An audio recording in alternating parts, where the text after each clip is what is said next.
It's feature time in Tulsa. Let's go green. He's got the run, but is it enough? It's a drag race to the finish. Culver goes from third to first in the last quarter. Experience the world's most legendary racing events with iRacing. iRacing special events allow any member to compete in full-length multiplayer races based on some of the biggest events in motorsports all year round. Compete in virtual endurance races, such as the 24 Hours of Daytona, Spa 24, and the Nürburgring 24 Hours. Take on some of the toughest races on the NASCAR calendar, such as the Daytona 500 and the Coke 600. We have races from disciplines across the racing world, from the Indy 500 to the Chili Bowl, from the Bathurst 1000 to the Crandon Championship. Our endurance special events utilize iRacing's team feature, where members can sign up and race together on their own team, swapping drivers throughout the race. Other events use iRacing Super Sessions, where you're not only racing against those on track, but against everyone taking part. As every race progresses, watch and feel the track change, with progressive time of day, dynamic weather and rain, and dynamic track debris and surface changes. Take on your favorite discipline, or try a brand new racing challenge with our biggest races of the year, the iRacing Special Events. Learn more at iracing.com/special-events.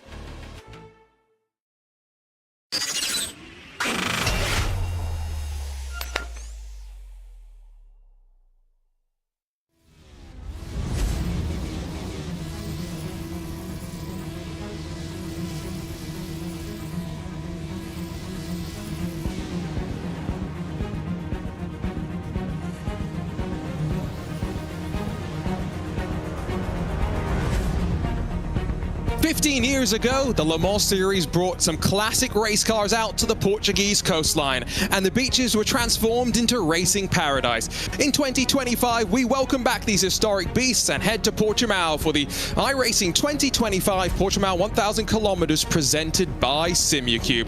Hi folks, Arjuna Kankipati alongside of Ewan O'Leary to kick off an estimated 6-hour race length and with some historic racing cars as well. Ewan, these are cars that I'm sure many a current iRacer may not have seen too much of, but the HPD, the GT1 and the GT2 class rather, are things that motorsports fans from a decade ago will have many fond memories of.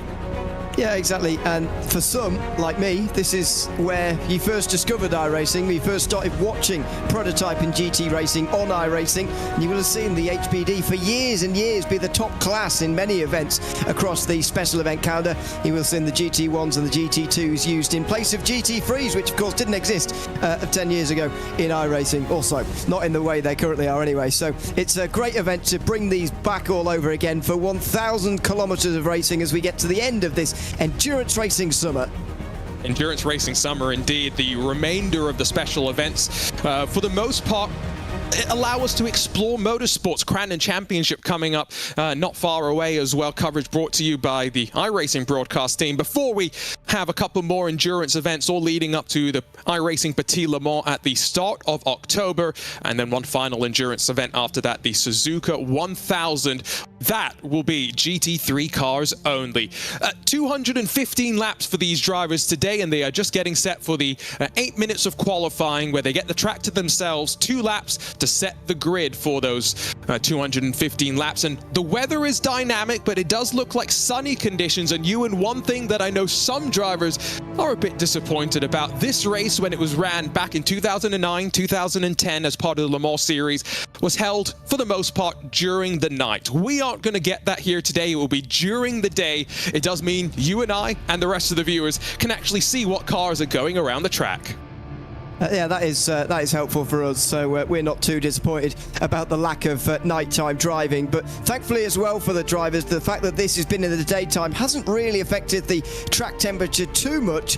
It's not searingly hot at the moment, 30 degrees Celsius down on the circuit, but that could all change, of course, over the course of the race. We'll just have to wait and see. But yeah, very glad we can see where we're going, and hopefully it's going to remain bright and sunny for the whole day. Maybe not too sunny, though, as I say, for the drivers. These tyres will go off pretty quickly if the track temperature gets up to what you can see around this circuit, up nearly double of what we've got at the moment. Yeah, fingers crossed that is not the case, because the poor tires underneath the driver is already crying out. This is a fairly high energy circuit. It's just over 4.5 kilometers with its 15 turns, and strategy will be no doubt a talking point. This is a car that I'm very glad to see. In the GT2 class, it is only the Ford GT2 available for the drivers to pick from. Ewan and I, often in some of the Precision Racing League broadcasts that we did a couple of years ago, enjoyed seeing the GT3 version of this car racing against the modern GT3 cars available on the platform. In GT1, Ewan, there's two choices. A screaming V12, of course, with the Aston Martin, but also a Corvette in that GT1 class.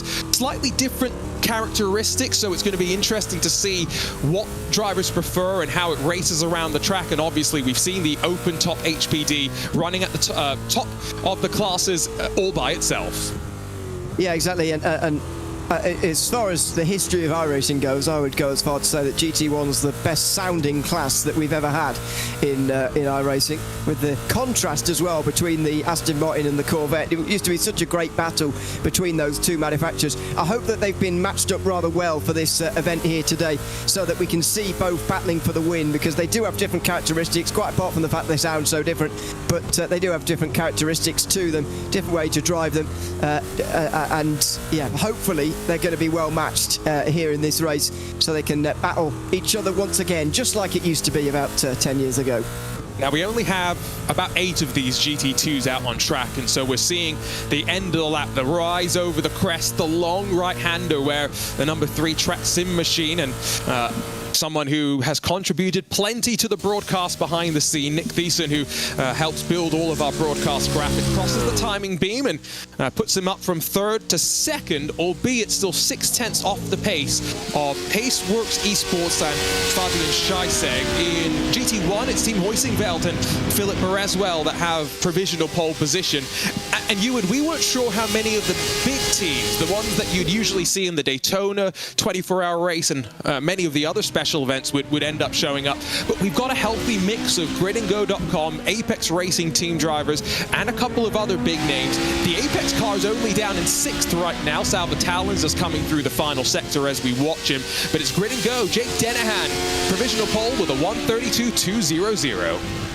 Will that stand, though, at the end of this session? Because we've still got Salva Talens and, well, Pinto's not going to set another lap. He's going to go into the pit lane, but Talens goes over the line. He's still in 6th place. It looks like Dennehan then is going to survive at the end of the day to take pole position, unless Pascal Stick's got a lap left. I'm not sure. He's still out there on the circuit anyway. But, yeah, it is well taken up by those top teams, and that is a great thing for this event. You do have that concern always with these special events that are not quite the traditional ones, the ones that are absolute iRacing staples like Daytona, Spa and the Nürburgring. You always wonder about the entry, but it's good to see that they are capable of having fun. Fun indeed. Here comes Pascal Stix, who you can see that first sector. That wasn't going to ever, I think, be a quick lap. Does he still have a lap in the bag? It's not going to matter, because as soon as the clock strikes 0, the qualifying session will come to a close, and so Pascal is just finishing up what will be his final moments of warm-up. I have no doubt we're going to have a conversation about this at some point, but do let us know in the chat. Aston Martin V12 or Corvette V8, which one do you like better? And we'll jump on board at some point during the race with both cars and hear the rumble of the engines. Ewan, I've got to say though, front of the field for Jake Dennehan, a driver maybe more traditionally associated with R-Factor 2. He's been making those steps though in the last 18 months or so on iRacing, and now I'm pretty sure this is his first top split pole position in an iRacing special event. It quite possibly is, and it goes on for Grid and Go, having just a wonderful year as far as the iRacing special events plural goes, starting right the way back in Daytona at January, where they had a great run and won the race overall. They've been competing up towards the front in various others as well, but taking pole here as well with Dennehan. That's a great result for Dennehan, or a great qualifying time from him. 1:32.200. It is 23 thousandths of a second quicker than the Delatraz Automotive by PC Designs number 8 that will roll alongside. And look at the margins through the front 3 rows. Pascal Stix Core Sim Racing inside of double world champion in iRacing, Diogo Pinto, racing for the Equipe de Corrida, number 69. Simona Mira Marcheno, the second of the Grid and Go machines. He's back in 5th alongside of that Sol Apex Racing Team machine. Sal Vitallens will start and roll from 6 positions. SART XMC are in 7th alongside of the Endurance Enjoyers in 8th position. Olympus Esports in 9th position. They share the back edge of the top 10 with Focus Racing. SRA's number 12 is 11th alongside the JS Academy machine. And through the front 6 rows, there's only 7/10 of a second. The draft's going to play its part with these cars. DLR Simlag, Portugal Racing Team 13th and 14th. Focus Racing and Power Wheels behind them on row number 8. And then Devotion Sim Racing Team. Julian Boot will be slightly frustrated with that qualifying effort to be that far off, but he's only 4 thousandths quicker than the second Endurance Enjoyers machine, the number 22, rolling from 18th. It's a big field of the open top LMP2 machines. The Proto GT Community Car starts in 19th alongside GMF Teams 111. Dark Horse Motorsports, the pacemakers behind them. 23rd for Box, 24th for Team Ronnie Pickering in the 000.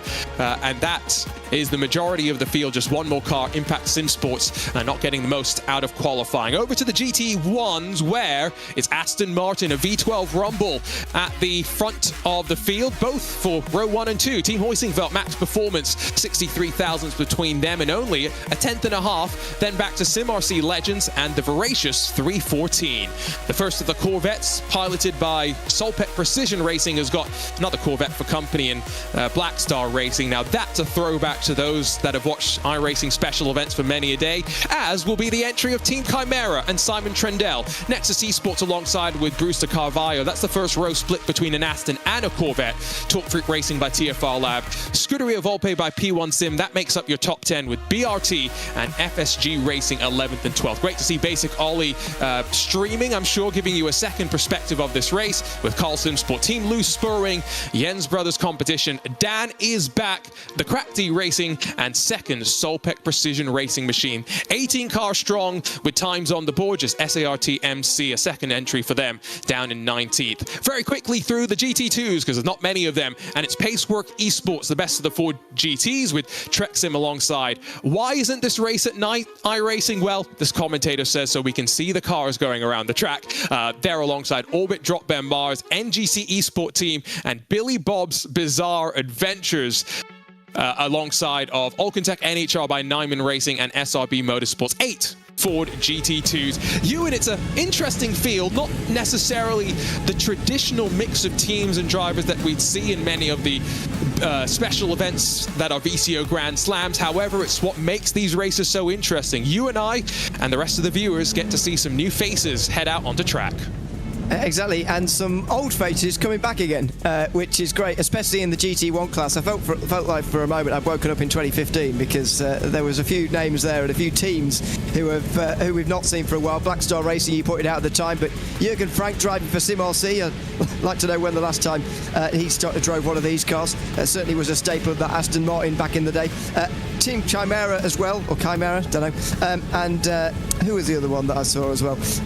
Can't remember, but yeah, there are a number of great teams back there in GT1, especially, who are coming back again. I'm sure that it will have generated a lot of excitement among them as well. You know, it was a long time ago that some of these guys drove these cars, quite probably. So I'm glad that this is a special event, and while it may only be for 1 year, who knows? It's great to have it. I mean, we talked about this with, was it the Fuji 1000 when it first came in a couple of years ago? We were saying it's only a one-off, maybe we won't get it back, but that's kind of been on the schedule, swapping around with the Suzuka 1000, which replaces it for this year. So hopefully this is not the last time that we see this special event. Although it should be noted, this race only ran twice in the real world, 2009 and 2010. It's not got a long and storied history. No, not really. And of course, Endurance Racing only really returning back here with the World Endurance Championship and the European Le Mans Series towards the mid part of the last decade as well. So you're right, not really a long history. But I'm very excited to see whether we can beat the race times of those two races, because we are doing the same distance today. Point. And our track temperature will skew things slightly, right? We'll maybe be theoretically slower because it's 29 degrees Celsius on the track right now. It does seem like there's a fair bit of cloud cover. 6 hours or so of racing. 215 laps will be thrown onto the board as the iRacing pace car peels off and away. A resplendent sight. Throwback to the era of open-top endurance machines, and they are ready to go for the Portimao 1000 kilometers presented by SimuCube. Jake Dennehan punches the throttle, and 4 wide behind him as they plunge down the hill onto the brakes for the very first time. It's a great move from Simone Marcheno, but he slips off the track and now has to be careful as they funnel into the braking zone of 3. There's the contact. Core Sim Racing get involved. Delatrans Automotive as well, and picking up the pieces. Salva Talent has grabbed second. Here come the GT1s. Team Hoisingveld hold on to the lead with Sim Rossi and Jürgen Frank tucking in behind them. 4 GT single file as well, but Ewan, chaos straight off the bat for the HPDs. Yeah, and it was the aggression from Simone Maria Marcheno down the inside. He slightly misjudged it into turn 1, really. Got too late on the brakes, skated into the corner and straight into the side of those alongside him. It's created a big hole in the top order here of the HPDs as Jürgen Frank spins at turn 5.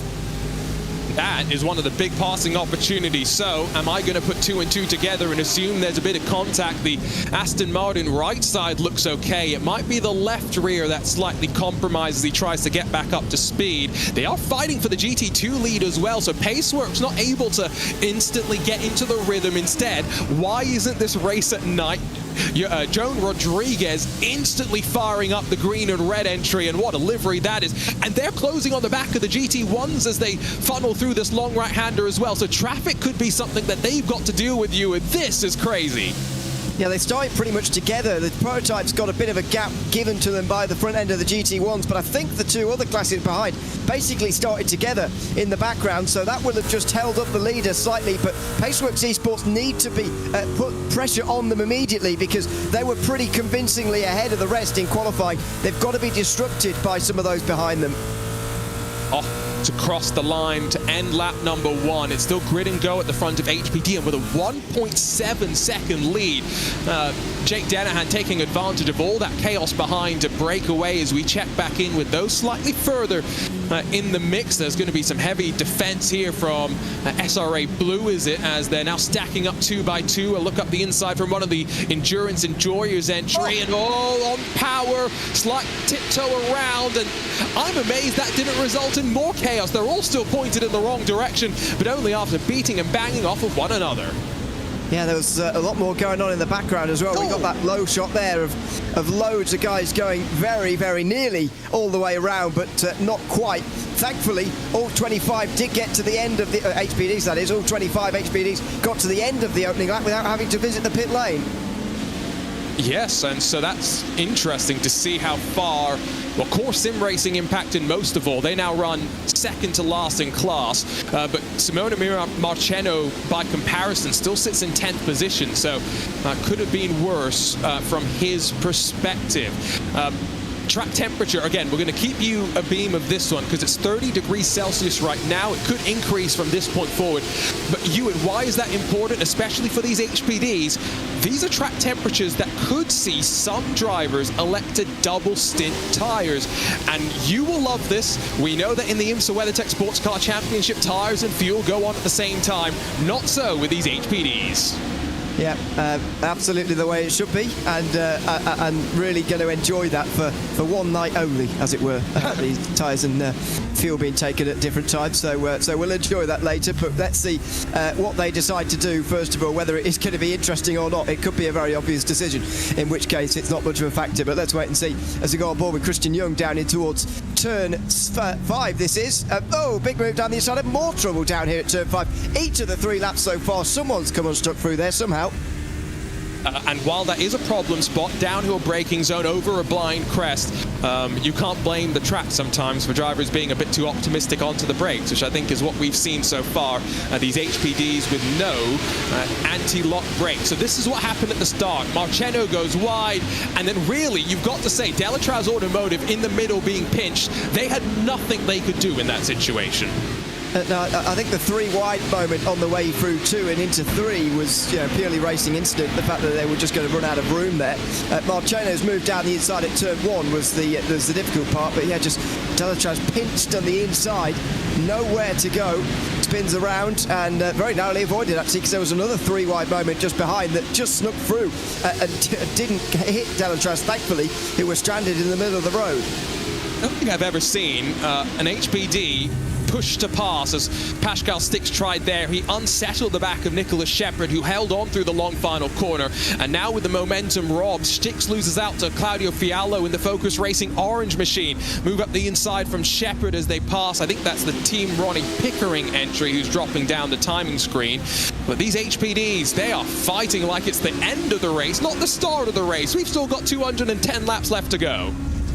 Yeah, exactly, and nearly 1,000 kilometres, whatever that is, -4. So yeah, it's a long way to go as they run down towards turn 1 again. So many rocks and stones being thrown up in the background, by the way. Some of these clearly been off through turn 4, and they've brought all of the stones back onto the circuit again.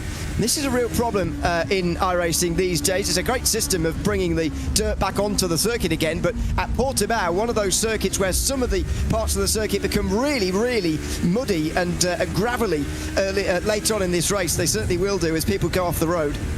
Even just coming out of turn 8 a couple of corners ago, you could see that someone had gone wide and dragged some of that gravel back on. You're not seeing it here at turn 10 and 11 necessarily, but we'll keep an eye out for track evolution through the course of this race, that's for sure.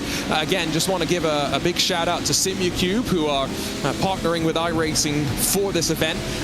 One of their staff members, at least one of their staff members, is racing this weekend as well, so hoping their race at least going slightly better than what we're seeing now with the Alcantech NHR machine. I think that was out at turn 7, where it just been pushed wide and now trying to pick up the pieces and go once again.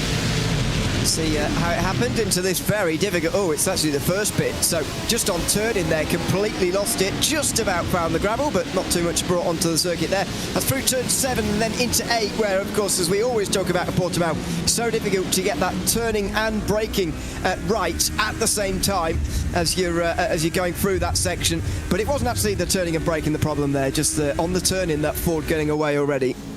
You can see the balance is definitely not there. This is the front of GT1s, where slight breakaway from Philip Bereswell for Team Hoisingfeld, but Voracious, Max Performance, Solpec Precision Racing, all stacked on top of one another, with Brewster Carvalho not too far behind in that Nexus Esports number 34 as well. A nice mix, Aston Martin running second and third, and then the best of the Corvettes really starting to put the pressure on, and so we will start to see the tendencies, the nature of the two respective machines. V12 versus V8, yes, that's the most audible difference to kind of hear from afar.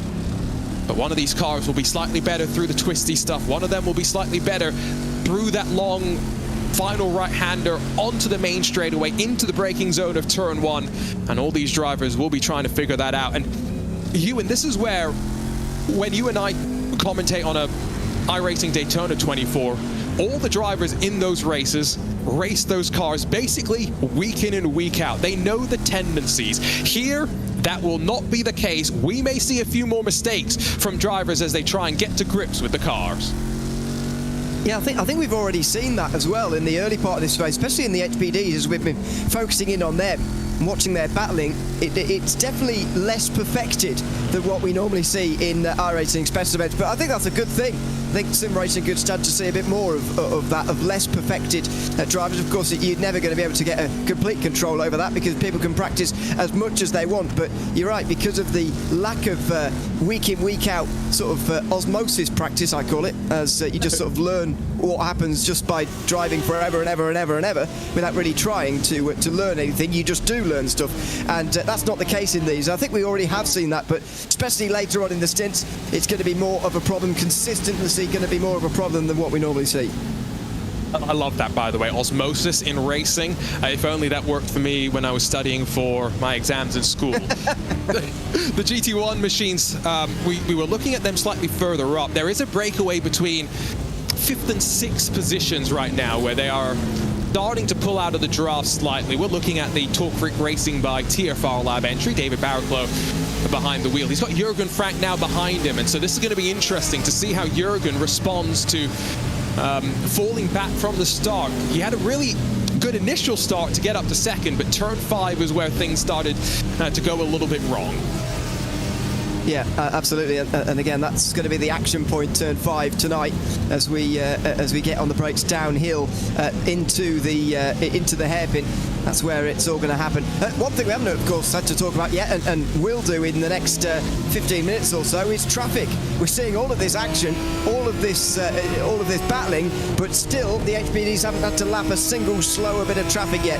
And of course, that dynamic is different as well, again, to the other events we see this year.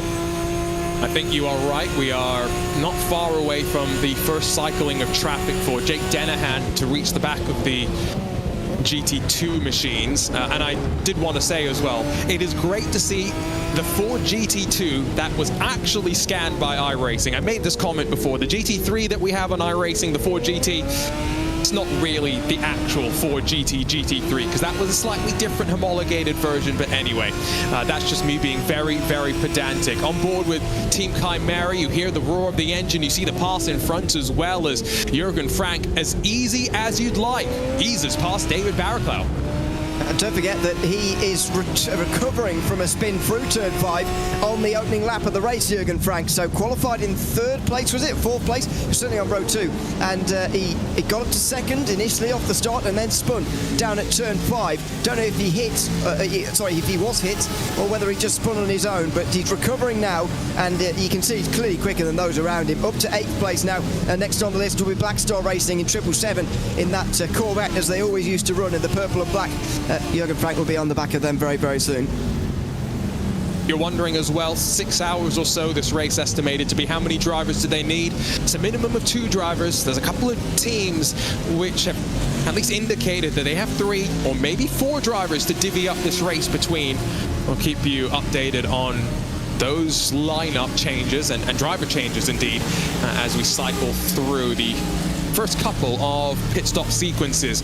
A shout out as well for 3rd place in the HPD class. I saw someone in the chat noting this as well. It's Diogo Pinto behind the wheel of the Equipe de Corrida team, which if you translate that from Portuguese to English, means racing team. I will take offense to this livery though. If Diogo Pinto is a student driver, then Ewan, what are you and I? Oh yeah, exactly. I don't think I can say the word that just popped into my head on this broadcast, but no, don't. Even worse actually than that. Yeah, local. I'm not sure if Diogo Pinto is local to this part of the world because he's Portuguese, but whether he's from the south, I've got no idea. He's partnered with Gustavo Ariel, by the way, who's not from this part of the world, although he does speak the right language. I mean, it is actually a redline car, just without the redline livery on it. Yeah. Okay, good to know. So we do actually have a pretty tasty fight then between these front 3. Grid and go with Jake Dennehan behind the wheel right now. Apex Racing team, Danny Chivishabo's paired up with Salva Talons. So Salva's not necessarily a prototype driver, but I promise you, Danny Chivishabo is. And then between Diogo Pinto and Gustavo Ariel, you have World Championship caliber drivers who last year competed in the IndyCar Butt Kicker iRacing Pro Series. Surely not. Diogo Pinto given a wide berth by the Ford GT as well. Heads up driving from the Alcantech driver to recognize the situation. A swap for second. Pinto moves forward.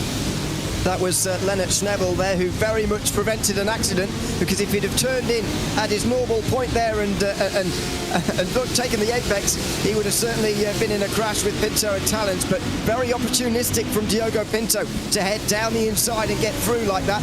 It's a bit of a risk, as we saw, as we commented at the time, but he made it work as they come through traffic for the very first time. These GT2s, not too much of a problem first time round, because there's only 8 of them. It's going to be the GT1s next time round, which are the real issue.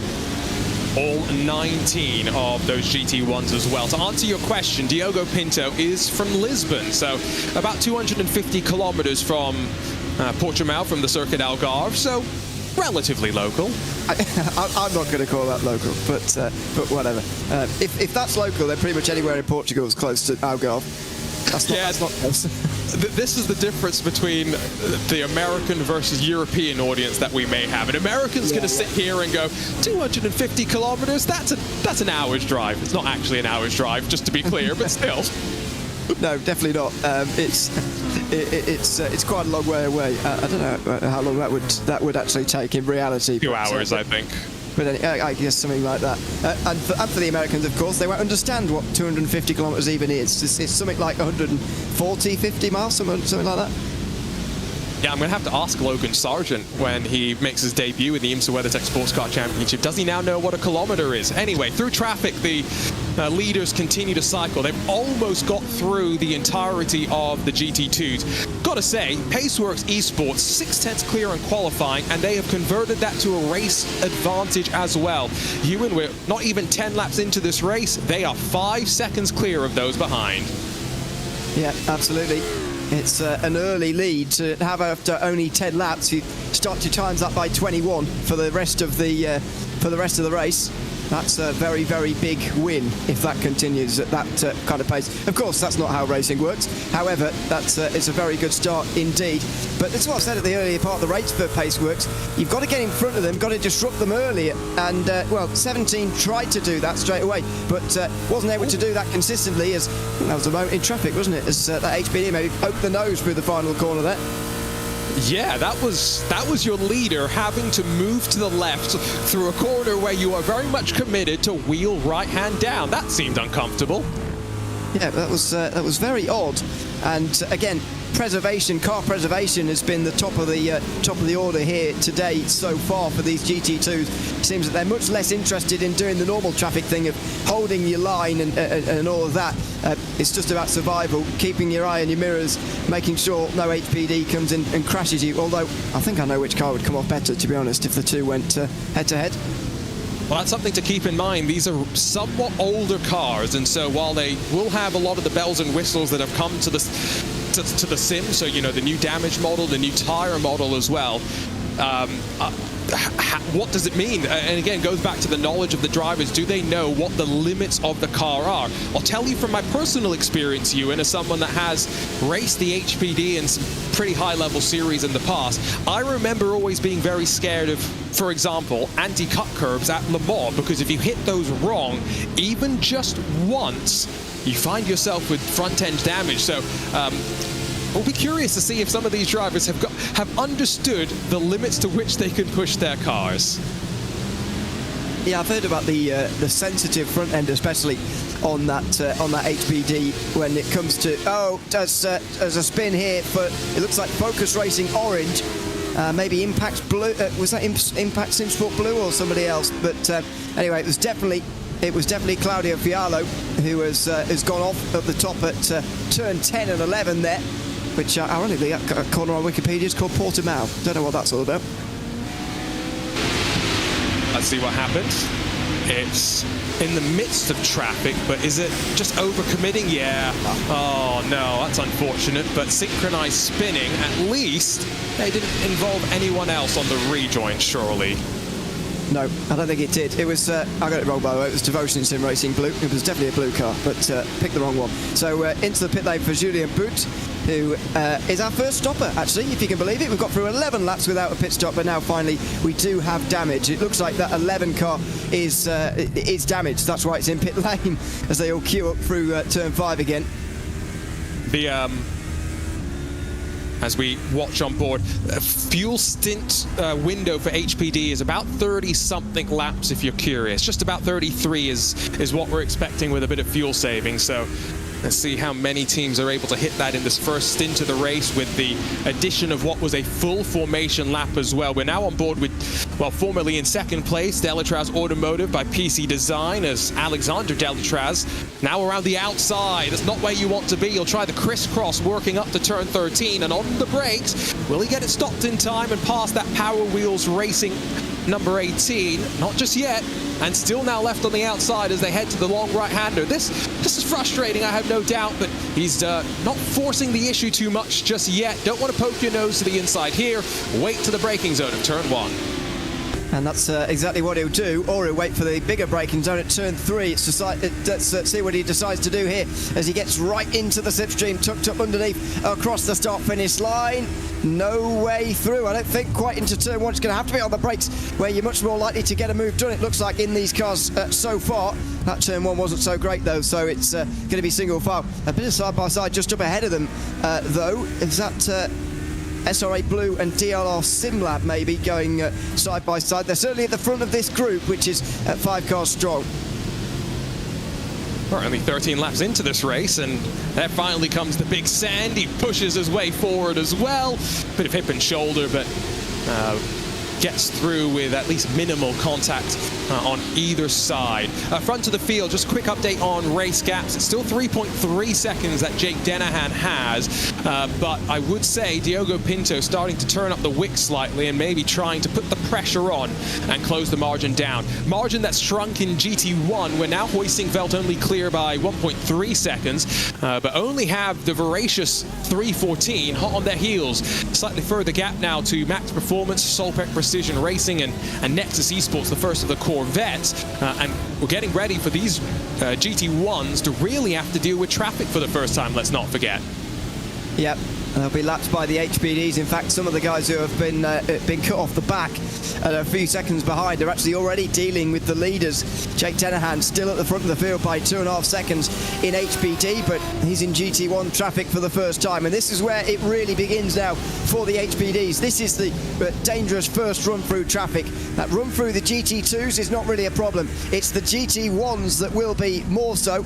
In fact, he's got the 11 Devotion car just up in front actually as well. So he'll have an HPD to lap alongside these GT1s. I do quite like the look of this gridandgo.com machine with its livery. I've got to say, the HPD lends itself to good-looking race cars anyway. And as much as I understand why we've moved away from open cockpits, there's just something about it, Ewan. There's just something about it that looks cool. Yeah, I really enjoyed the open cockpit LMP2s back in the day. The of course ruled out in 2016 in the real world, and as you say, probably never going to return. I would say. However, they are very cool, and it's a shame that they're gone. And of course, an open cockpit car won this race in 2009 in real life. So there you go, bit of symmetry there. Closed cockpit won in 2010, just for. So, you know, there's no correlation between open cockpit and having an advantage, clearly. It's just coincidence. Oh, dear. Well, open cockpit, closed cockpit doesn't matter when you rip the front end off the car, does it? As unfortunately has happened further down the field. Let's see what happened as... It's over the crash. Oh, he's overcommitted with Dalitraz Automotive showing the nose as well, and that's the problem, Ewan. We're trying to cover off a move from somebody late. He just didn't have the time to slow it in time and runs into the car in front and takes off the front end. Yeah, exactly, and the car in front didn't have time to account for the fact that there were 2 cars down its inside very late on there. The thing that actually took the front end off was that somebody came through and smacked them. So not sure who that was, but somebody trying to avoid there just slightly missed the apex at turn 11 as well, and it locked up, went straight nose-to-nose contact. So that's what took the front end off after the spin itself. So there's a couple of cars now down pit lane with damage. The Power Wheels Racing and the Pacemakers cars are both in. So one by one, we are seeing those incidents start to pile up. That's now 3 or 4 machines that have had to make trips down pit lane. The 52 starters starting to feel a little bit of attrition. The gap for the race lead is down to 2 seconds, and well, this is why, because not only is the race leader dealing with the GT traffic, he's got now slower HPDs as well. There was Diogo Pinto for the briefest of moments. You can see him at the back of the shot. It's under 2 seconds, and I've got to say, Pinto is on a charge right now. He absolutely is, and he's bringing that gap down. He's had a better run through traffic first of all, but the real thicker traffic has not quite been dealt with yet by these HPD leaders. There's still a few off the back that they've got to deal with before they actually get to that. They really start to get through it when they're onto the back of the BRT machine. Number 13, Oliver Fernell, who was driving that car. There's some real groups from then on upwards. which these guys will have to deal with. They're down the inside of another down in towards turn 5, but this is just picking off one by one. This is a bit more manageable than what it's going to be in a moment. It's going to be pretty crazy as well once we get slightly further in the race and everyone's dealing with traffic a bit more frequently. Dark Horse Motorsports, be careful here. That is a dangerous place to try and rejoin the track through the fast 7 and 8, but he finds the hole and puts it back on the tarmac, and fortunately without any damage as well, just maybe damage to the ego. Here's what happened as maybe it's down at turn 1 and 2 instead, actually. It's turn 1 and 2. And contact. There you go. I was going to say it's a very strange place to find yourself, but had help, so that explains it. What was going on here? I can't work out what they're all doing. Nearly 3 wide into turn 1. It's all a bit of after you sort of stuff. Somebody gets really loose, there's a big check-up, and he gets hit from behind. Very odd. Yeah, I think that just seems like maybe that's the unfamiliarity with the car, right? Not being willing to push it through what is a very high commitment turn 1 as well. You're down the hill, a fast right-hander, and trying to bleed off that speed with gravity working against you. And no ABS in these cars either, so you snatch the inside front tire as you start to turn the wheel to the right, and you find yourself in a whole world of pain. On board with Pinto, though. I'm calling him the hometown driver now because, I don't know, 250 kilometers, that's not that far to me. But off and away, in through traffic, is he going to be as aggressive as he was with Sal Vitalis? The answer is yes. Same move, this time a bit more clinically executed. Hometown kid hits the front. And Denahan gets the cutback. It's not over yet. He's still on the outside for Grid and Go. Round the outside of 7 and 8. This will be extraordinary if he makes it. Oh, what a great battle between these two. An early taste of what we might see this afternoon. Oh, what a run that is for Denahan round the outside through turn 8. Over the top of the hill. He's got the place back again. Oh my goodness, and back up the inside, surely not through turn 10. Aston Martin in front with a great view of all of this, and now has to watch either side as they sweep their way up towards 12 and 13. Denahan holds on. Ewan, if we've got this for 5+ hours left to go, this is going to be great. There's going to be a lot more in the group as well if this carries on for another 5 hours. Salva Talens has already gained a lot of time with this side-by-side. The normal wisdom says don't do this because it's costing so much time. But of course, the shackles are off a little bit. It's a bit of a less serious special event, and they're battling really hard early on. Denahan flies away down the straight, and we'll get a load more cars in towards turn 1. Actually, only just get the one actually as they go nose to tail in towards turn 1. Jürgen Frank, there he is. He's just got past the Corvette, actually, the 777, as he goes again, Pinto.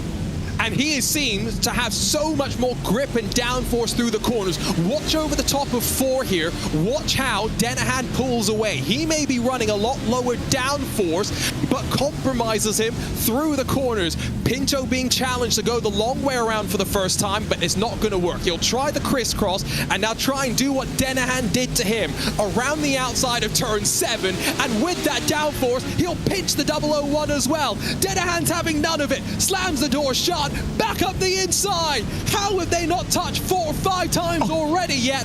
This is some of the finest racing you will ever see on iRacing. This is extraordinary between these two. They can't carry on like this for another 200 laps. Surely not. This is amazing between these two. And you're right, we're seeing a definite setup difference between Denahan and Pinto through the corners and on the straights, although that's not very consistent with Denahan's extraordinary run around the outside of turn 7 and 8 last lap. Ewan, often I'm the one that's sitting here talking about how drivers have lost their minds and the standards have gone crazy. Genuinely, I think in my 5 years of commentating on iRacing, this is amongst the best wheel-to-wheel racing I have ever seen. Confirmation is coming through chat. Diogo Pinto's on high downforce, Grid and Go on medium downforce, and you can still see it here into turn 1. The gap opened up about half a car length at most, and so once again through 2 into 3. Does Pinto have a look? A bit too far behind. Yeah, just to explain what that all means, by the way, the aero itself is not actually very adjustable sort of intricately. You've got to select either very low downforce, medium downforce or high downforce. Based on my memory from all these years ago when this car used to be run, medium downforce was sort of what you just used almost everywhere, apart from in a few cases. I think it's slightly unusual from my memory that you'd be running high downforce around this circuit, but maybe I've misremembered that from all those years ago. I'm trying to think now. And I will have to say a shout out to Martin Kronka, because when I ran my season of the Sports Car Open with these HPDs, we basically just took his setups and ran them unchanged. It almost got us a podium in one race. That's how good his setups were back then. I think this is just one of those tracks, Ewan, where you spend so much time through these medium and slower speed corners. I think that downforce might actually be a good call. It's really only here, out of the final corner down to turn one, where that downforce is going to cost you in top-end speed. Because out of turn four, we've seen now, Pinto is going to get close enough if there's traffic. The top-end deficit doesn't cost him. The problem here now, 3 wide with the GT1s, GT2s as well. You can't be so aggressive here. Pinto clears, and now back onto the tail end of the race leader. And often the problem as well, apart from the straight line speed thing, one of the things that is affected by that lack of straight line speed comparatively is normally, and we haven't seen it yet, normally it's more difficult to get through traffic. Normally, if you look at traffic moves, they're all made on straights. These HPDs faster in a straight line than the GTs. The GT1's faster than the GT2s in a straight line. Through the corners, especially low speed, there's not much overtaking going on. So it does affect you in traffic. It means on the straights, normally you can get through less cars, but that hasn't been a problem for Pinto yet, at least not while we've been watching him. I've just shot a message off to Gustavo Ariel, by the way. Someone in chat has said that Diogo has the wrong setup. They had a better one, but they forgot to put it on for the race. So These are professionals, by the way. Right, so we're going to confirm if that is A, true, and B, if it is the wrong setup, did they intend to go a medium downforce? Because João de Gregorio, has just pointed out something else that's important with these setups. When you have the lower downforce setup, you will have better fuel consumption. It is a reality. You will spend less time full throttle and therefore better miles per gallon, if you want to use that sort of a phrase. How big a difference is that going to make, though, Ewan? Because, again, I mentioned it earlier. We've been told 32, 33 laps. That's roughly the fuel window. Is it going to cost the red line drivers in the Equipe de Corrida team being on this slightly different now strategy call as well? I think it's, as long as they can do 31, I don't think it matters. You'd want to do 7 stints in this race. 6, I'll get back to that. Pinto's got a very good run out of turn 4. Danahan forced to defend. Here we go again. And Core Sim Racing behind them, by the way. 1 lap down. Pinch to the apex. Pushed out wide. Jake Danahan responds. This is some of the greatest racing you will ever see on iRacing in some of the oldest cars available still. Pinto finally clears. Danahan doesn't have the grip to cut back underneath. Now, can the race leader break away, or will he make a mistake and open the door back up? Danahan around the outside. Hold back onto the race lead. A rare Pinto mistake. Jake Danahan more than happy to take the position as they get into GT2s again. Pinto's positioning himself well here on the outside to come through the left-hander at 12. He's going to go 3 wide down the inside. Careful on the inside. Oh my goodness, that was close. Danahan was walking a tightrope there between getting in the side of the Ford and letting Pinto down the inside. He gets away with it. Pinto's still alongside. Out of the right-hander at turn 14 they go, and he chomps across the nose again. Wow, oh wow. Have you ever? Down to turn 1 once again. Draft's going to help Pinto stay close, and they've got no traffic in front. So I'm calling it now. Dive bomb into turn 3 incoming. Danahan holds on through the opening corner, opens up the track as much as he can, and he's carried his speed through well as well. Doesn't give Pinto that chance to respond, and so now over the crest of 4. Still no traffic in front. Will Pinto have his chance again? Because it has been traffic that's allowed him to make these lunges. Every time Danahan's got some clear air up the road, he can cover the middle of the track, and Pinto's got nothing to do. Danahan, all sorts of squirrely under the brakes, just about holds on. And Pinto's got a very good run. This is where he's stronger, of course, turns 7 and 8, and this is where he just gave the lead away to Dennehan last lap. Switch back, inside at 8 again. Contact so nearly. They've got away with it again. Can't believe they've not made contact yet. Dennehan survives again. And I'm just giggling on the straights every time because Pinto gets right in the slipstream every time and he just doesn't go anywhere. You've never seen anything like it. The difference between these two in straight line speed is quite extraordinary. The fact that Pinto there was so close out the final corner and just didn't get anywhere is kind of hilarious, but it's making for great racing. Sometimes it turns out we need to force drivers to load the wrong setup. Because exactly, it makes for more interesting racing. And for those that have good memories as well, think back to Bathurst earlier this year, where we had that call for the 12-hour race. Do you start on dry tires or wet tires? And it was the pole sitter that, with 3 seconds left to go on the grid, decided they had the wrong tires, came back to pit lane only to miss the start of the race.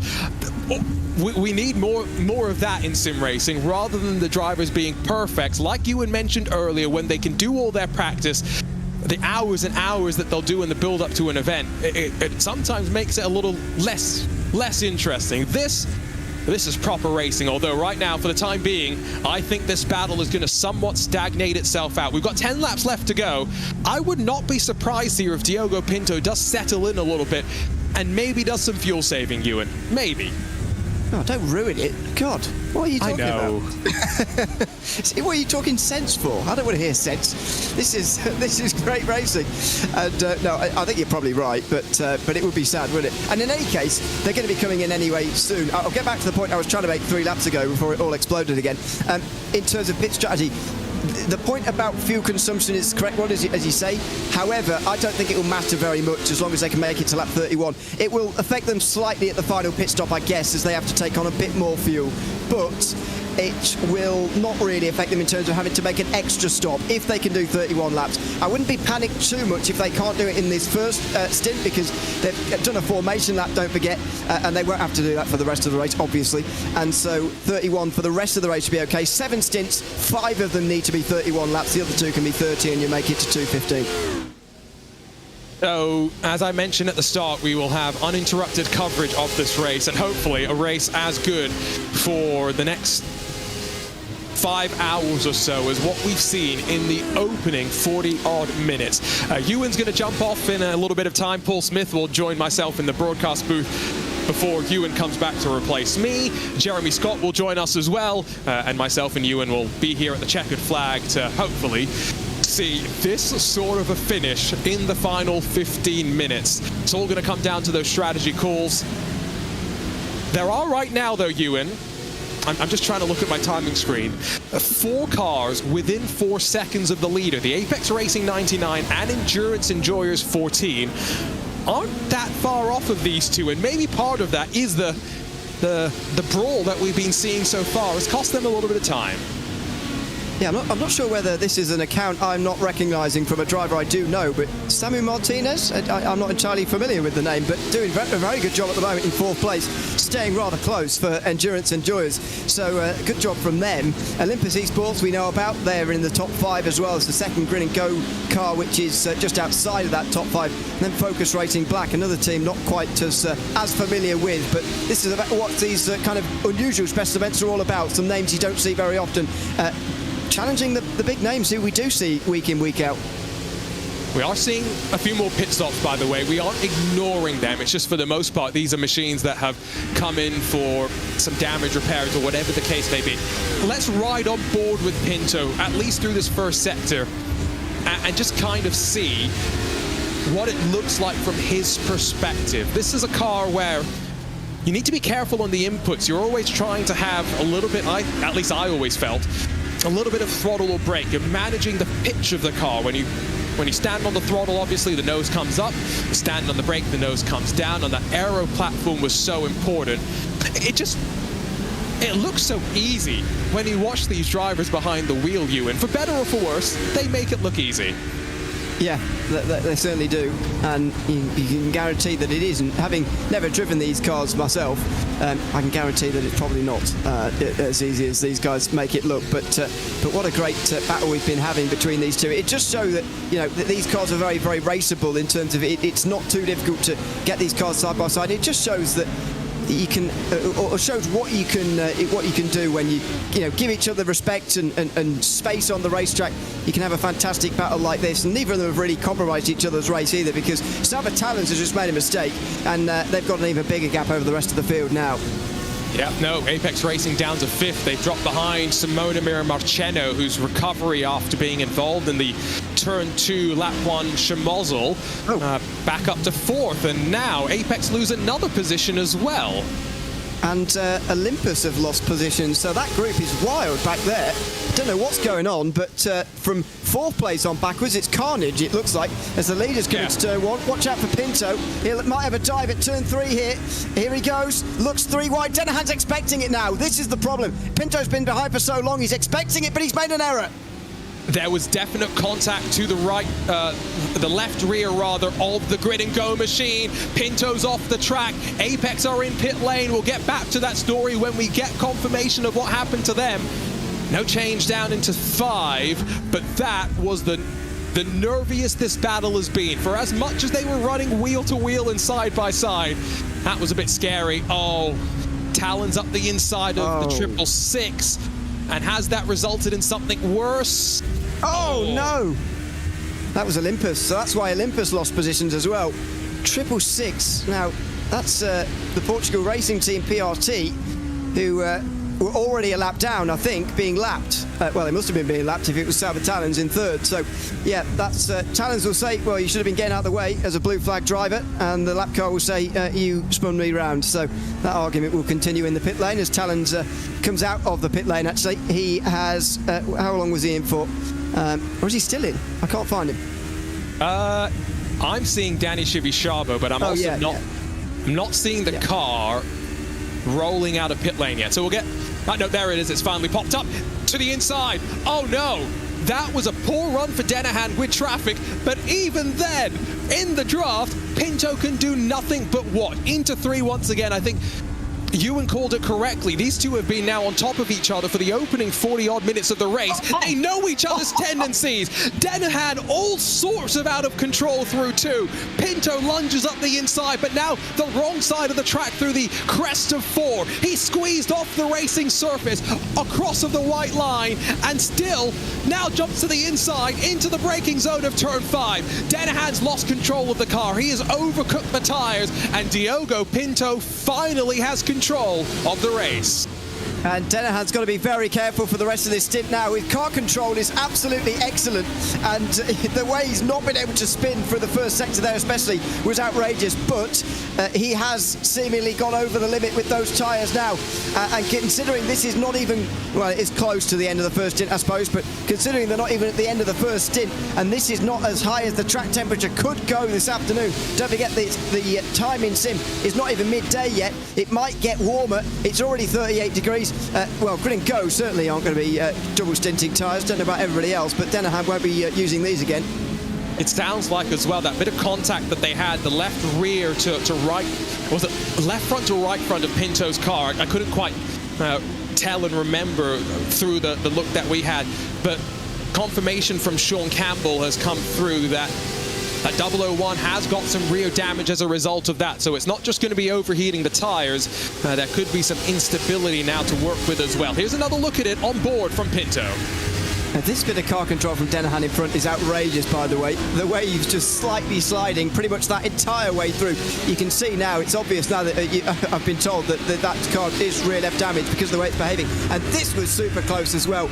Great, again, just about enough room given. And I could see it coming, to be honest. I could see that he was going to go back to the inside. It's an impossibly tight gap, but in the end, he didn't actually have to do anything. Denahan took himself off the road there, really. Yeah, that... unfortunately already dealing with the damage, so I'm guessing if his car wasn't damaged, he actually probably could have still made the corner. He was still braking at what would have been his regular marks. Well, already now a second built up is the gap.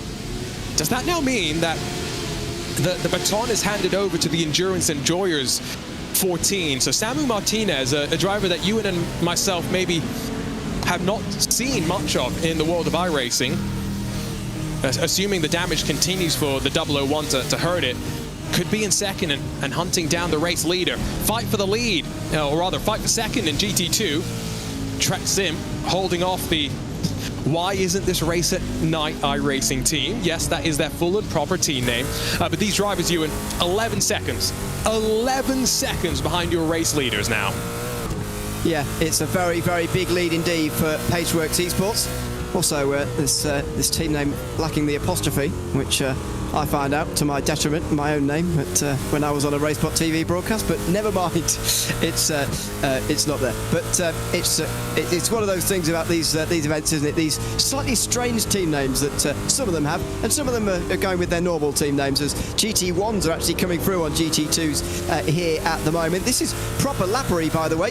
The GT2s are now a lap behind the GT1s. This is not GT1s recovering, making overall overtakes. This is proper lapping going on from these Aston Martins. It'd be quite interesting to just think back, you into the time when these cars were out there in racing, right? Because in many ways, what were GT1s were the prelude to what became GT3 and the GT World Challenge that we have nowadays, right? The GT1s initially were racing in a 1 hour sprint, much like they do in GT World Challenge sprint. And a lot of the cars that raced in GT1 ended up kind of stepping into, or being converted rather, to GT3 down the road. Jürgen Frank, recovery from the Aston Martin continues. He started on row 2. Might get back up to 3rd position here if he can get past that Solpec Precision Racing machine. Robin Schwanker holding him at bay for the time being. The best of the Corvette so far, but this might be where the V12 not just sings its song, but uses its grunt around the outside, maybe a bit faster in a straight line, but under the brakes, the Corvette doing just enough to hold on and parking it on the apex. And a bit of contact there as well. Frank was expecting to be able to clear the nose there through turn 5, but he didn't have the space, and he just turned into the Corvette slightly. He'll be very frustrated with his spin, even more so now that he's made up these positions again, because effectively he's given the number 1 car a 10-second head start in this race. He's clearly as quick as required to be in contention for the win here, but he's given his rivals a big head start effectively. The quick look through the driver rosters, by the way. I was curious who is in some of the machines. We obviously mentioned Diogo Pinto. He's sharing with Gustavo Ariel. Jake Dennehan sharing with Sean Campbell, who, as mentioned in the YouTube chat, has informed us of the damage. Simone Marcheno, he's sharing with Peter Zuba.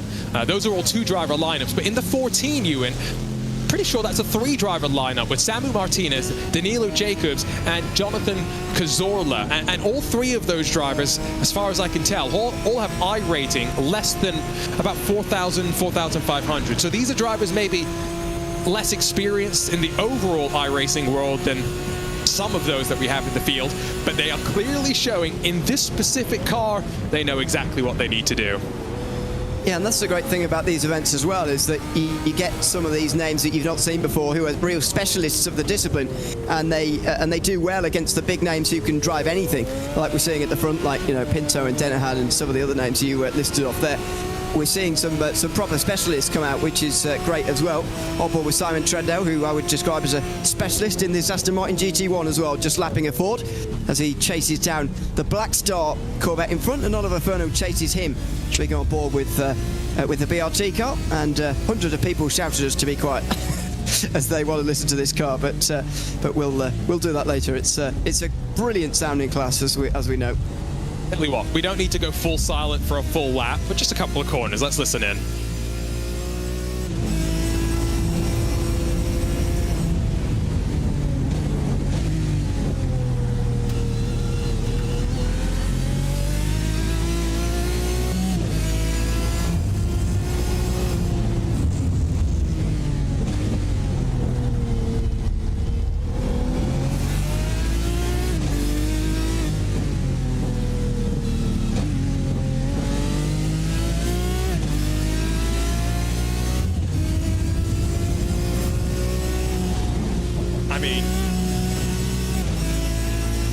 I would not be opposed to turning the commentators off for the rest of this broadcast and just leaving the car sounds on.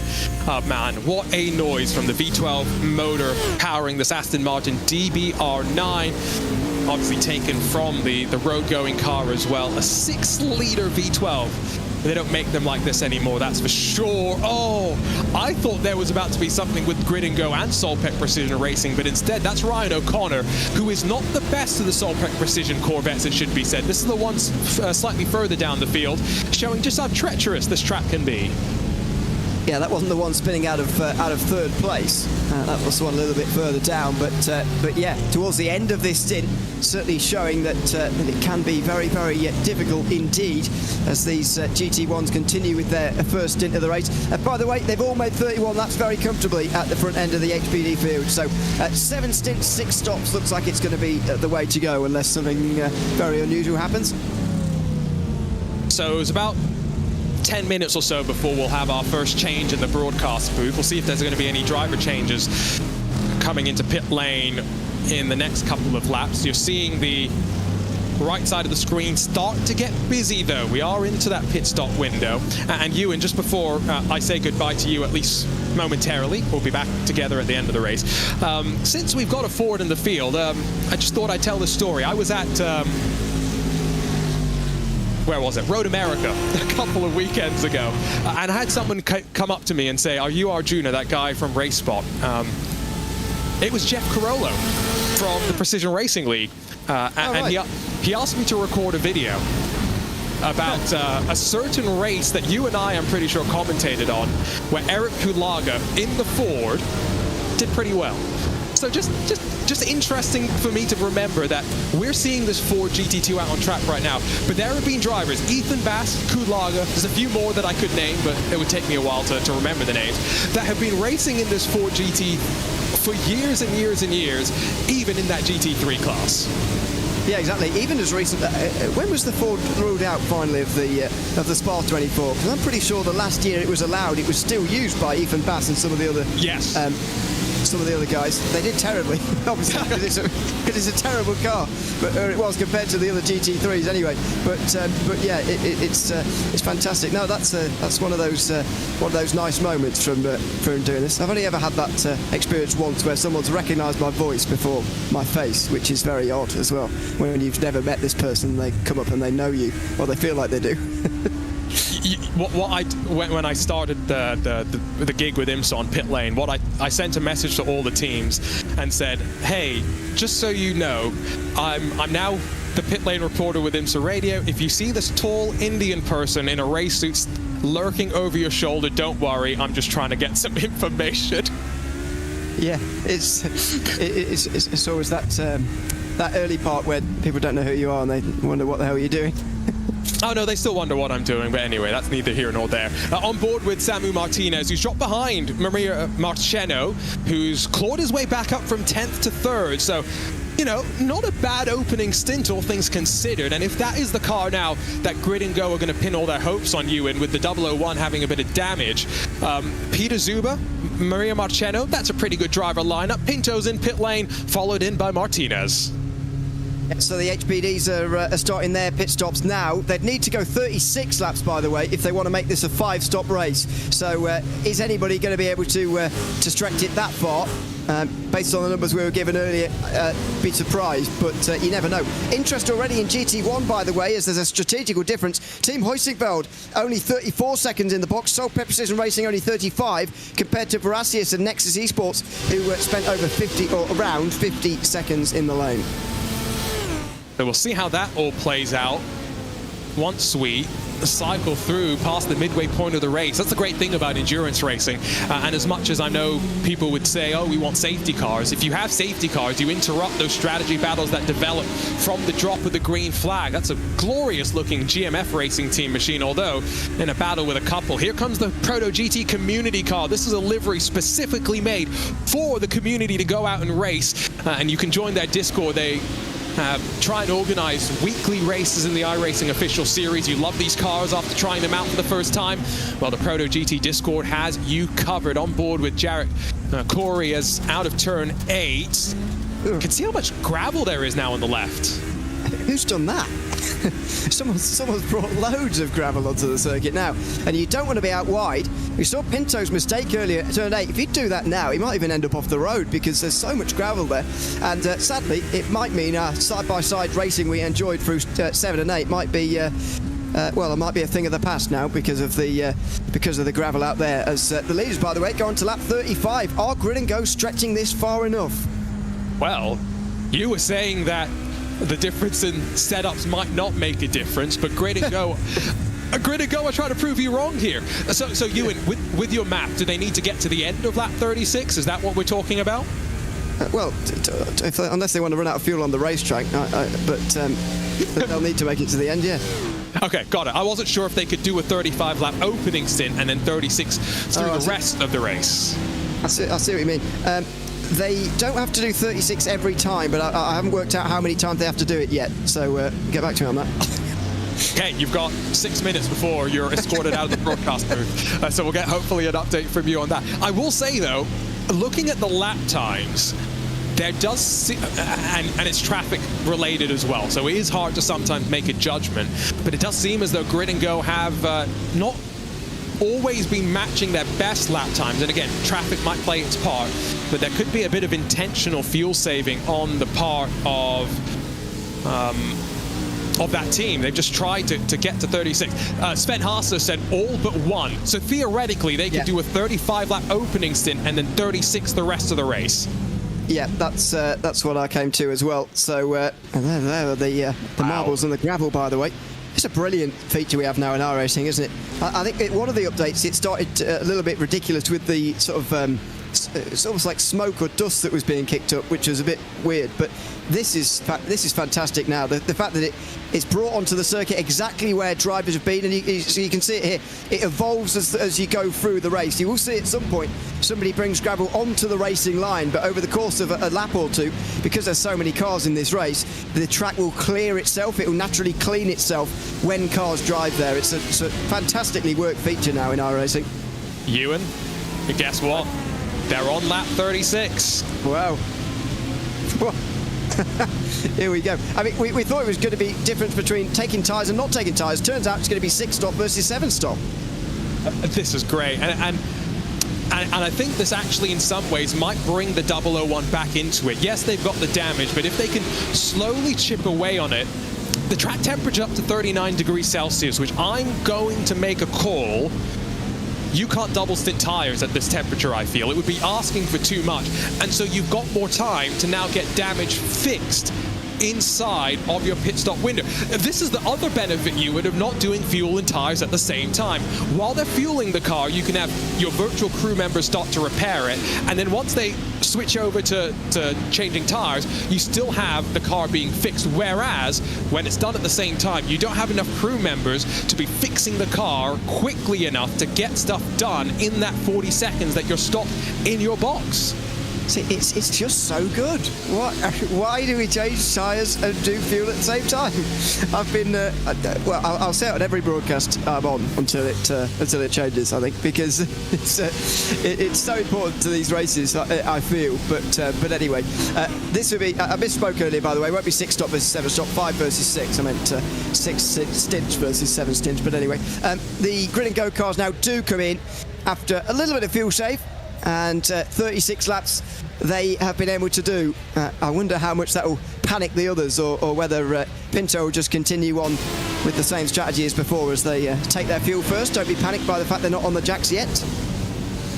Well, they were on the jacks, and maybe I'm just blind. Maybe I am. This is the great thing about not being able to see the pit crew members go to work, is we don't. Maybe they're up on the air jacks, but just haven't started changing tires. Who knows? Anyway, my brain is trying to process how to say this. The reality is now, if you're Pinto and Ariel, you are committed. There is nothing you can do strategy-wise, really, to try and beat this other team. All you can do is go faster and hope that at the end of the last pit stop, you come out in front. Good news is, they've come out in front of the 002. 001 still in pit lane. I think they're getting some damage repairs here. Yeah. 60 seconds and they're out of the box. Yeah, 12 seconds longer, around about 15, between 12 and 15 seconds longer than it otherwise might have been. So they've dropped to 5th. They're just in front of Delatraz, who've done a very good job actually through this first stint to recover and get back to 6th place as the GT2s also go through their pit stop cycle. It all happens pretty much at the same time, these pit stops, by the way, so it's very busy in pit lane, and then it isn't. But Denahan out in 5th place. That will hold it back a little bit, but Marciano did a bit of a shorter stop last time, only 40 seconds, which I don't necessarily think I understand.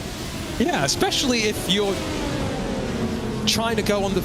Maybe this is one of their short stints. We'll find out in about 50 minutes time, I guess. Here's a look through the final corner. That's a long right-hander. Oh, that's a hardware failure. Calling that right now. Is it, or did the car snap away? But it was very sudden. I mean, I guess that doesn't really happen to the HPDs. Apparently, he just lost it. Apparently, hard to see from that angle, and also very, very hard to find the barriers around here. Let's see it from on board. So, just watch the steering wheel. Oh no, he does lose it. Wow! Very unusual. I guess he's in the dirty air, and so that's slightly unsettled. And maybe it goes to what I was saying earlier with balancing the pitch of the car. Wow, that was not what I expected, that's for sure. No, very, very unusual to see the car get away like that. One more thing before I go, by the way, since we are looking at GT1. The guys who have not taken tyres, there is one more compared to Huizinga and Solpeck, who I've already talked about. BRT have decided not to take tyres, and this is the battle we're seeing at the moment. BRT on very old tyres compared to Jürgen Frank on new ones. He's the leader of those on new tyres, remarkably. Yeah, this is a very interesting race strategically, that is for sure. We've had a change in GT2 lead because Trek Sim have done a driver change, but also a shorter pit stop than Paceworks Esports. So they now lead in those GT2s. Jürgen Frank looks up the inside of Basic Ollie, who doesn't really have the grip to fight, you'd think, and sees what would assume is the net race leader. Right. Thank you, Ewan O'Leary, around for the first hour, 38 laps of the race. He'll be back in about another 38 laps or hour. But instead, Paul Smith joins myself, Arjuna Kankipati. And Paul, wow. You and I, we've commentated on our fair share of racing. That's not particularly clean out from the number 12, but some of the best wheel-to-wheel action I think I've ever seen in a special event between Pinto and Denahan in the first hour. I think in terms of this year, the only thing that I can really compare it to is back at Pesque at Mugello between Pinto and Joe. I think that's something similar that I would say, where they went side by side for an entire lap. But that wasn't the special event, and it wasn't with multi-class action. You've got traffic there, you've got different cars, different speeds. It was fantastic stuff to see, and yeah, some of the best sim racing that you will see in a long, long time, that is for sure. That maybe wasn't the best, as an LMP2 car just runs into the back of an Aston Martin. That was Paul William Hope in the Team Loose Spurwing entry. Unfortunately, a bit looser than he was hoping for. Right, back over to former race leader Denahan. After getting that damage repaired, they now have Alexander Delatraz, who's got his own fight back on the cards too. Paul, Sean Campbell did point out in the YouTube chat that they took 20 seconds of optional repairs in the 001. But it's early enough in the race that they've got time to fight back with it, and it was better to take the repairs and not risk a tire exploding, as Sean put it, later on in this race. He's still trying to get back up to speed, though, is Jake Denahan. I'm wondering if there's fuel saving between these two, and Delatraz maybe not doing much of that. I don't know, he seemed to completely miss the apex at turn 11, but mind you, I don't think I've ever hit the apex at turn 11 in all my time racing around here. It's an intriguing battle that we're seeing here, the 5 versus 6 stops happening here, and Grid and Go, I mean, they've gone for it. They've thought, why not? Let's try it and see if we can make this work.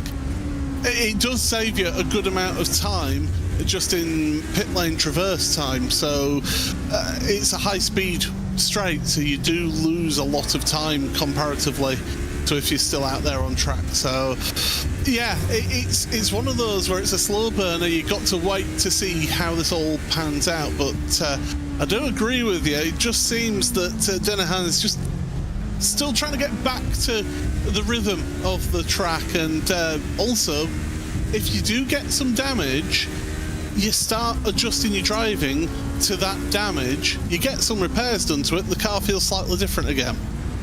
Yes, no, that's a good point. And maybe this is where for Jake, his relative lack of experience compared to on iRacing compared to the other platforms maybe plays a part as well. He's a driver that, I said it before, mostly competed on R-Factor 2, but in the last 18 months or so, we have seen him do a lot more in the world of iRacing, and his first top split pole position came in this particular special event. So it's clear that he's got that speed, and the team believes in him as well. Sven Haase saying that right now the 001's main focus is going to be fuel saving and tire strategy. Those are both things throughout the classes that we are trying to keep on top of. Paceworks Esports, former race leaders, going to maybe be dropped to second now, as that's the this is the fight for the race lead. They're going back for the lead. I thought for a second they were in danger of being dropped to third. Yeah, don't forget that you've got the different tyre strategies going on here. Paceworks taking the tyres at that first pit stop compared to Trek Sim not taking those tyres. So Trek will be at a disadvantage right about now, but are they then going to gain that time back again later on if they do another double stint in this race? So yeah, Paceworks Esports, I should imagine, will get past and will be trying to then gap them out once again. We are 41 laps into a 215 lap race. Now, that's something else to keep in mind, especially if you are these GT2 and GT1 machines. You have to work backwards from a specific race length. You're not working back to a race time and trying to estimate how many laps the fastest class is going to do in the allotted time. No, you're trying to figure out how much time it's going to take for the fastest class to finish the laps and then backtrack to how many laps you are attempting to do as well. Paul, I don't want to doubt you in here because he's usually pretty on top of pit stops here. But it's not very often that we see a driver change and no tires being taken, and so that's putting something in my mind. But I don't think it's going to matter. Up the inside at turn 5, new tires versus old tires, doesn't matter. Race leader back to the front, Paceworks Esports take the point. Yeah, they certainly do, and I mean, you can do it. In the time that it takes to fully refuel this GT2 Ford GT, you can get that driver change done. So but then you turn around and say, well, don't you want to put the new driver out on new tyres so that they can then really get the most out of them? It's that swings and roundabouts as to how you approach this race and how you manage things. I mean, it might be that the driver's quite comfortable to jump in with slightly used tyres, never raced or rallied, honest. It was something that we often talked about in those BMW Sim GT and BMW M Sim Cup events, right? When those used to be 2-hour races with a mandatory pit stop with a driver change. And the question we'd often find ourselves asking was, well, no tires, 2 tires, or 4 tires. Now, the reason I bring that up is Ryan O'Connor, the Solprec Precision Racing 160 driver that we saw unfortunately have a slight spin earlier on in the day. He's just said that they found out that GT1 tires are changed per axle. So that makes me think that maybe they've only changed either the front or the rears and not all 4.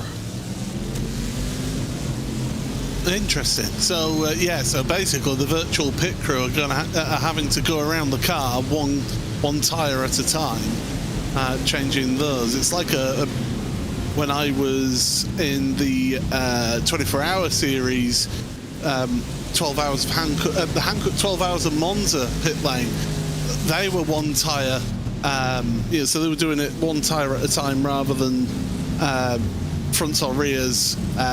You see, you got that difference in that, but yeah, you're saying with 1 axle at a time, it makes life a little bit more easy, I suppose, if you're doing it as an axle at a time. Fronts or rears, for round here, I would actually say Rias is the favourite because of the acceleration zones, the hard braking, but also these long sweeping corners. When you've got mid-engined or rear-engined cars, you're putting a lot of load through those rear tyres. Oh, that was a case of a GT2 almost running into the back of a GT1 car with your race leader being passed by that very pink Corvette. No harm, no foul, though. Gap at the front for the P2s is now 4 seconds, just under 4 seconds. On the last lap, Marcheno lost half a second to Diogo Pinto at the front of the field. In the GT2 class, it's still Team Hoisingveld that leads. They are 9 seconds clear of Solprec Precision Racing, who do have the honor of being the best of the Corvettes in the field right now, but we think the net race leader is technically Jürgen Frank on a slightly different strategy call. He's down in third. We're on board with Pascal Stix. This feels like going back 6 years or so in time, and as our producer Hugo Luis said it, watching a round of the Neo Endurance Series, on board with the Core Sim racing machine as it tries to hunt on the run to turn 1. Junior, you misread the date on that, by the way. That was 9 years ago. I was trying not to make myself feel even older. Oh, nice. To the inside of 3. Does mean that you're tight on the exit. That allows the Apex car to have the inside, but you carry more speed around the outside there. And it's a downhill brake into 5. It's so tricky. It's so easy to lock up a brake into this downhill braking. You've got to be careful on corner exit. You don't get squeezed off the track there. Good clean racing between the two of them. And well, at the moment, it's the Apex car, Daniel Civisabo, who's staying ahead for now. If you've never tried any of these cars, by the way, and that goes for HPD, GT1 or GT2, the next time the iRacing test drive servers come up, I highly recommend that you try it out. These HPDs are so nimble in a way that modern LMP2 cars are not, and that's interesting for me to say out loud. As to the inside, there goes that nimbleness. He overshoots the corner, but Shivi Shabo's able to cut underneath without any concerns. Paul, these cars were just so much lighter and smaller than modern race cars have become, and so even a modern LMP2 can't even compare to the change of directions that you can really have in this sort of a car. I mean, you look at the size of this car compared to a modern LMP2, and it's night and day. I mean, a lot of that is to do with the safety of the cars, a lot more material to absorb impacts now compared to what you had here with the HPD. Motor racing has changed. Whether people like it or not, it has changed as, again, side by side, out of 4, it's just squeezing each other on the run down to 5. And it's the same with a lot of formulas. Top line prototypes, your LM, oh my goodness. LMDH. Well, GTP and things like that. They have grown in size. You look back to the cars of the early 90s, late 80s, the Group C era. Those cars, they were still big, but nothing compared to these lumbering masses that we have nowadays. And that's something that's been interesting, talking to some real drivers about GTP and LMP2 traffic, Paul, is that the GTPs, yes, they've got more top-end speed, but it takes them a while to get up to that speed. And then through the corners, the modern LMP2 cars, which, let's not forget, had to be slowed down when the Hypercar and LMDH rule sets were introduced because they weren't targeting the same raw speed as the old LMP1 cars were. So it's just a very different sort of a world that we live in nowadays. And the new LMP2 car, this new generation, which is going to be very, very interesting how that works out. Closed cockpit with a center seating position. It's very different to any sort of a P2 that I've ever thought about before. But the one benefit from it being bigger is not just, like you say, the safety measures that they are able to build in. It also means taller drivers have the ability to get into the car. And I was talking to someone about this, Paul, because legitimately they told me there is no way in hell I can fit into the current LMP2 car. However, there's a chance I could go prototype racing in the new machine. trust you to think about drivers' height in all of this. See, for me, height isn't the problem in getting into racing cars. It's the width of my shoulders.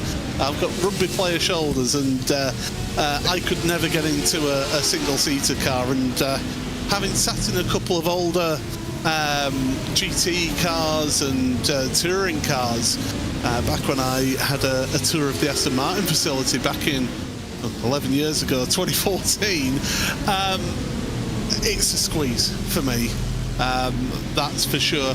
Interesting thing, when I did have that tour of the Aston Martin facility, it was when they were nicely in that GT3 Vantage era, but it was whilst they were swapping over from the V12 to the V8. The level of preparation, the finite detail that they go to at ProDrive for those cars is absolutely incredible.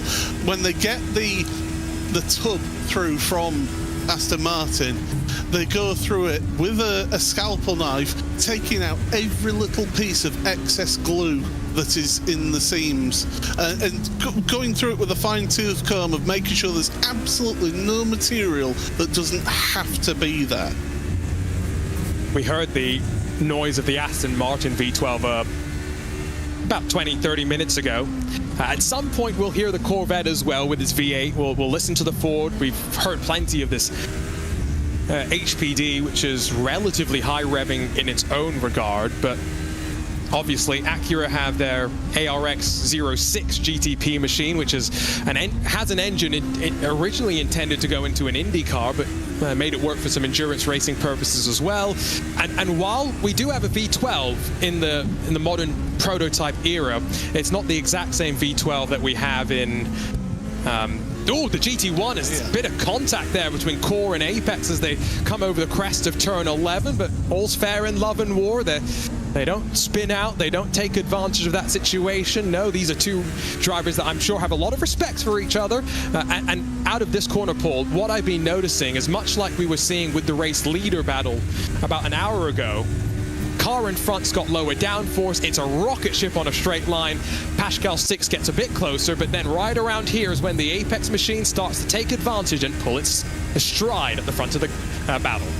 Yeah, you look at Sticks here, and it's in the draft. He's in the slipstream. You think he should be catching up, but that's the difference in the different aerodynamic packages that they've got here in these cars. And yeah, it just goes to show that it's great that if this would have been a race at a certain track in northern France, everyone would have had the low downforce on, and it would have been a procession. And here, with that higher downforce, it means you can brake that little bit lighter into the hairpin. Not able to get the move done. He's just, I don't think, being as aggressive as Pinto was, which is both a good and a bad thing. It was spectacular to watch Pinto's aggression, but I think some of the Grid and Go teammates may not have appreciated it so much, given it did result in the damage at the end of the day. We're almost 50 laps into this race, though. The estimate was anywhere from 5 hours 45 minutes to 6 hours in total race length. My timing screen in front of me is saying about 4 hours and 21 minutes from this point forward, so that's actually indicating a pretty quick race time. But Paul, the track temperature is just continuing to climb up now. It's 43 degrees Celsius, or if you use the wrong units, 109 Fahrenheit. Yes, either Freedom units or Roman Catholic. It's your choice as to which units of measurement that you use. But yeah, no, this track temperature has been getting higher and higher throughout the race, and we're only just 22 minutes past noon in Sim. So we've still got plenty of time for the track to get even hotter here on this one. So the chances of double stinting the tyres becomes less and less the hotter it gets, because there comes a point where that tyre just cannot give you the grip because of being thermally not working well. Listening, didn't sound like there was too much wheel spin there for Pascal 6, but that's one thing that this car does have, a rudimentary traction control system. Definitely not one that you want to be using too frequently, but It's there to help you in these warm conditions if you need to take advantage of it. But much as is the case with any driver aid on iRacing, typically the best drivers will try and avoid using ABS, traction control, stability control, because it slows you down. It removes some of that control from you. This was what I expected, the crisscross underneath at turn 13, but now Shivi Shabo not willing to release the position, knowing that he's coming around to where his car is definitely better. Out of the long right-hander, onto the power, and now over the crest and into turn 15 itself. It's a bit of a bump there that maybe is what caught out that one car that we saw spearing off to the left in combination with Dirty Air. But this is the closest that Styx has been into turn 1. Could it be a chance for him to commit into turn 3, using that extra downforce just to really slip himself up the inside? He's got a wise head on his shoulders. He's not going for that one. Yeah, he decided against it early through turn 2 into 3. Sean Campbell correcting me, not for the first time in my life that Sean's correcting me, saying that the tyres are not going to be thermally limited, and he said we're on the super hard compound. So there you go, folks. It's all about the wear, the actual physical wear then for these tyres. Well, I still don't think we're going to see a double stint with these temperatures, so in that regard maybe we are still kind of thermally limited. I think if we were down in the high 20s, low 30s, there may actually be a conversation to be had about whether or not you would want to use a double stinted tire at some point through the run. So that's just something to consider. And what Sean is saying there by making the joke that we're on the super hard compound is this is true even in nowadays for both IMSA and WEC. Michelin have what is a spec tire that they run for both series, but they don't bring the same compound of tire for every event. So for Road America, for example, I'm pretty sure they had the hard compound tire, but at Daytona they typically have softer compound of tires, not because it's easier on the tire.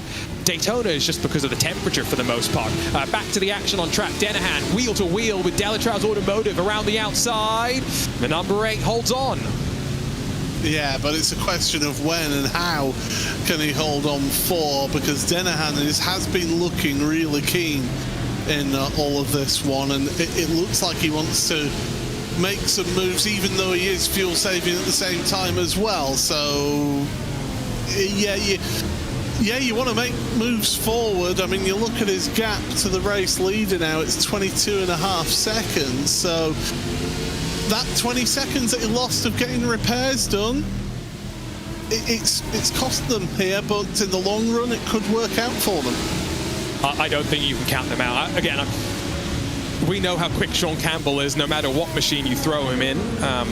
And Jake Denahan just continuing to get quicker and quicker on iRacing. Grid and go. Also, let's not forget, we talked about Daytona. Now that is a murder. There's no other way to say it. An HPD tries to get up the inside of one of the GTs, who gets speared off into the gravel, and HPD seemingly just losing a little bit of time. And this is what when you're the prototype, sometimes you've got to just compromise and get the run out of corner to be able to get the run.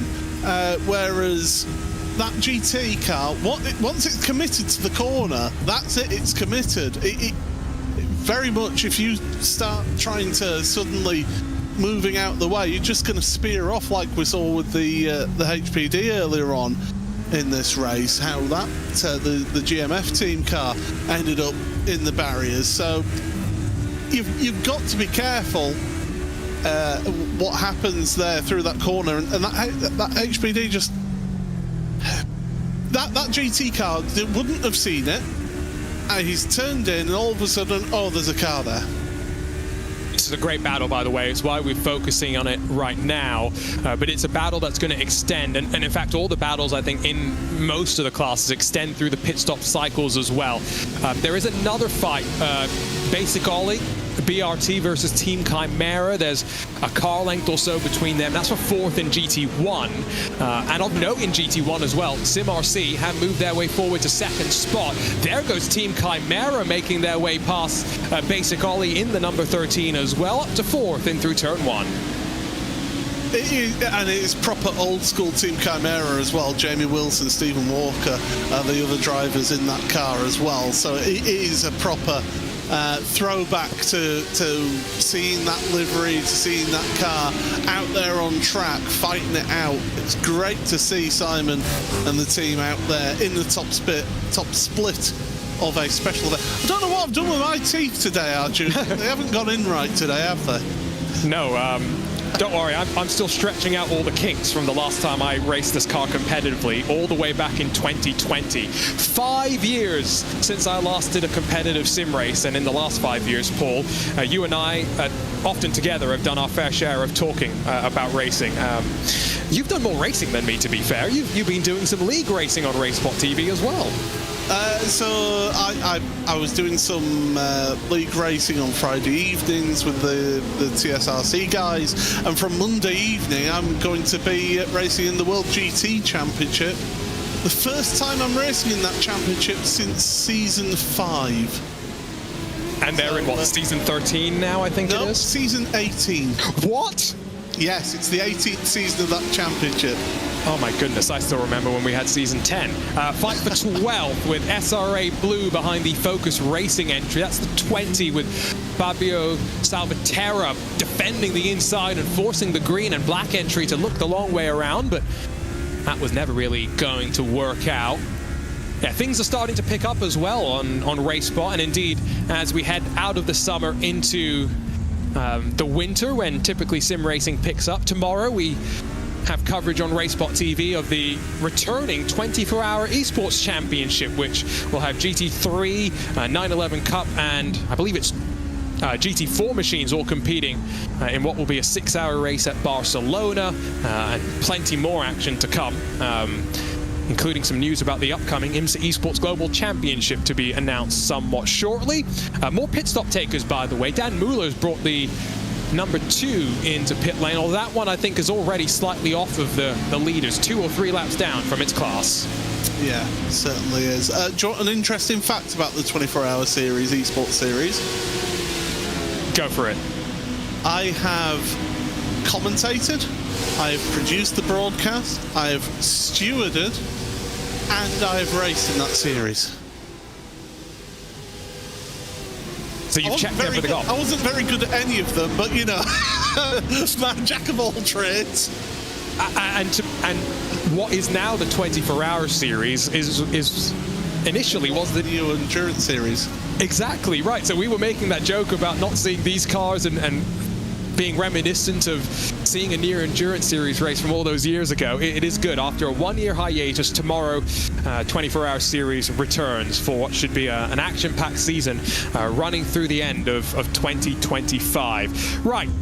55 laps into this race means that we are about 10 laps away from another pit stop cycle for these HPD entries that are starting to stack up on top of each other, not just in the couple of battles that we've been looking at as well.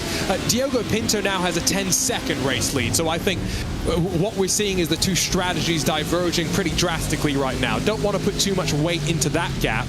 But I think, Paul, what we are seeing is these HPDs, even though, you know, we've got 25 of them that started this race, battle packs are developing now, and people have found the drivers and teams they're going to be competing with until the end of the race. Yeah, they certainly are, and it's when you start picking out at the start of the race, you're all looking forward, you're all wanting to be at the top step of the podium, but then as the race goes along, you've picked out your people that you're right. We're racing against them. These are the ones that we're fighting with. It's when you start picking and choosing your fights. I do see a yellow flag on the exit of turn 15, the last corner, for car 18, who is a car that's actually just returned, is way down the order, just trying to get back onto pit road. So bit of a nightmare for them. And the 16 is on pit road with a mechanical warning flag. I'll keep an eye out for Impact SimSport in that 16 if they rejoin the track. This is one of those special events where you'd hope to see some of the endurance racing spirit that we often talk about, right? Because it's not often that you're going to get a chance to race with these cars in a field as big as this, so take advantage of that. Another one through the final corner. And, okay, the car in front gets loose. Daniel has no time to respond. Oh, that's frustrating. Well, the problem is for Daniel is that if he hits the brakes, the car loses control. That's not good. That's the 35. That's max performance around. So they would have been fighting, I think, with FSG Racing, and wow, that's not a nice place to have an off, albeit with plenty of runoff area before you get into the gravel and then the barrier. So just drifting across the track and clattering over that curb. Yeah, you're never making that corner. I think they realised. I think they did try and take some form of avoiding line there and trying to just cut the inside of the corner to not wipe them out, but they hit that sausage curb, which, if you ask me and fellow commentator Peter Mackay, have no place on a racetrack at all, in our opinions. Peter Mackay, by the way, what a day it was for him yesterday, getting to be in the co-driver's seat of an ERC car driven by the winner of last year's event that he's commentating at this weekend. And not just a short ride around one of the special stages. No. Peter got the full 7-kilometer experience through one of the coolest stretches of the rally as well. So yeah, big shout out to our friend Peter Mackay, who, fingers crossed, knock on wood, I'll actually get to meet in person at the end of this year for the very first time, which, Paul, I'm still hoping that you and I get to meet in person at some point too. Yeah, we'll keep trying. Get me a pass for Daytona and I'll come. I was going to make a joke about needing to be let into your country, but now that I got my new passport, hopefully that's not such an issue either way. So I tell you what, if you want to come to Daytona, Paul, we'll set that up. Yeah, well, I have to do it. It's one of those events that you have to do, I think, as if you're a motorsport fan.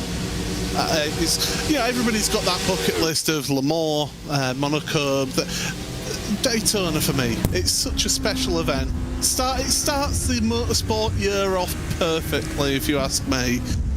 Such a tremendous event, and you look at the access that people get to the paddock in that event as well. When you compare it to certain other series, Formula One, you look at how the public are embraced.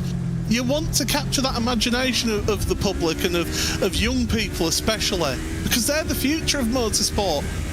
I look at motorsport in the UK, look at all the marshals. The marshals at tracks are generally getting older and they're not really getting replaced that much. You've got to capture the imaginations of young people to get involved in motorsport. And that's where there's a few teams that are making concerted efforts to appeal to a younger audience, right? So everyone calls out iRacing, but I want to say it's not just iRacing, it's a Random Vandals as well. And I loved what I saw on social media today. Random Vandals, they've got their own character as well. It's a raccoon that wanders around the track and does all sorts of shenanigans. And someone posted on their social media comment, a social media comment saying, oh, this is what iRacing do, why should you do this? And iRacing immediately replied and went, no, this is great, we love this, right? Exactly. So yeah, no, even if you don't have kids like me, I don't have kids, but I've got nieces and nephews, try and encourage them to get into racing, because I tell you what, there's never been a better time to be able to get access at an IMSA event, to go up close to all of these cars, see what it's all about, talk to the drivers, talk to an engineer. If you're really lucky and you ask for permission, maybe you'll even leave with a souvenir, a bit of bodywork off the car or something, right? So yeah, no, it's I love that, Paul, because that's the other thing that I think a lot of people forget, is that marshals, without them, none of what we love happens on a day-to-day basis. Exactly. I want to draw our attention to GT1 lead, Okay. Because this is getting close now. Tim Hurtingveld and SimRC legends. I mean, these are two stalwart names that I remember from back in the day racing these cars. And look at this, Jürgen Frank is on a mission right now. He was 15 seconds longer in the pit stop. Our assumption is he took tires as well as fuel, and you can see the grip underneath him. He flies past, and Philip Bereswell's probably wondering, was it the right decision to go no tires? And Paul, I'll put it to you this way. For him, maybe it's not such a bad call. For the rest of the field, they're the ones that have lost out with this, because we're only 4 or 5 laps away from seeing these cars back into pit lane. Bereswell's got to stick as close to Frank as he needs. I mean, you look at GT1, how that battle, we saw how close it was earlier on after the first stop with the tyres, no tyres. Nearly 14 seconds between those two. And that's one example of that tyres, no tyres option. And then here, that race lead for GT1. Tyres and no tyres as Lufkov around, and that Solpec Precision Racing car has been a little bit in the wars, hasn't it? Yes, and unfortunately, they have a 2-driver lineup. Both of those drivers have now had spins in this race, unfortunately. Maybe it's just also something about the balance of the car, right, Paul? The Corvette, we've mentioned that maybe it's a bit better through the corners, but maybe you're trying a bit too hard to make up time that you're losing on the straights, and so there's that give and take to consider. Let's see how close the Black Star Racing Corvette's going to be able to get to those in front. Team Chimera have pulled away by about 5 seconds from Basic Ollie after making that move, so a bit of a traffic jam forming here down to turn 1. Again, we talk about the classic names. I mean, Black Star Racing, Torque Freak Racing, two one of the stalwarts of endurance racing about 10-15 years ago, and that is not what you want to have happen if you're the 64 of Olympus Esports Atlas.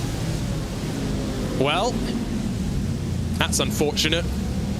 And this is the problem, I think, maybe with people being in cars they're not so familiar with. Now, Black Star Racing, plenty familiar with that car, but maybe the HPD a bit slower off the corner than it could have been with the downforce that it has relative to the GTs and the slightest bit of contact. Here's another look at it as Victor Clayson tried to just work. Now, it's a breathe off the throttle in both cars to get over that crest of the hill. But again, maybe it's just Clayson wasn't sure how much the GT was going to lift, how much room he was going to be given. And yeah, racing incident there for me. I think if anything, you'd expect the Black Star car to just breathe off the throttle a little bit more with that much, with the slightest of overlaps being there, just to allow that space. But he's involved in a fight with 2 others for 5th place, so it's that racist mentality of, yeah, I want to let you pass, but I'm fighting these guys as well. 60 laps now complete in this iRacing Portimao 1,000 kilometers presented by Simucube. It's the very first time this event has been held on the special event calendar. Path for 5th sees Casper de Court take over from Basic Ollie, who now just continues to bleed positions. Great to see Casper back into the car. Someone who traditionally many would have seen running things like the 24-hour Series Esports Championship, but no, instead he gets to go and drive, which is great to see, Paul. I actually met Casper at Monza back in 2023. Lovely guy. And as much as we often talk about sim to real from a driver's perspective, sometimes, you know, from a commentary perspective as well, Casper has gone and done it in the real world. He went from running the 24-hour Series Esports Championship, Ivra as well, which he continues to have a relationship in, but he is, I believe his technical title or official title is Sporting and Technical Coordinator with the Corventic Series. So that's just so cool for me to see, and it goes to show how a lot of sim racing tournaments and competitions have lots of structure and organization around them that can be carried forward into the real world. Not again. Black Star have just made contact again with the same car, the Olympus Esports car, this time at turn 13. I think there's going to be a bit of a squeeze given here by the Olympus car. Oh, yeah, there you go. Not happy at all. Jimmy, as I'm going to call it there, the sign of disapproval has come down. I would love to see a replay of that if possible. Thank you very much, producer Hugo. Yeah, so the first one I'll say is a racing incident, but when you don't give room a second time, at some point you've got to say to the car being passed, okay, that was also maybe a bit of a squeeze coming in through turn 12. I think there's bits of afters being given here, and yes, yeah, you don't want to see it. You don't need to see it at all. But at the end of the day, you can also understand where the frustration has come from, how the red mist can descend behind the virtual visor as well. So you can understand everyone is human. But mistakes happen, and that first one, I think you and me both agree, that was very much a racing incident. That's a bit of an incident with the back of that car and the orbit drop car. They've dropped to the rear wing. That's the drag racing configuration of the Ford GT2. Yeah, no, that's tends to happen with the damage model, if I remember. So. May not be as bad as it looks, but definitely not going to be the optimal grip, as that's one of the grid and go cars, isn't it? That's Marceno from second. Okay, I was going to say there's been a pit stop for Team Hoisingveld in GT1, but we'll get back to that one, because here he comes over the crest, and is this with traffic? It's again cutting across the... Is that a case of not having the overlap there and cutting across the nose of the car they were overtaking? Here we go. So they've left them space. Paul, remember that this is a car being lapped as well. This is not a pass for position at this point. But that other car can't just disappear either. Yeah, that... Now I wonder, remember, the 001 got damage after being hit in the left rear, although it was a bit more to the actual rear of the car and a bit of a square hit. What damage has now been done to the 002? Back over to your GT1, where Black Star Racing now in the middle of the sandwich. Bruce Carvalho, Nexus Esports behind, and still Basic Ollie holding them up. Now, this is one of the cars where I think not taking tires has worked out for Basic Ollie. I don't think it's worked out for Hoisingveld, don't think it's worked out for Solpec Precision's 162, but I really think, Paul, Basic Ollie has done an admirable job of holding on to that car and staying up towards the front of the field. He's certainly doing the job, that's for sure. Hampshire's finest is Basic Ollie. Track temp, by the way, 45 degrees now, so it's got even hotter, has the track here. And yeah, Ollie's doing a good job. I think he's doing a better job than his football team, that's for sure. But who does he support? Southampton. Oh, okay. So it's better than my football team of Halifax Town, so that's for sure. But he will be feeling it. Double stint in the tyres, as there goes Black Star onto pit road, and deciding now's the time to get their tyres and fuel. Something that I have avoided bringing up today is the incident limit, because I was thinking that with the design of the track and track limits maybe not being as bad as or as much of a worry as something like a Spa or somewhere else where there's a lot more runoff to take advantage of, I assumed we wouldn't get that close to hitting it. Some of these drivers are hitting everything, though, and probably getting closer and closer to what is, I believe, a 35 incident point limit before the first drive-through penalty, and then is it every 20 after that? Yes, it is. You're absolutely spot on there. It's almost like you know what you're talking about. Well, I literally took that one from my memory, so I'm glad that it worked out in that particular case, if I'm being honest. Lap 65, Paul, I think we're 2 laps away from our race leader, Diogo Pinto, coming in and potentially handing the car over to Gustavo Ariel for the first time today. Yeah, he's on lap 32 of his stint right now. The 2 grid and go cars there on lap 29. So as we carry on looking at that strategy call, seeing how that's going. But Pinto what a performance he's been having there up at the front there. It's a case of when you get that clean air, when you get that opportunity to just focus and put the laps in, that's when you really do get into a nice rhythm, a nice flow of this track. And this track has got a nice flow. I really enjoy racing this track. It's a difficult track to master, with the undulation involved in it, through blind turns as well. I do think that turn 11 is the trickiest corner on the track, because you are turning and braking at the same time, which for these cars, you can easily lock a front tyre through that one, miss an apex, and before you know it, you're compromised through the next two corners. It has got such a good flow. I really enjoy this one, and yeah, the drivers, they're having a blast. Maybe not turn one though. That could have been better in my opinion. The one thing, Paul, that I've really started to take away now that I've been to a few more racetracks that I've done lots of laps on iRacing is that while you sometimes appreciate that a track has got elevation changes, it's one thing to appreciate it, it's another thing to be there and see it in person. And I think this is probably one of the tracks where, because, like you say, 11's got that elevation change coming down the hill as well, all of those things probably make it a very different track for a driver to get to for the first time in the real world and say, wow, that final corner, for example, that's probably fairly intimidating to try and work your way through. Whereas the example that I'll use is Watkins Glen. I think in the sim, everyone just assumes that the S's are easy, right? And you're just going to be flat. Well, it is such a steep section of track, isn't it, the S's? It's incredible. Yes, but what?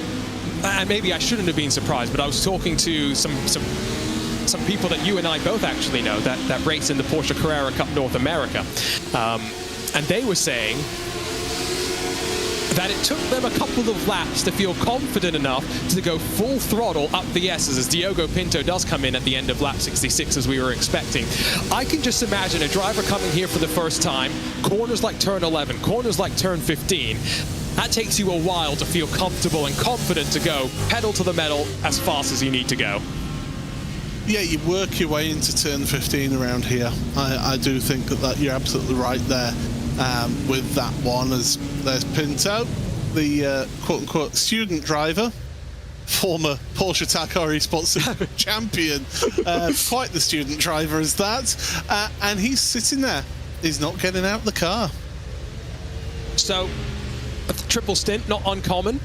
In these HPDs, I remember in Le Mans, when we used to run our 24-hour races there as part of the special event calendar, it would be very frequent to see drivers doing quad stints, if not longer. There is the first time that we've seen the difference between modern and vintage cars on iRacing. The fact that we had to wait for the fuel to go in, Paul, before it goes up on the jacks to get the 4 tires changed as well. Yeah, and that's a crucial thing of the difference there, as car number 9 is at a standstill on the exit of turn 15, just getting going once again. So trouble for your GT, is GT1 class. That's Team Loose spare wing. Yeah, I prefer it. I prefer seeing tyres done separately to the fuel. Personally, I just think it promotes more variation of your strategy calls. Oh, that was a bit of a hip check there. Going into the corner in front of them, and they have their own instant, and Blackstar involved in it again. They have just got the magnet for it being involved in it, because that one was definitely no fault of their own. They were just minding their P's and Q's, and, you know, oh, poor Blackstar Racing. We've been talking about how good it is to see them back out on track, and Kim Eriksson, who believed this would have been amongst his first laps in the car after getting in during that most recent pit stop sequence. I mean, what even does he do? Well, there's nothing you can do. And bang into that car, and Kim will be thinking, what is my life like? What have I had a black cat cross my path or something? You know, something has happened here. I'm going to be entirely selfish right now, Arjuna, so apologies everyone, but Cracked Racing have had a stop and hold penalty for speeding onto pit road.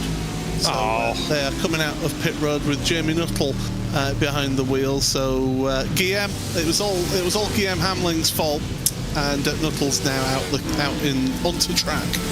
That's the worst part, right? Is sometimes a penalty will be incurred by somebody that doesn't actually serve the penalty because of the driver change. What happens here? Ooh, the 000 tries to go around the outside, and this is where we were talking earlier. The GT car is committed at that point. It's expecting to track out all the way to the edge of the track, and maybe just the shift of the pedal input and the momentum just unsettled that. Ronnie Pickering, Team Machine, one of the more interesting team names that we have in today's race, that is for sure. Lucas Lodato, someone that we've seen on RaceSpot TV, a bit more in the Indy cars, but paired up, of course, with Nexus Esports. Brewster Carvalho's handed over the machine. Let's listen in for a couple of corners to not a V12, instead it's the V8 American motor powering this Corvette around Portimao.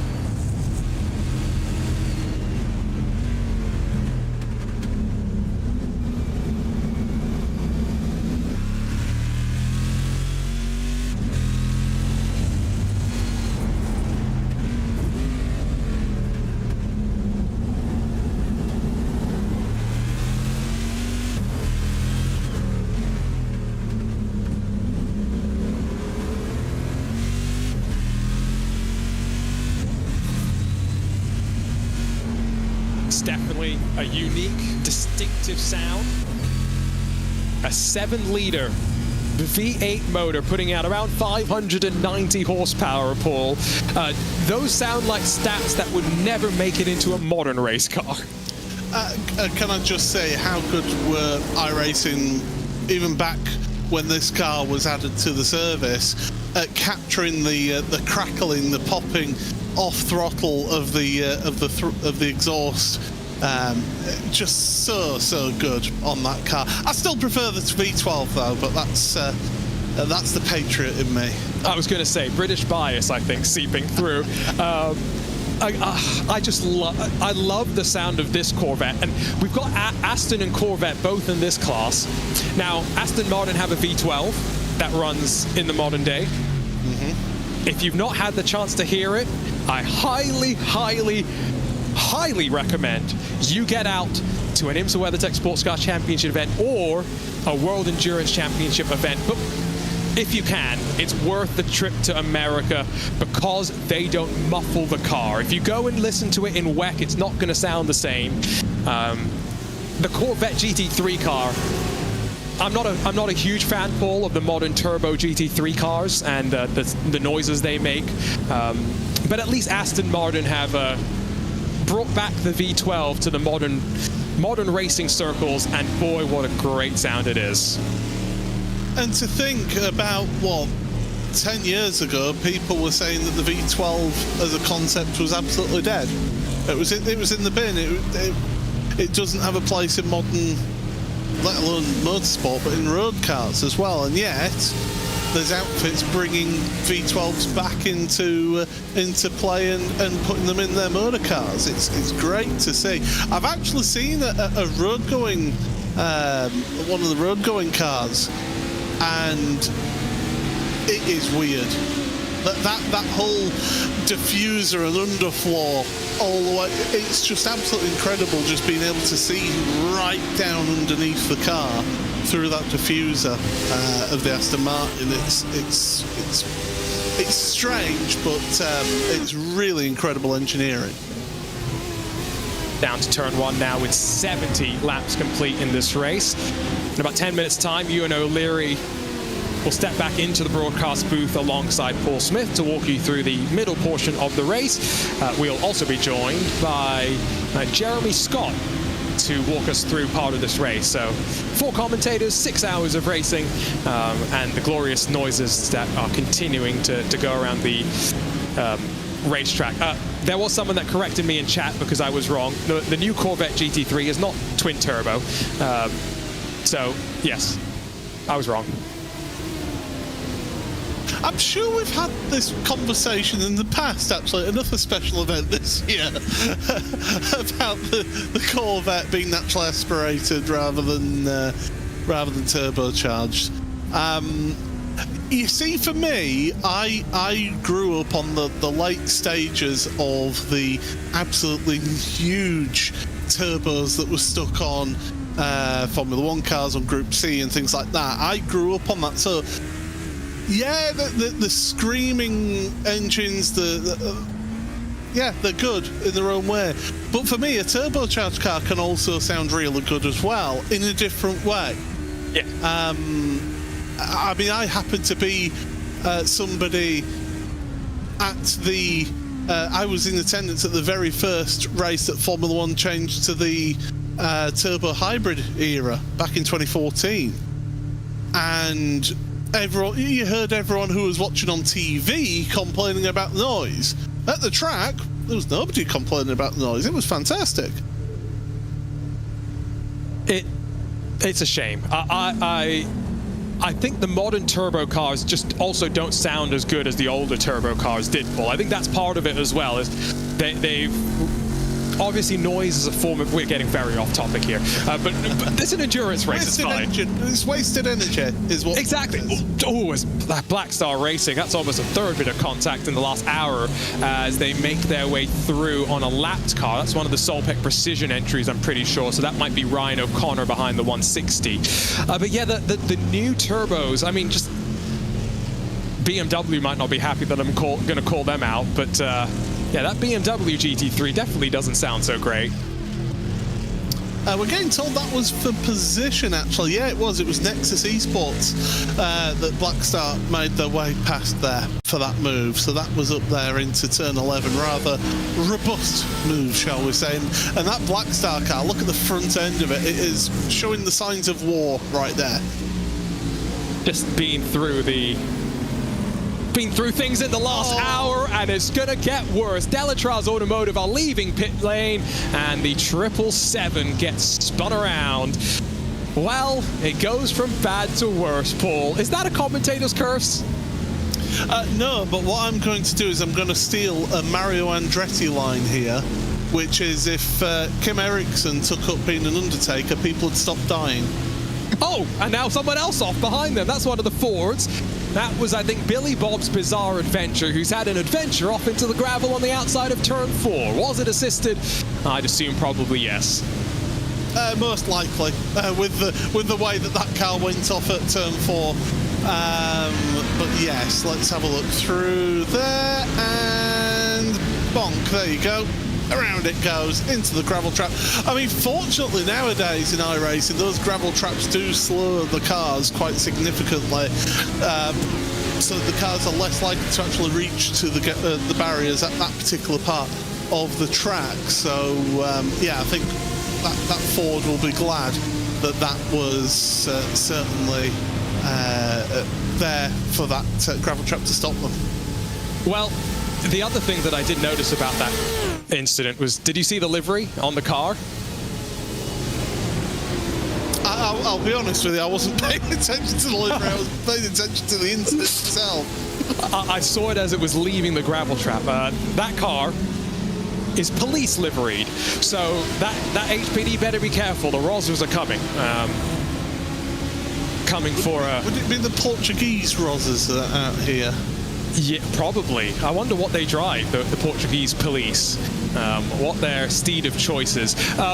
Pit lane, by the way, is busy. You have seen the leader make their way down in. So Simona Maria Marcheno in the 002 is going to relinquish the race lead, we would assume, after what was a 37-lap stint. So this was something that Ewan and I were wondering. It was a slightly shorter pit lane time than we expected for the 002, but it worked out for them. They've been able to do the full stint that will cut a pit stop from this race, Paul. They're doing a driver change as well. It's Peter Zuber jumping in.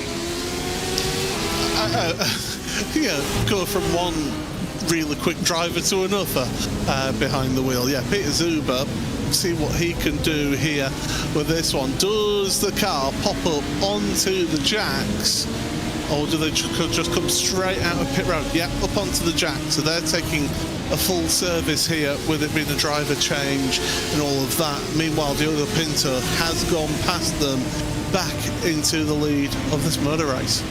And so they did have that slight spin, let's not forget. That probably has cost them a bit of time. But what's the gap going to be now once they leave the pit lane? I'm seeing 26 seconds or so as TFR Lab up the inside, then off the track as well as they take advantage of the runoff that is there. Team Chimera will slip back past with an HPD positioning themselves between the two. This is a fun little battle brewing for what is fourth right now on the road.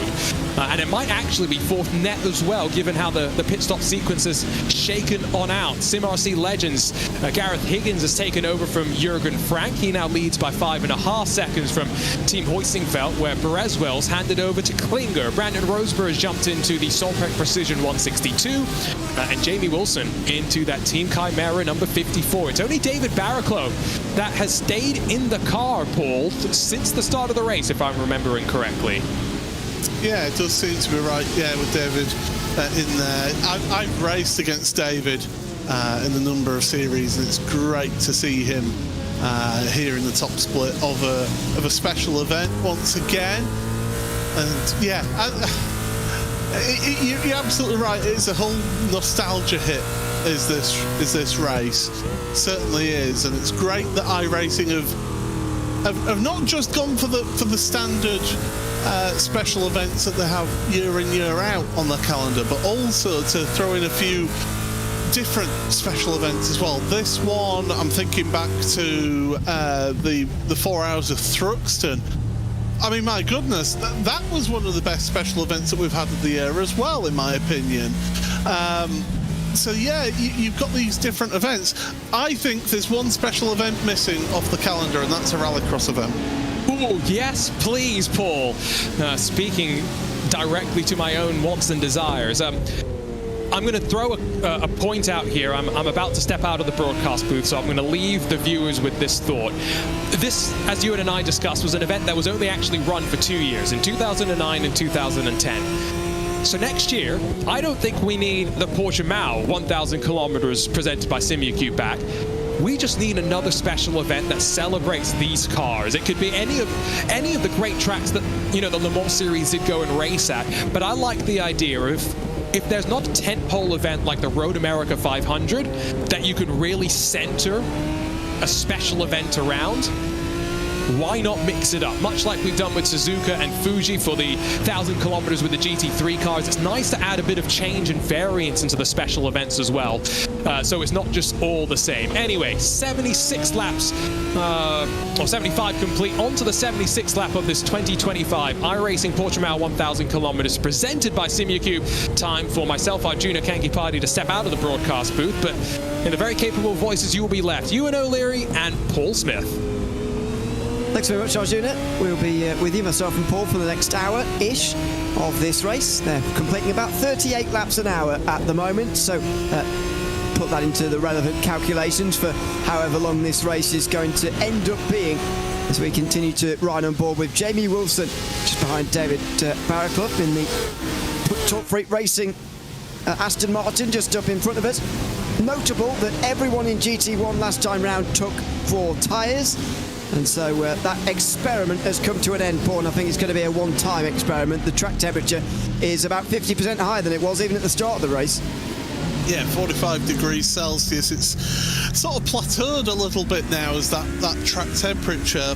I was expecting to get up into the high 40s, so yeah, definitely going to be intriguing to see how this track develops. And you mentioned it earlier on in the broadcast, even in the first hour, about how we were getting that dirt and detritus offline, and how the dynamic track comes into effect here in iRacing, and it really does give us those tram tracks through some parts of this track. So it looks great for us, but the drivers absolutely hate it, because if you get slightly offline, all of a sudden you've got no grip whatsoever. Absolutely. Get your suggestions in, by the way, on YouTube as to what the special event should be for these cars, the HPD GT1, GT2. Don't know if you've got any thoughts, Paul. Jack Wells suggesting Silverstone 6 hours, one of those events that doesn't exist anymore but did in the past. Any suggestions? you see, for me, I remember going to Silverstone when the World Endurance Championship were there with the LMP1s, so like the 919 and cars like that. Maybe have that event with those cars, perhaps, of that era of you know, the GTEs as well. Get that mixture of cars in for an event of 6 hours around Silverstone. For me, I don't want to see too many special events at the same tracks over and over and over again. Give people sight of other tracks like this, Portimao. It's a wonderful venue.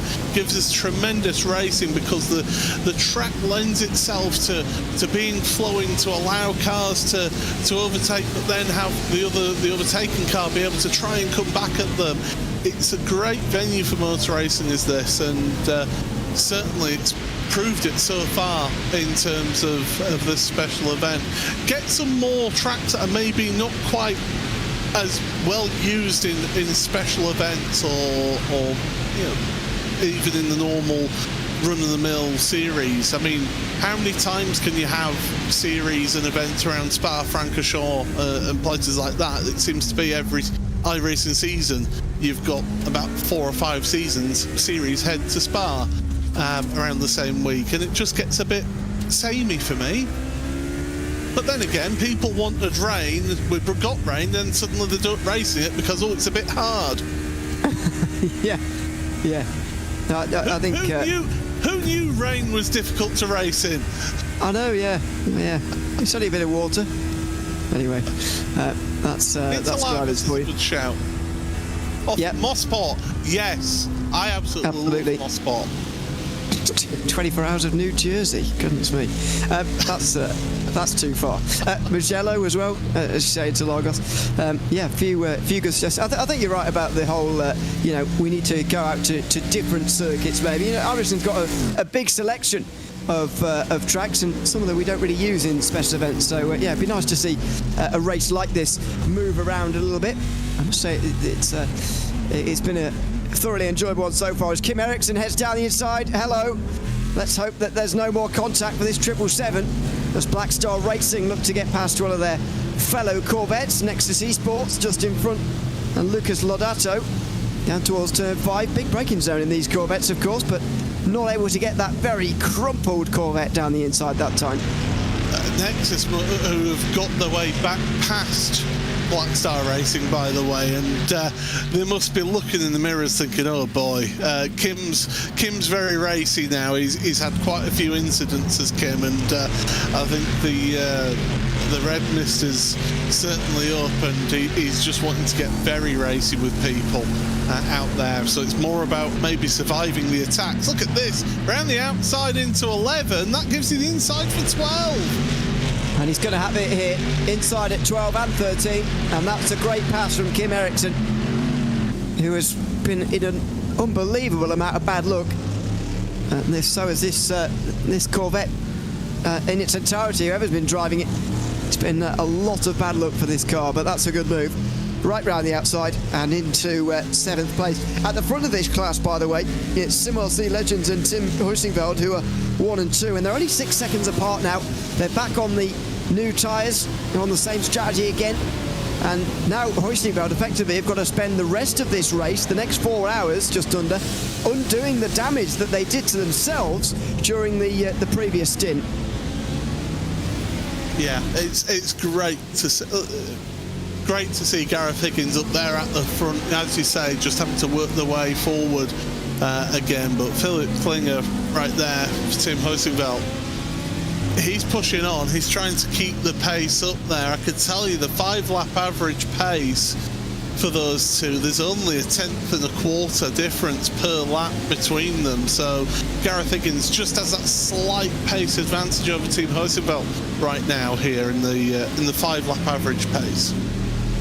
Yeah, it's going to be a proper race between those two now.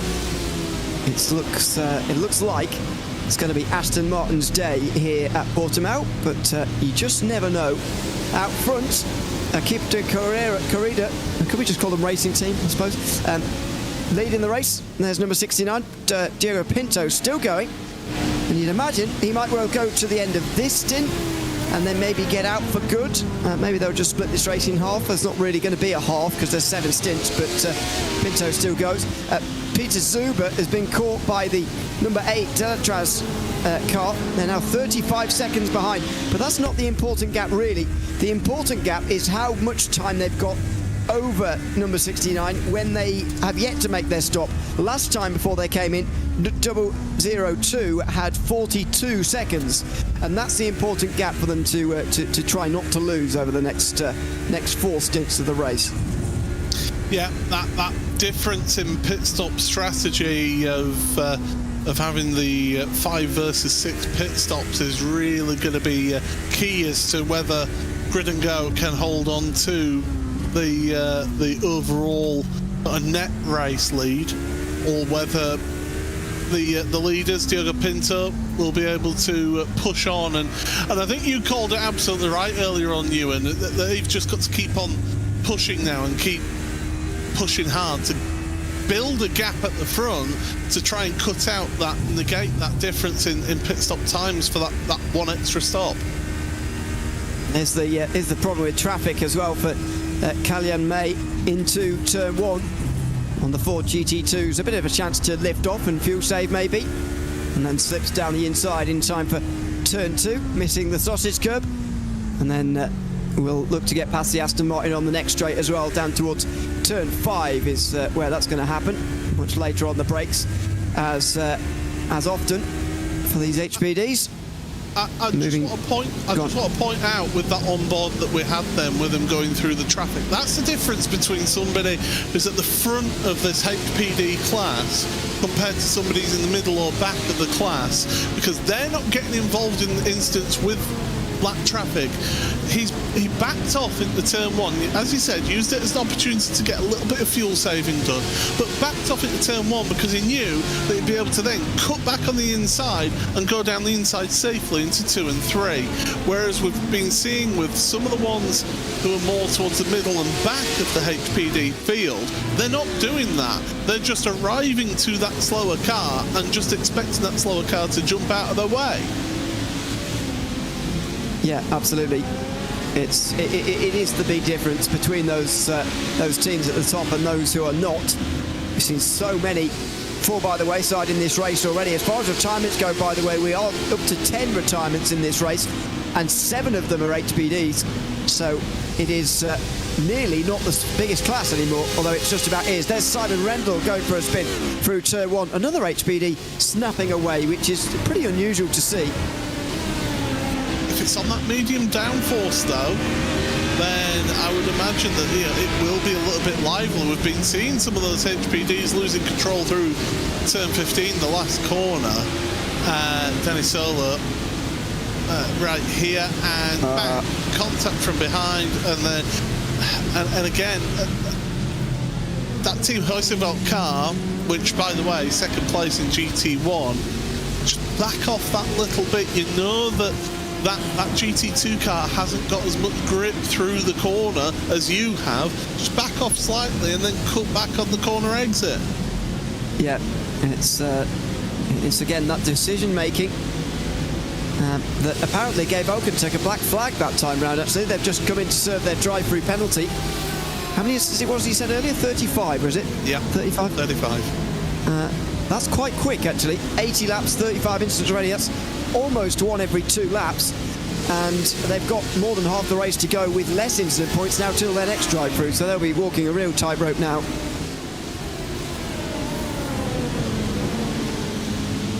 Yeah, how you've got to manage that, and again, it's keeping out of incidents is going to give you that extra flexibility when it comes towards the end of the race. If you've got a load of instant points at the end of the race to play with, and you're involved in a fight with somebody, you can maybe take liberties with track limits every now and again compared to some that aren't. I know that's not how you're supposed to use the safety, but you to get your safety rating and use the instant points. I very much have that league mentality where oh, I've got this many instant points, right, I might as well use them. Yeah, well, maybe we'll see a bit of that later on. And to be fair, I did think this was going to be a circuit where those incident points were going to be a big factor, actually, considering the runoff you get here and the ability for you to just slip off the circuit very slightly without really having a big crash. As Philip Klinger comes down the inside at turn 5, another bit of traffic negotiated under 5 seconds now, up to Gareth Higgins, who leads here in the Sim RC Aston Martin. Klinger is closing at the moment, and if he can get there by the end of this stint, then that would be very ideal. However, he's probably not going to. This is lap 21 now, actually, of Philip Klinger's stint. He did 28 laps last time, which is a bit shorter than normal. They can do 31, and SimRC have been able to squeeze an extra lap out of this Aston Martin so far. 31 laps they've managed so far, but I'm not sure it's really giving them any real strategic advantage. Yeah, certainly. It's, again, strategy play at heart here, and how do you work the tyres and fuel? How do you manage the car throughout the race to get to the end as quickly as possible? It certainly gives us that intrigue, and it's going to be very much down to that last hour when we finally see things pan out. As these two still fighting it out, then Endurance Enjoyers Red. They're in 8th place, right behind the Apex Racing team, Salva Talon. Salva, see, for me, I'm surprised to see Apex Racing team there in 7th place right now. I would be expecting them to be a little bit further up. I know it's a car that they wouldn't have focused on for many a year now, well, this HPD, but with the level of preparation that team does put into special events like this, then I would have expected them to be a little bit further up the field, personally. Well, they did have incidents earlier on that, don't forget, that forced them to pit early. After just 25 laps, they were into the pit lane, which is 10 laps too short. In fact, their next stint was 37 laps, which has only otherwise been seen from 001, was it? 001 that went a bit further? Oh, was it 02? Oh, no, sorry, yeah, the 002, because 001 was a lap earlier than its teammate, yeah. Yeah, I thought I'd written those the wrong way around, but no, they did go around that way. But yeah, that's the only other time we've seen 37 laps, and so they're really on a bit of a recovery here. I'm not sure if they can make up enough time to... No, they'll be able to make it onto a 6-stop strategy, I suppose, but I think they might have been planning to do a 5-stop, and it's not going to pan out here for them with that early stop. They're actually only 6 seconds behind Core Sim Racing. That's two teams in 6th and 7th who are, maybe a bit further down than where you'd expect to see them. Well, of course, Core started second row of the grid, got involved in that instant through turn 1, didn't they? So, well, turn 2 into 3 instant with them, and with it was Delatraz, wasn't it, involved in that one as well? So yeah, it's how you recover from things like that, and yeah, Core doing a good job. Sven Neumann is, well, they're only a second and a half behind JS Academy, who are in 5th, and they're only actually 6 3/4 seconds behind the Grid and Go 001 car as well. So Core are sniffing an opportunity, perhaps. Yeah, maybe. They, as we continue to watch this battle further down the field, this is between Simon Rendell and David Hoffman. Hoffman was in... was he driving at the time when that car made contact with 002, or was it somebody else? It was definitely this car that made contact. Now looking to work its way back through the field. These guys already 1 lap down, by the way. Only 9 cars on the lead lap, and Focus Racing Black are about to go off the lead lap. They're going to be lapped by Pinto pretty shortly. But it's going to be a relatively few amount finishing on the lead lap with the punishing damage you get on these cars. There goes Hoffman. He comes down the inside, and Simon Rendell lets him in at turn 1. Dark Horse have been changing their driver at each pit stop. So it started off with David Hoffman, then went over to Fabian Fahlmann, and then back to David Hoffman. So, yeah, they've been interchanging drivers throughout this race. Different style, I suppose, but if it works for you as a team, then, yeah, why not do what works? Through the hairpin for those two, they will begin to stretch apart by the looks of things in that fight there. It is only HPDs that are near to one another at this stage. Only those cars that are battling away, and so we'll continue to watch them. Simon Rendell in this 000 through turn 10 and 11, and back down the other side, seeing a bit of is that GT traffic in front? There's HPD traffic, in fact, just in front of them. As I mentioned earlier, they are still the most numerous class, even if we have lost over a quarter of them already. Is that news from Apex you've got there, Paul? Yeah. I don't. Yeah. Yeah, they've got irreparable damage now. I know from first-hand experience of irreparable damage with this car. It's usually the floor that's the problem, and if you damage the floor of this car, you are down just so much in terms of top speed down the straights, but also with the grip through the corners as well. So yeah, it's not great when you get that damage, because you basically resign yourself to, well, we've just got to try and get whatever we can. Whoa, lock up of the tyres there from David Hoffman in that Dark Horse Motorsport car. But yeah, once you get that damage, you resign yourself to basically just getting to the end and getting the best result you can. Yeah, absolutely. That was a good bit of car control, wasn't it, down at turn 5. As David Hoffman looks to make 2 passes in just the space of 2 laps for Dark Horse Motorsport. Just in front of him, Fabio Salvatierra through turn 11, keeps it nice and tight to the apex, but you know, this is going to be more of a difficult move to make. He's going to have to probably think about this, probably thought out move into turn 14. Is there going to be a half chance? No, not there. Maybe needs a bit of traffic, and there isn't going to be any. There's a bit of GT1 traffic through the first sector, but they're a long way away. Yeah, they're going to be looking forward and thinking, well, we've got a long way to get up to the next cars. Here he comes then to the inside, and you can see the difference in setup right there with their aero. So Shortland one place further forward for Dark Horse Motorsport, David Hoffman. I think we've got close battling towards the front of HPD as well. About 1.25 seconds separate third and fourth place, Delatraz Automotive and Grid and Go. So those two are pretty close out there on track as well. So we've got battling in your HPDs. GT1s is pretty spread out now, and the GT2s, unfortunately, also pretty much spread out as well.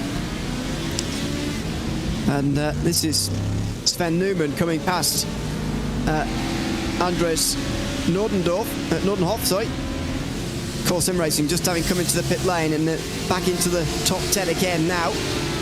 So they had about 130 laps to go at the time. They should be able to make it on 3 more stops now after the stop they have just made. A couple of interesting points coming in on YouTube chat. First of all, the whole thing about drivers not liking the rain because they're not very good at it seems to be ringing true with plenty of people. But I'm not going to try and pronounce the second name, but Pavel in YouTube chat saying that it's interesting that the old cars are still popular in iRacing. And like we were saying earlier, I think there's definitely a time and a place for these HPDs, these GT1s, GT2s, and that's something I've always wondered about sim racing, whether we can delve more into that historic stuff. And this is a good way of iRacing doing that. You know, as much as we might not like to admit it, these cars are really quite retro now. I'm not sure when the last time the Aston Martin and Corvette drove, for example, in the rear world. I think it might have been 2010, I'd guess, maybe later. But, you know... 2011, 2012. Right. Yeah. Yes, it's over 10 years ago, and these cars are getting pretty retro. It's a good, I think, good avenue for sim racing to maybe go down, as well as the up-to-date modern stuff which we're lucky to have on iRacing these days. We can do some historic stuff, and this is a good way of doing that here this afternoon.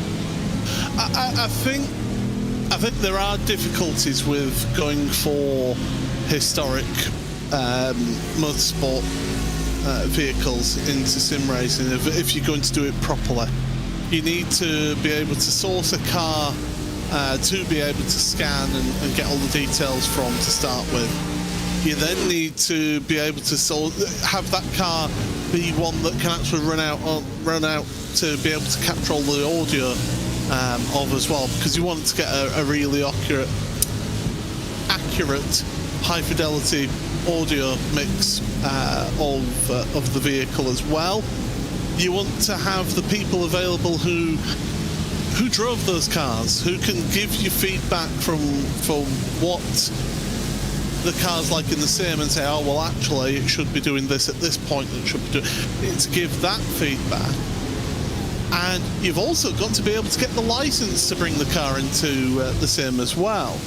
I think one of the more popular cars that's got a very good sort of community built around it, so not just the Proto GT community that's been built around these cars, the Lotus 79 community. Yeah. What a group that is. And if people have ever wanted to race that car, you just say hello to that group, and they'll be, oh yeah, absolutely, here's what you should be doing here and this, and you'll have people help each other out, and that's one of the joys of sim racing is having that community aspect. But yeah, it's a lot easier, I would say, to source the cars and get the feedback from modern machinery than it is the older quote-unquote retro stuff that I still think of as modern.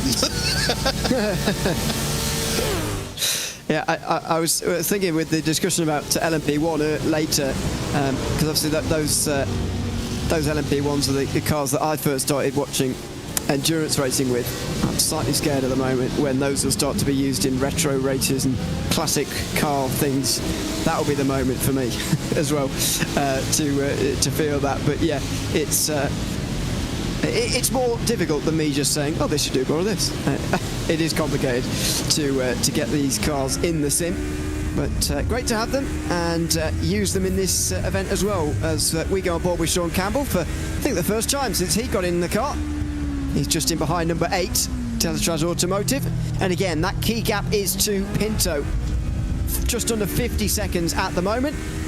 They need to get to a stage where Pinto's going to come out far enough behind them that they can hold on in the final stint of the race, because don't forget 001 and 002 are going to make one less stop than 69 today.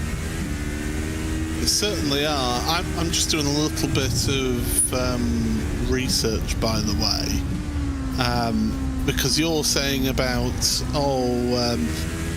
you started watching with the cars like the GT1 cars. I remember the 1990s GT1s of the McLaren F1 and the Porsche 911 GT1 and things like that. The BMW prototype in the late 90s, and I grew up with all of that in that through that 90s period of endurance racing.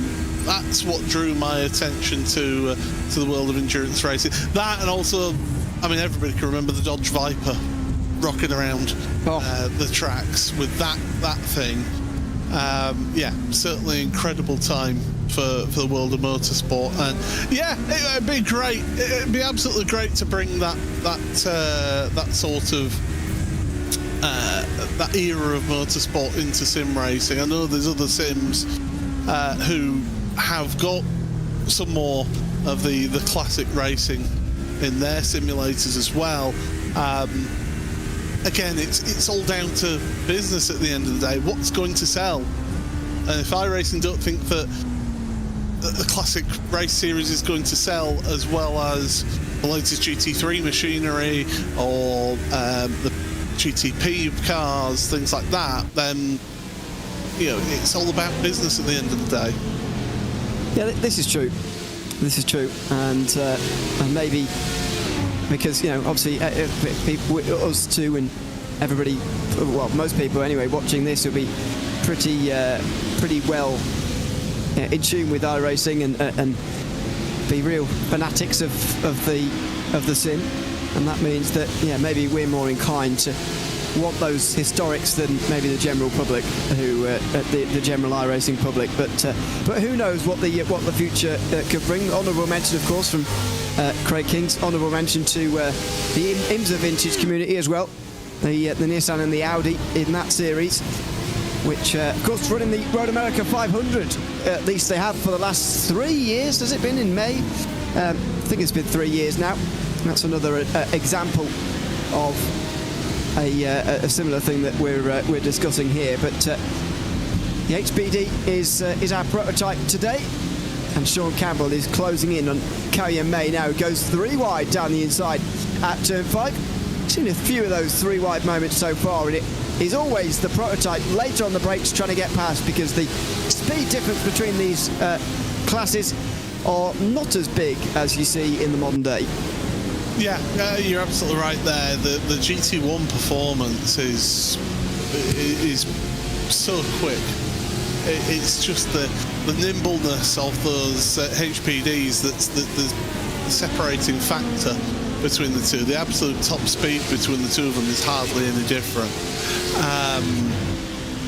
Just going back to that conversation point that we were having, I'm still sat here waiting for somebody in sim racing to give me John Cleland's 1995 British touring car Vauxhall Cavalier, because John Cleland was my favourite race driver in the mid-90s, and I've always wanted to race that car in sim racing, but nobody's done it. They've always gone for the Vectra when it comes to that more historic stuff.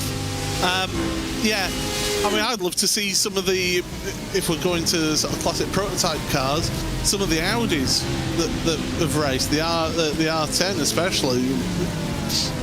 Getting some of those machines in would be absolutely sensational. But again, is there a market for it in the big scheme of things? Yeah, that is always the problem, and will remain to be the problem as well.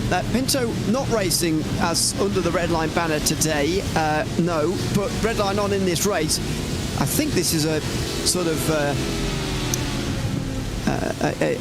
almost private venture from Pinto and Gustavo Ariel, his Red Line teammate, who is also doing this with him. But they're into the pit lane now, and this is a little bit early. So the end of lap 94, only 28 laps out there on the circuit, and they are coming in to make a stop. It's not a drive-through, so this is an early stop from Diogo Pinto. Is this going to be finally the driver change that we see here? No. So Pinto's... Oh, no, there it is. So we've got to change the driver now. Gustavo Ariel's going to jump in to the car. Now, they can afford to actually pit that little bit earlier, can't they? Because of them running that 6-stop strategy, it gives them more flexibility as to how and when they do make their stops.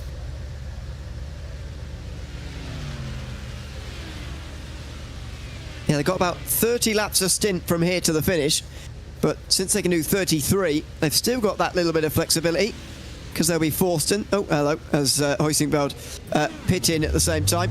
Ariel leaves, and 44 seconds is the time.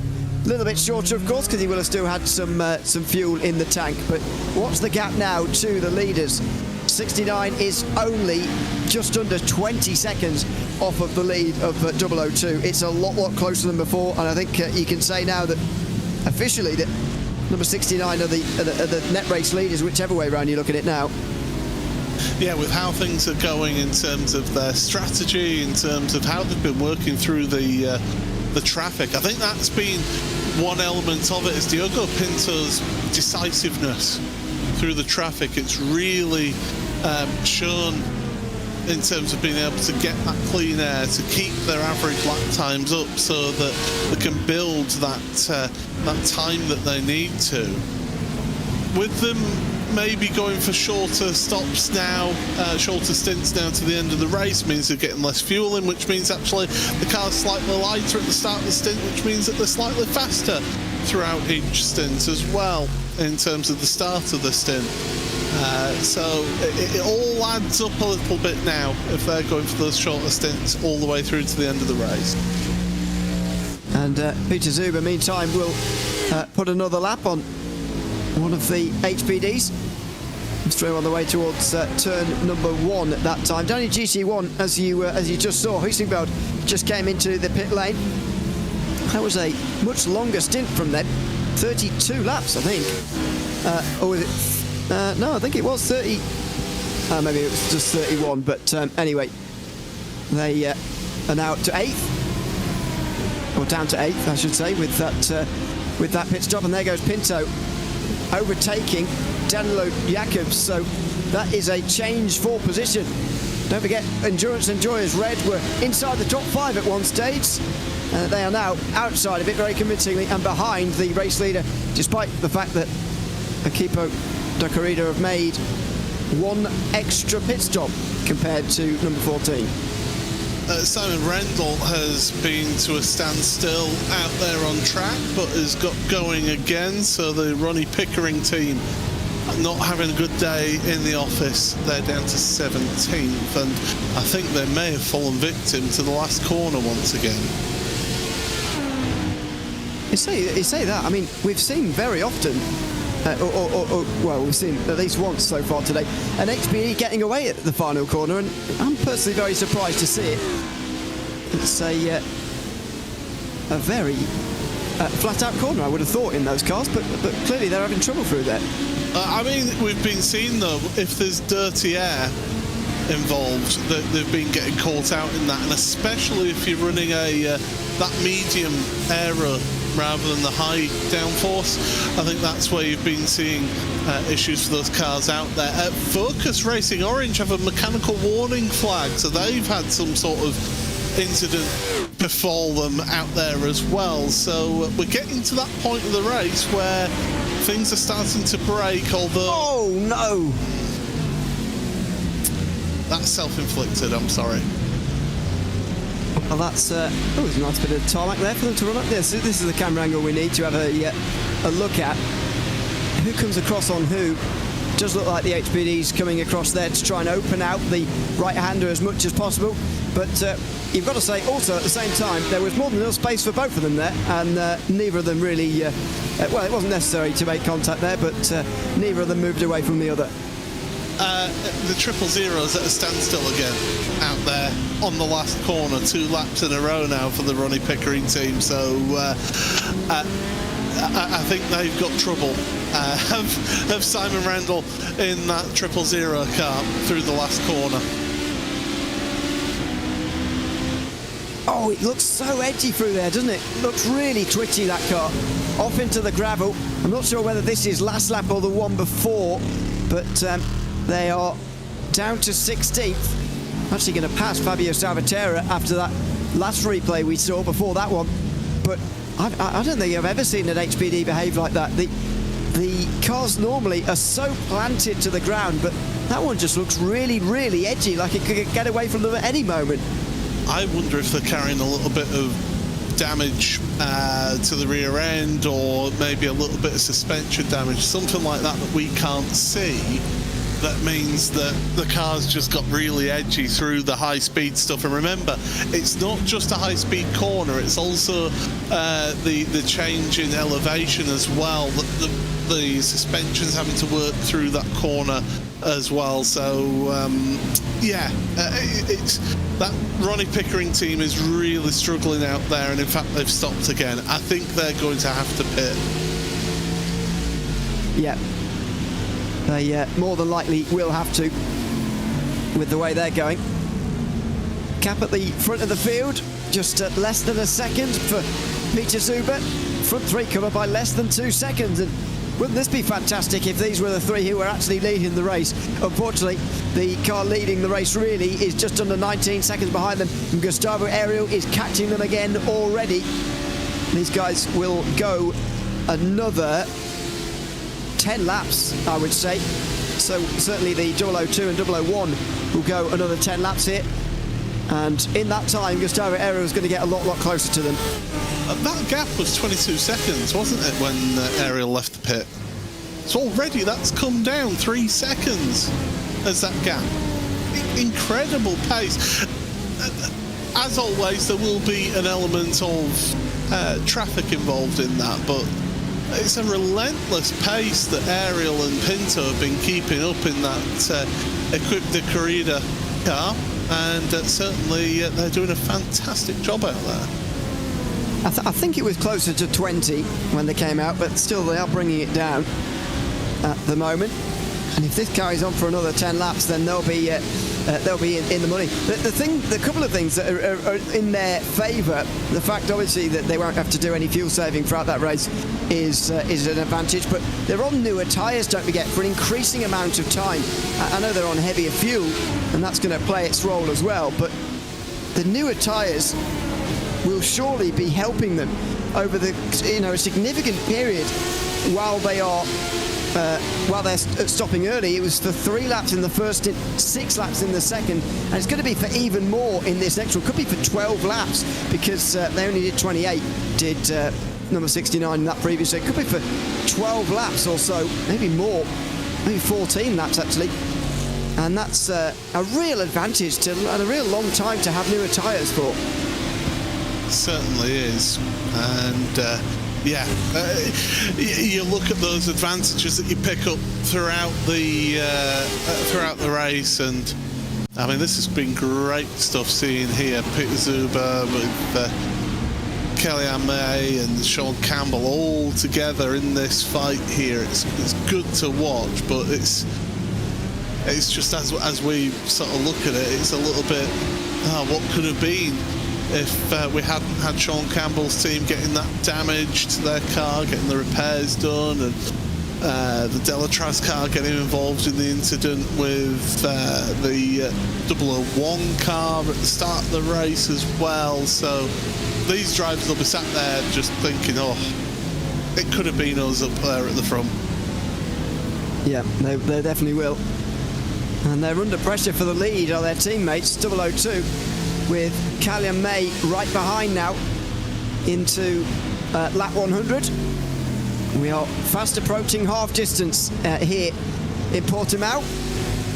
And the predicted race distance today, by the way, was was somewhere between 5 hours 45 and 6 hours, but I think we're going so quickly that we might even go a bit shorter than that here, a bit shorter than 5:45 here today, but let's wait and see on that front as Kellyanne May now comes out the final corner very close to Peter Zuber. Daytona 24-hour winner this year, of course, with Sean Campbell. Kellyanne May right into the slipstream now in towards turn 1, but he's not really close enough. A flash of the lights from 002 on Team Hoisingveld, who are not going to give that one up very easily, but a bit of an advantage for the race leader as they sit through that Aston Martin that May couldn't follow through, although he now does the same through 2 and 3, and Sean Campbell does the same as well to get closer as well. GT1's finally finishing their pit stop cycle BRT onto pit road for their latest stop. So yeah, the GT1's now getting their pit stop cycle done, and SimRC Legends back to the head of the field, and quite comfortably, it must be said, ahead of Team Hoisingveld that we just saw having the front 3 go through them.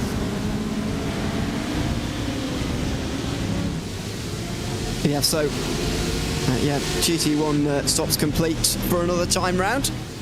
HPD still yet to be completed. Last lap, well, the one before last actually, was the lap we were expecting Thiago Pinto to be in. Of course, now it's Gustavo Ariel driving that car, and he's not going to be coming in at that time again.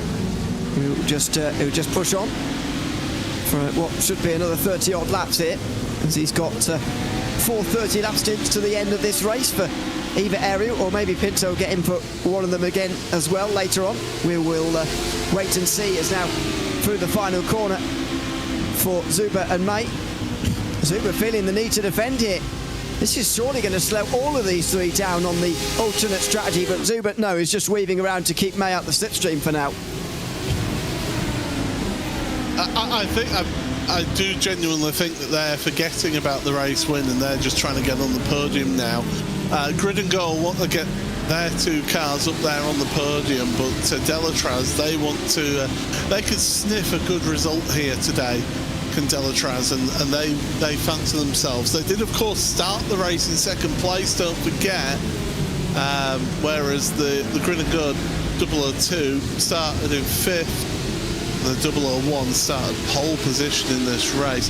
JS Academy, I know they owe us a pit stop right now, but they started 12th up to 4th place right now. Yeah, great drive, and they made up a lot of those places in hour one, by the way. They were right up towards, I think they were 7th at the end of the first stint, so they really gained a lot of time, maybe even higher than that. But another good drive there. Proto GT HBD have also come up the field to 6th place, although they are yet to stop, which is slightly inflating their position for now. Through the final sector for these three leaders again. They'll have 6 laps at least, will the Grid and Go cars at least, in the rest of this race. So for the rest of this stint, so this could be a proper battle. And if you say, as you say, it's going to be a battle for the podium between these guys, then they are going to have it out right now. Zubert taking the defensive shape into turn 1, but again, more straight line speed on these Grid and Go cars than there is on the Delatraz Automotive one. Look at Sean Campbell just showing the nose, trying to get into the sight line of Kellyanne May and just trying to cause a mistake. I mean, at this level of sim racing, it's going to take a lot to force that mistake, but it can be done. We've seen even the best drivers come unstuck in races like this, in special events like this, and look at them, all three of them working their way past the GT2 traffic. That was the 21 third placed GT2 of NGC Esport team. People will be sat at home thinking, oh, we've barely talked about the GT2s in this race. There's 8 of them, and the lead battle, well, I say it's a battle, there's about 41 seconds between first place Paceworks Esports and Trexsim.com. Yeah, unfortunately, GT2 hasn't quite been taken up as much in this race. As meantime, bottom of your screen, Josh Benson gets down the inside of Stephen Walker, and there's contact. Team Chimera go around in 54 after a touch with the BRT Aston Martin. Stephen Walker has to wait before rejoining, and he will at least stay in 6th. But that was contact as Benson was trying to leave room on the inside, and there you go. Stephen Walker turned in as if there was only one car on the inside. Yeah, you see, Stephen will have had the 2 wide call. He wouldn't have had the 3 wide call until about there. But even so, you would imagine them just open up the steering just that little bit to allow the space. I would have thought that Team Chimera, as we're still on that replay there, I would have thought that Team Chimera, they would have had a spotter there working with them, saying just hold it out wide, but if you've already committed to that turn-in, it's very difficult to just completely open the steering up, and around goes Stephen. Yeah, you'd expect him to be able to see that, unfortunately, that 2 down the inside. I think there was enough time there for him to account for that, but just wasn't able to, and he spins around. Now, I think number 1's had some sort of problem somewhere, because they've now been caught by Brandon Roseborough, the Solpet Precision Racing Corvette. Aston Martin versus Corvette for the first time this afternoon. And at the top of his screen, we're on board with the Corvette, but definitely Philip Klinger has had some sort of problem through the pit stops. His gap to the lead's about doubled. His average lap time is a 140.382, so that's an average lap time taken over the last 5 laps, although no, that wouldn't have had the pit stop in it, as Brandon Roseborough trying to work through. Brandon, meanwhile, 139.762, so you're talking, what's that, 0.6 of a second difference per lap. Yeah, it's showing Brandon has just got the pace compared to that Hurstevelt car, which has got some damage to the rear. That won't help. No, and maybe that is one of the things we can look at as the cause here, as the GT2 car stays to the inside line, and we run right around the outside of it here in the Corvette. Rosberg gains on the straight, using that big hole in the air, pushed out by the Aston Martin, and Rosberg gets close into turn one, but it's not really an overtaking chance, especially not in these GT1s.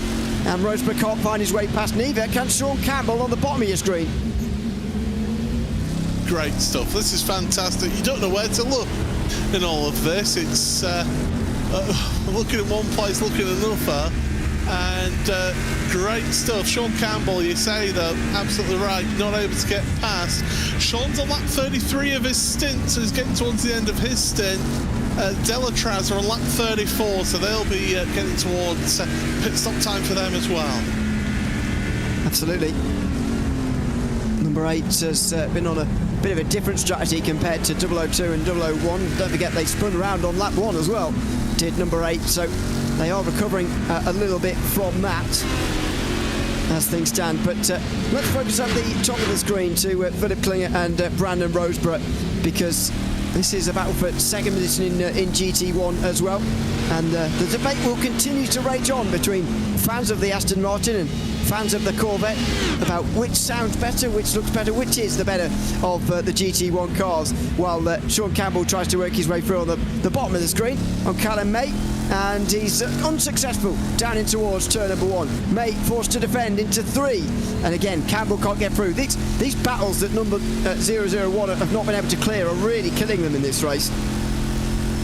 Yeah, we saw that earlier, didn't we, with the 001, not able to get past, and it's just getting stuck in those positions. Down the inside goes the Solpec car. That's a brave move into 1 in GT1. To go full screen with them. Will he get it done through 3? No, the car just stepped out a little bit, and here comes the Aston Martin back here, you. Oh.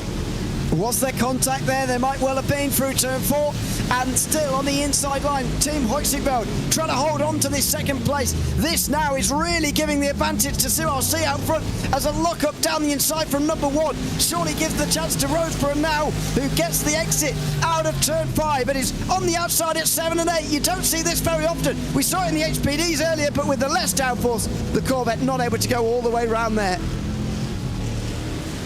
Great stuff between these two. Fantastic, as always. And this is great stuff to... Oh, looking at a late move to the inside through 10 and 11. That's not going to work out for him, but he's showing his intent here. And there's Brandon trying to get the cutback, trying to look to the inside. Is back to that HPD battle, and he's got through. Sean Campbell has got through. Meanwhile, Solpec are getting through here. Yep, Sean Campbell through on the bottom of your screen. Hoysigveld coming back through into second place on the top of screen. It is a remarkable fight between the Aston Martin and the Corvette, and it rages on as Klinger takes the inside line, the racing line, through that final corner and onto the front straight again. He is just about in front, but the Corvette's got better straight line speed in the slipstream. He comes through, does Rosberg. He's going to be through by turn 1. He's got his nose in front, and that Corvette now finally moves up to second place. Does he come back again, Klinger? He will. Oh, cut back through turn 1 and very nearly contact through 2 again. He cannot get through, but he's wide now through turn 3. That should allow Rosberg through.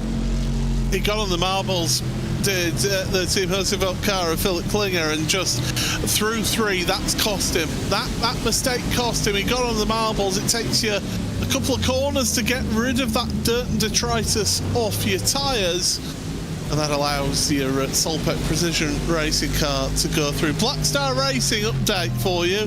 They've had another incident at turn number 1, and they've got a black flag now, so they've reached an instant limit.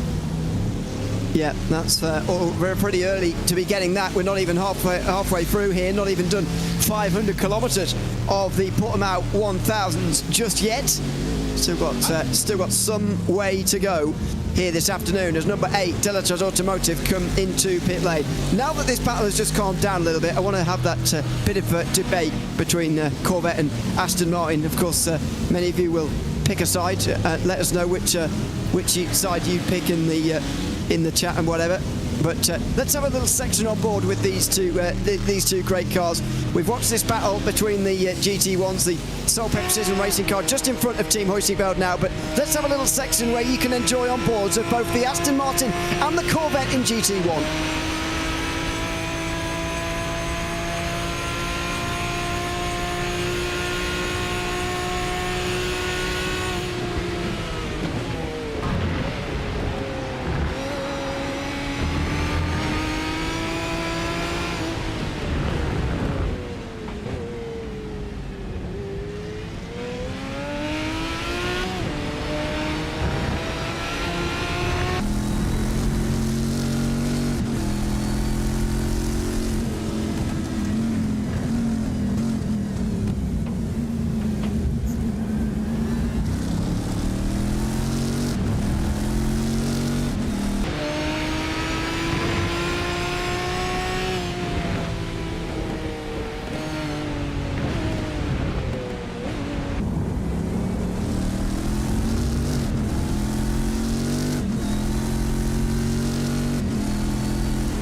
What an amazing class it is. GT1, one of iRacing's very best, certainly the best sounding there has ever been on this service, in my opinion, Paul.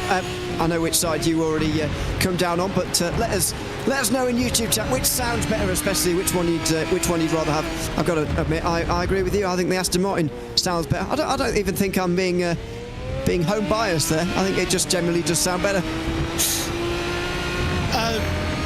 I mean, the Aston Martin, it sounds... I just prefer that V12 sound to me. It's a bit more... It just brings nostalgia to me hearing a V12 engine. And certainly it's a great noise that it makes as we go along. I'm not denying, by the way, that the Corvette sounds good. It's just the Aston Martin for me is more my thing. Grid and Go both onto pit road. So Sean Campbell actually went 37 laps, whereas Peter Zuber's going 36 laps. So they're matching up their pit cycle again now. They are matched up again as Gustavo Aero comes through to take the lead. I will just check what the gap was before they came in. It was 14 seconds this time around, so that is 28 seconds closer than it was before. Now, if they close in by another 28 seconds throughout these next pit stops, number 69, then they'll be ahead when they next make their pit stop. I'm not quite sure we're at that point yet, but it's notable how much closer they are this time around. And don't forget, this is the part of the strategy where now we're waiting for 69 to come in, and it won't be too long until they do. They've already been out, don't forget, for half their stint. So the half stint, and they will be coming into the pit lane. We're about halfway through the race, so you'd expect that. They're about half a stint offset now. Yeah, it's as we get closer to the race now, they'll get closer and closer in that offset as we get closer to that one extra stop coming into effect between the equipped Corrida car and the Grid and Go cars. I think it was crucial for Sean Campbell to actually get ahead of the Delatraz Automotive car, and crucially has actually got ahead of his teammate in the pit stops as well. So 8 seconds longer for Peter Zuber in the pit, so obviously getting some sort of repairs done there. I don't know. I think Campbell short-fused a bit, actually. I think he was shorter in the box. By the looks of that to me. 39.9.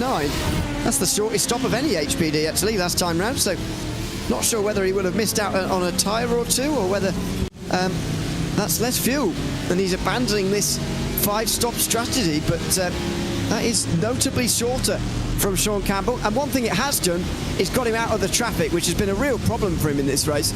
Getting out stuck in traffic, stuck behind people, but he's no longer stuck behind anybody. Now he's short fueled.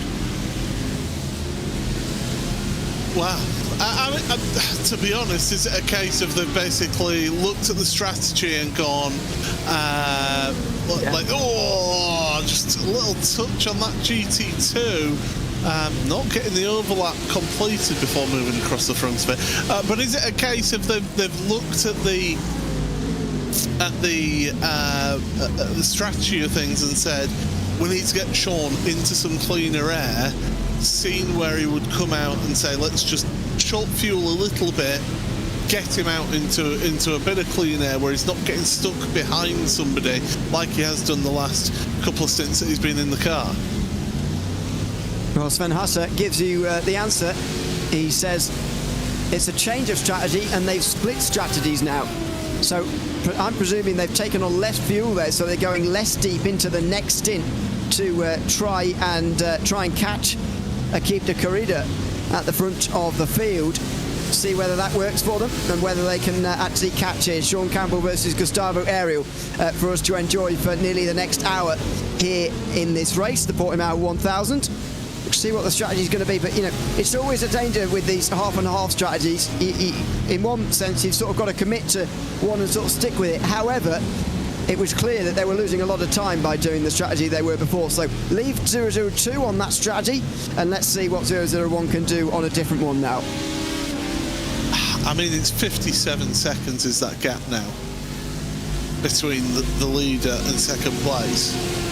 That is a big margin to be able to switch, to try and catch up, and with that switch of strategy though, I will say, of course, having the shorter pit stops now, you'll catch up some time naturally with that shorter pit stops each time, so I just don't see how it works now, personally. Well, if they have the same amount of stops as Ariel, last time rounds they went 15 laps longer, which is about half a tank, so they gained 10 seconds on pit stop time, but yeah, that's only really it's less than 20% of the current disadvantage they're at if they still have to do all that catching. So yeah, it's a very long way to go to try and get the race win here, but either way, grin and go, trying something, and you can commend them certainly for that. Paul, we're about to let you go. A big thanks to you, of course, for your contribution this afternoon. Portimao 1000. Any final predictions, maybe, as to what's going to happen, or final thoughts of this race before we let you go from the Portimao 1000 this afternoon? If there's one thing that we've learned from this race is that it's not predictable. Things can happen and change here, and it just takes one incident to happen between a GT1 and a HPD to really change things at the front of the field. Well, thanks very much, Paul Smith, alongside myself, Ian Leary, for the last hour. Jeremy Scott will now join me for another hour in this race, and indeed he'll be with you on the broadcast for another 2 while Arjuna comes back from his break. Good afternoon, Jeremy. Good to have you alongside me. This is a lot of fun, isn't it? HPD, GT1, GT2, and we've come to a more modern circuit at Portimao, but it's absolutely providing the entertainment for us this afternoon. Ewan, this harkens back to the era of when I started professional broadcasting and doing stuff with the American Le Mans Series, and you had these beasts on track. So for me, this is a bit of nostalgia. I'm loving every second of it. It's fantastic, isn't it? Thoroughly enjoying it. We'll talk a little bit more about this setup as we go along. But we've got a battle in GT2, so we might as well enjoy it while we've got one. Ethan Bass, a long-time driver of the Ford GT, even long past it being useful in GT3. He is now in the GT2 class, of course, as you have to be, just in behind Daniel Solo in the Alcantech NHR by Nyman Racing machine just up in front of us. And Bass will try and work his way through for Orbit Drop Bear Mars as they now come into the final turn. One of the great machines of this category is the Ford GT, but unfortunately a few less of them here today. Having said that, they are all still in the race, all 8 of them that started still in the race. That was one thing about the Ford GT of how versatile that was. You would see it in ALMS, you'd see it in ELMS when WEC first got started. All over the side-by-side contact through Primera, but you would see them all over the place, and you still see them in Vintage Series, which is fantastic. I've got to say, it's interesting seeing how this 15 is still at full throttle and still able to stay within this race for 4th place, because you take a look at that rear wing and it is so cattywampus, but I love this. This is fantastic to see. Even in the sim world, you got the HPD, GT1, and GT2 still racing with one another.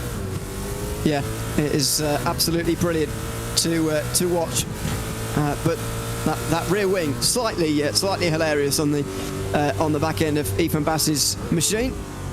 So harping back to how the iRacing damage model used to be, it is very, very good damage model now. That's for sure. In the modern day, this used to be very common, of course, when we had these cars in the past. Up over the top of the hill, that's a mistake. No ABS in these cars, of course, no assist. Daniel Solo goes very wide indeed over turn 11, and he's invited the pressure from Ethan Bass, who goes round the outside at 12. He's on the curb, got to be careful with that on the outside, and no, Solo able to recover from his mistake and keep the position. Yeah, Bass just trying to do all he can to get up to that 4th place, but it seems like that rear wing is kind of affecting him, so we'll see when he comes in next time by to get some sort of repairs for that. And you'll really see it mess with you there coming off turn number 15, or Gulp as some people know it around there. But up the hill, man, Portimao, I love this circuit. I love these cars. This is an absolutely fantastic race thus far. We see that the 4th place car kind of going with the defensive line heading into turn 1, so that makes life a little bit interesting. But even with that rear wing failure, Bass still able to close in on 4th place there. And there's a big gap up to 3rd. This might be all they can get from this race, with over a minute up ahead to why isn't this race at night racing. Obviously this race is at night, not at night, so we can see what they're doing. Otherwise it would have been very, very difficult indeed for us. Down the inside there for the Aston Martin. Just splitting these two up for just a brief moment here. Bass tries to work his way past. And another look, actually, Aston Martin will get through into 7 and 8. So traffic gives and takes. It's taken from both Bass and Solo there in the last few moments as Course Sim Racing come into pit lane. Now that looked like an HPD to me with a bit of front end damage on it. We caught a brief glimpse of there. Just a little bit of damage, This is the era where the speeds and everything was just a little bit different than what you see here, so a little bit more argy-bargy, as Calvin Fish would say. But yeah, this battle for 4th place is still really heating up in GT2, and it's absolutely fantastic. Really brings credence to how good your GT classes were as we take a look at a replay of the 80. Yeah, just a little bit of a tap, and all those, right in those in the wall. And that will do it each and every time. That's big contact. You can see this is lap traffic. I think that's number 8 just in front of the lap car racing side by side, and Newman just drives straight into him there, I'm afraid. Easy to blame the lapped car and say, well, you should be getting out the way, whatever, but I'm afraid that was Newman driving straight into the back of the lap car there. Might have been 000, don't know, but that car is going to drop a long, or maybe it was Olympus Esports Atlas, because they're down in pit lane now. But anyway, that car's going to drop a long way down. I think that is that's going to be put on the faster car there, unfortunately. Well, and that's something that we don't talk about normally, is it looked like that the lap car was holding her line. So, at that point, yeah, you got to put it on the faster car, because the lap car was actually trying to be predictable right there. Yeah, I think so. In the meantime, there comes Sean Campbell, I think that is. Or is it Peter Zuber, actually? Sorry.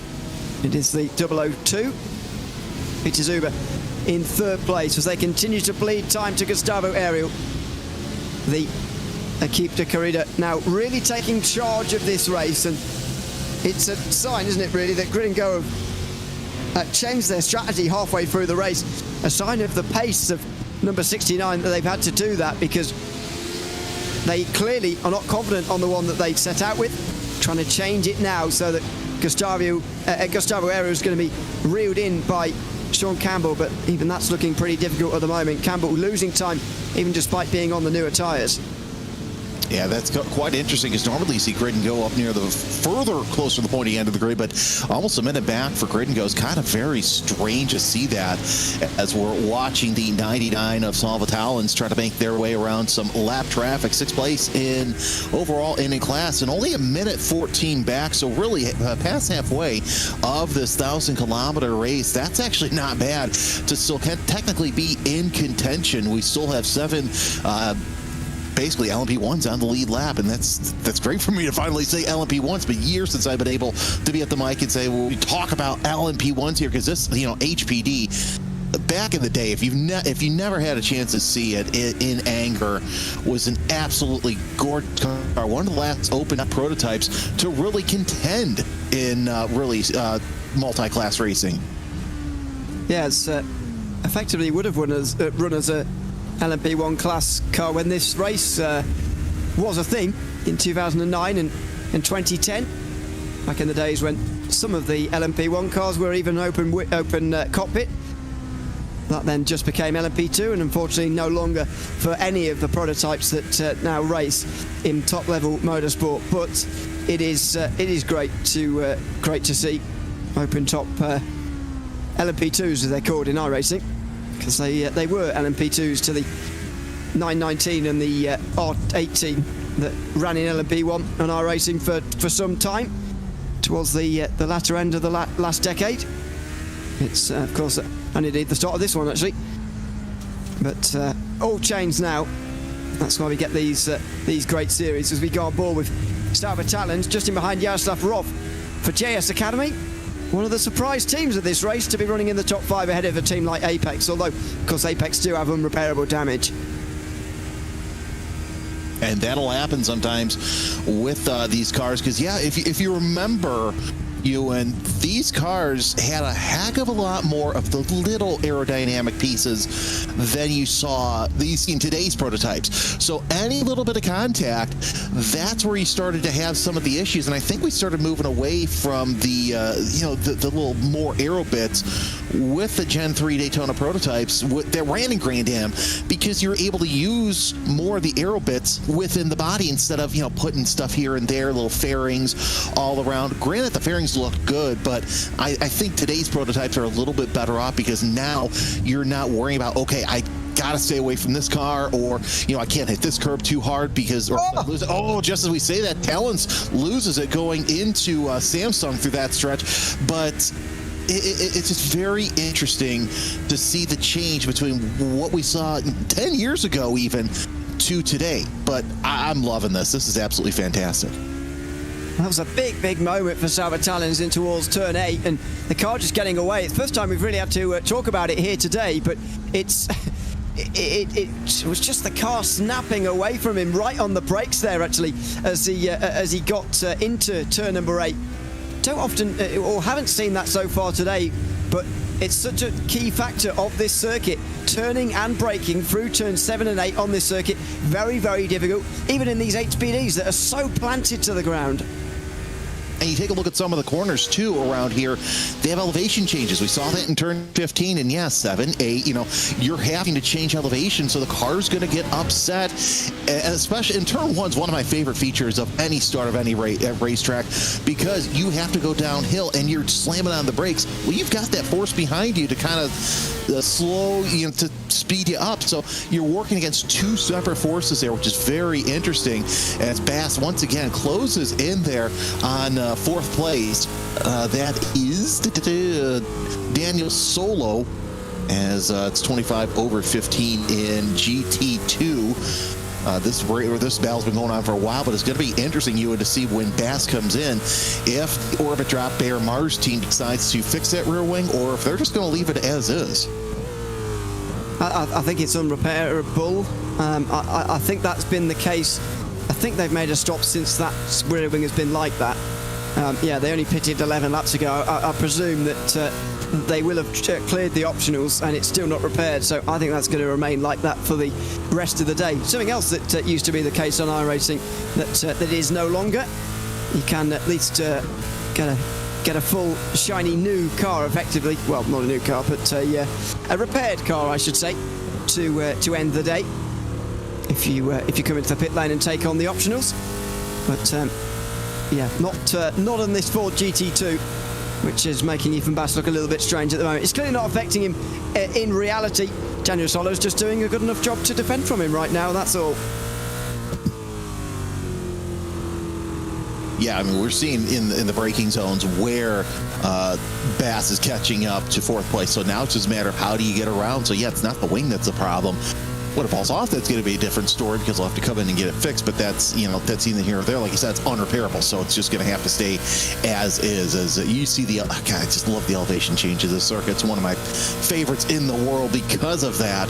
But yeah, no, I mean, it's really not affecting Bass too much. No, clearly not. As there comes the leader. I'm pretty sure that is. It is Paceworks Esports and Tice Simmons leading the way. Just trying to put a lap on these two, a second lap on these two.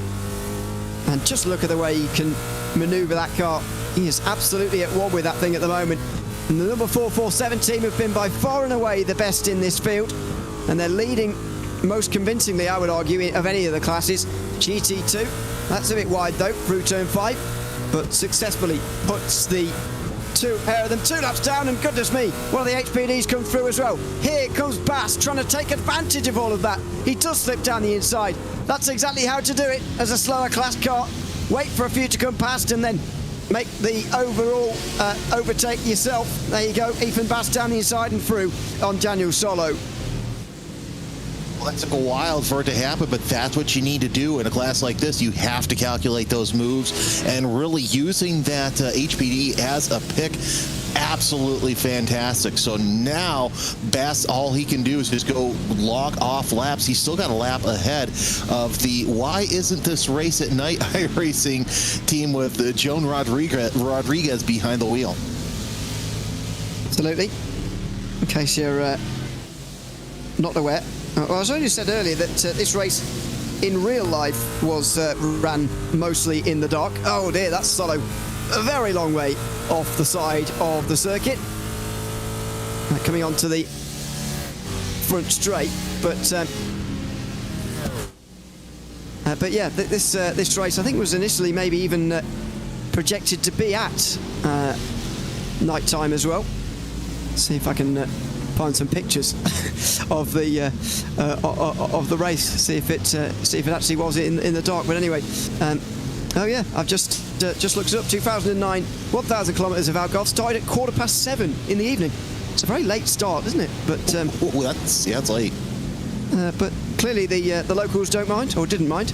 And this race ran for a couple of years. The race, by the way, in 2009 took how long did it take? I've lost where it said that now. 5 hours 49 in 2009, and then 5 hours 48:30 in 2010. So just about 34 seconds quicker. So yeah, with a 7:15 start time, that's running well into 11:15 territory.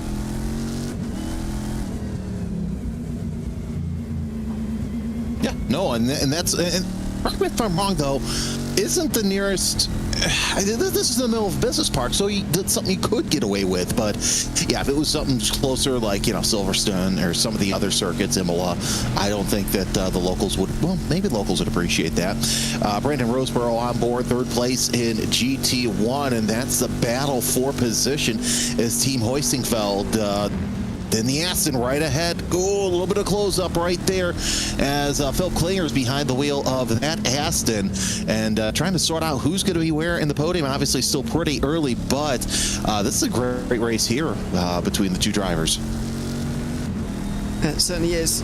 Just to clean up your point a minute ago, the circuit is quite a long way away from civilization, really. It would, from the centre of the actual town that this circuit is named after, Portimao, would take you nearly half an hour to drive, 18 kilometres, about 10 miles, 12 miles.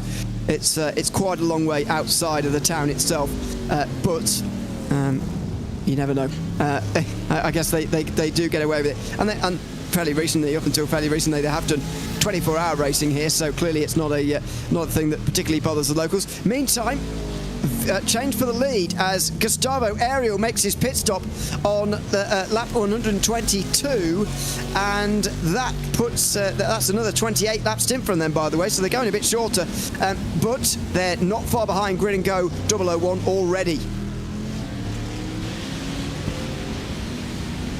Are they? I'm not seeing them in the pits per se in my on timing. That might have been actually on the track, because I'm seeing that the number 69 of Ariel about 2 seconds behind, but still 5 seconds ahead of the Grid and Go 2 of Peter Zuba. So that I know what happened there, but nonetheless, this Aston Corvette battle really heating up for GT1 second place, and right behind them is another HPD Ewan. So let's see if the Corvette can take advantage of that hole being opened. Oh, they did pit this lap. Okay, so sorry. Yeah. So caffeine. I need more. Yeah.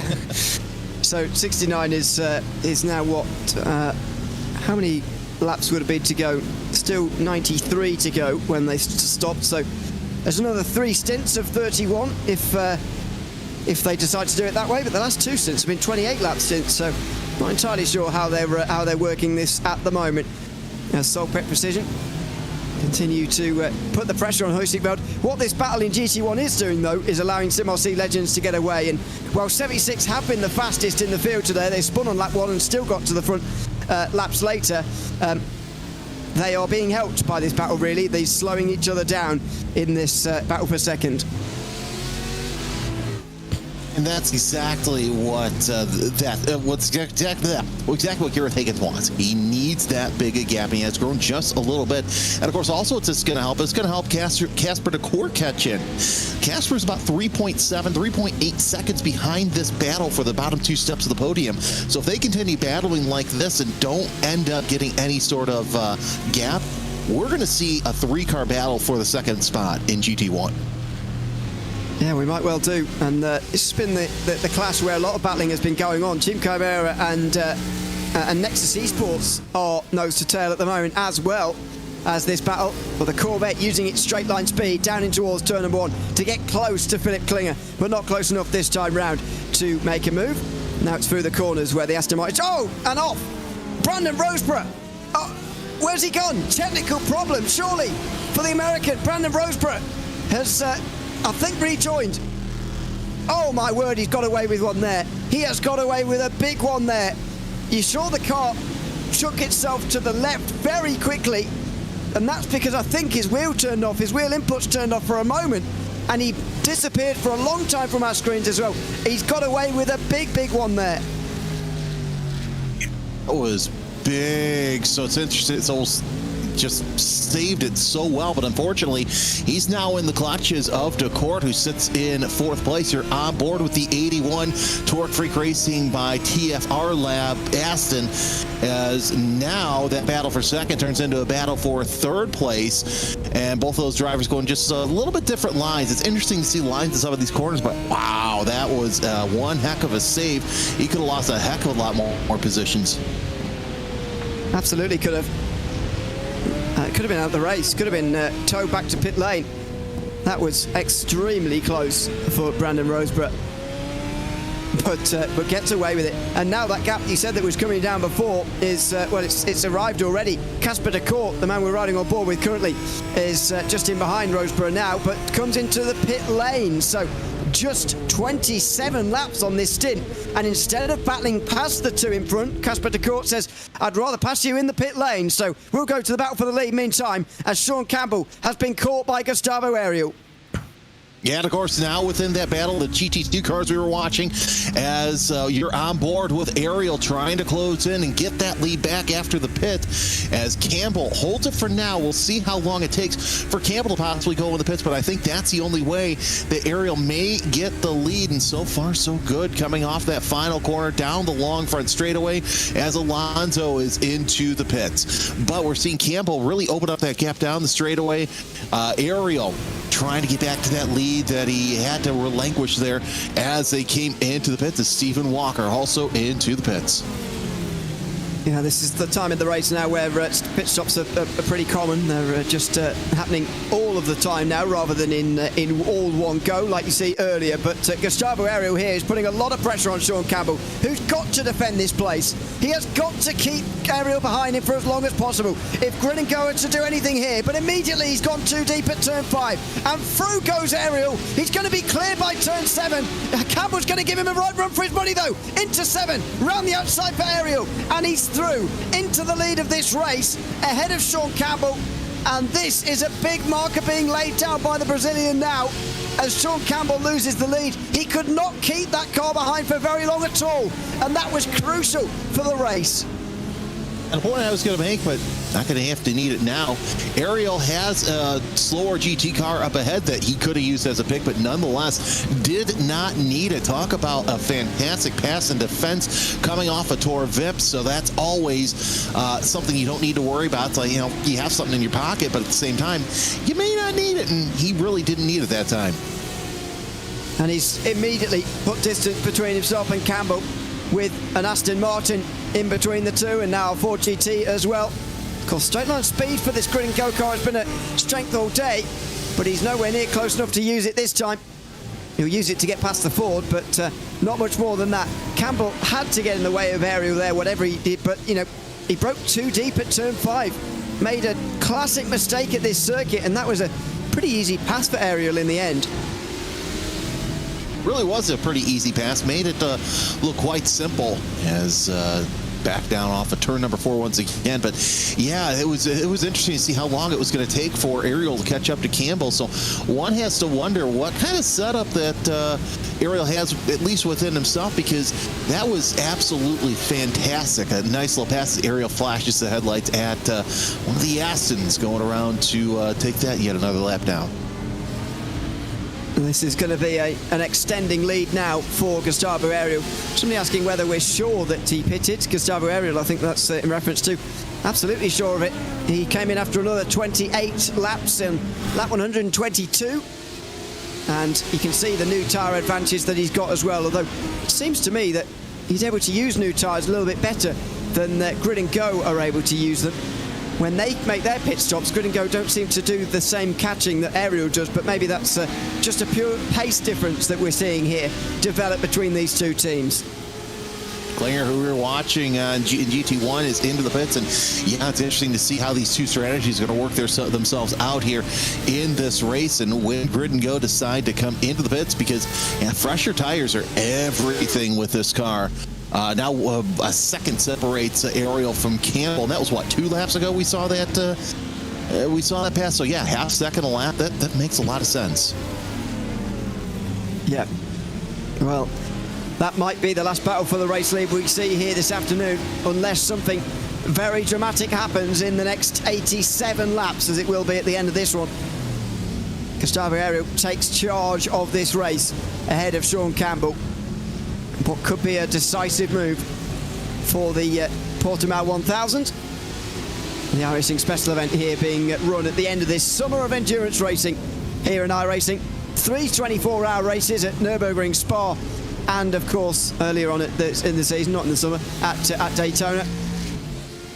And plenty more endurance racing in the meantime. The 6 hours at Watkins Glen for one. Some NASCAR special events as well.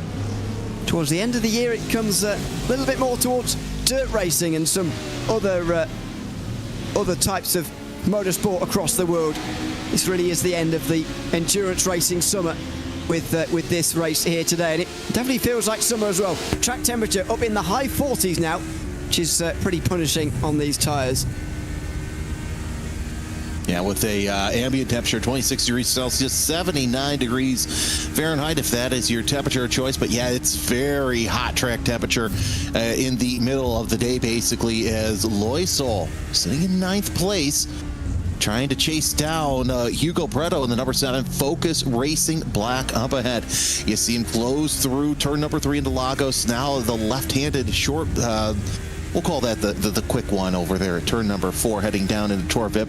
And you see that the 7 really knowing that he's got to defend just a little bit going through Tour VIP, one of the great passing zones here on the circuit. So it's interesting. We'll see how long it takes Loisel to catch up. Last time by, it was a 35.3 to a 35.5 that Hugo Preto ran, so Loisel ran about a couple tenths of a second faster, but lap traffic may come into play with the GTs.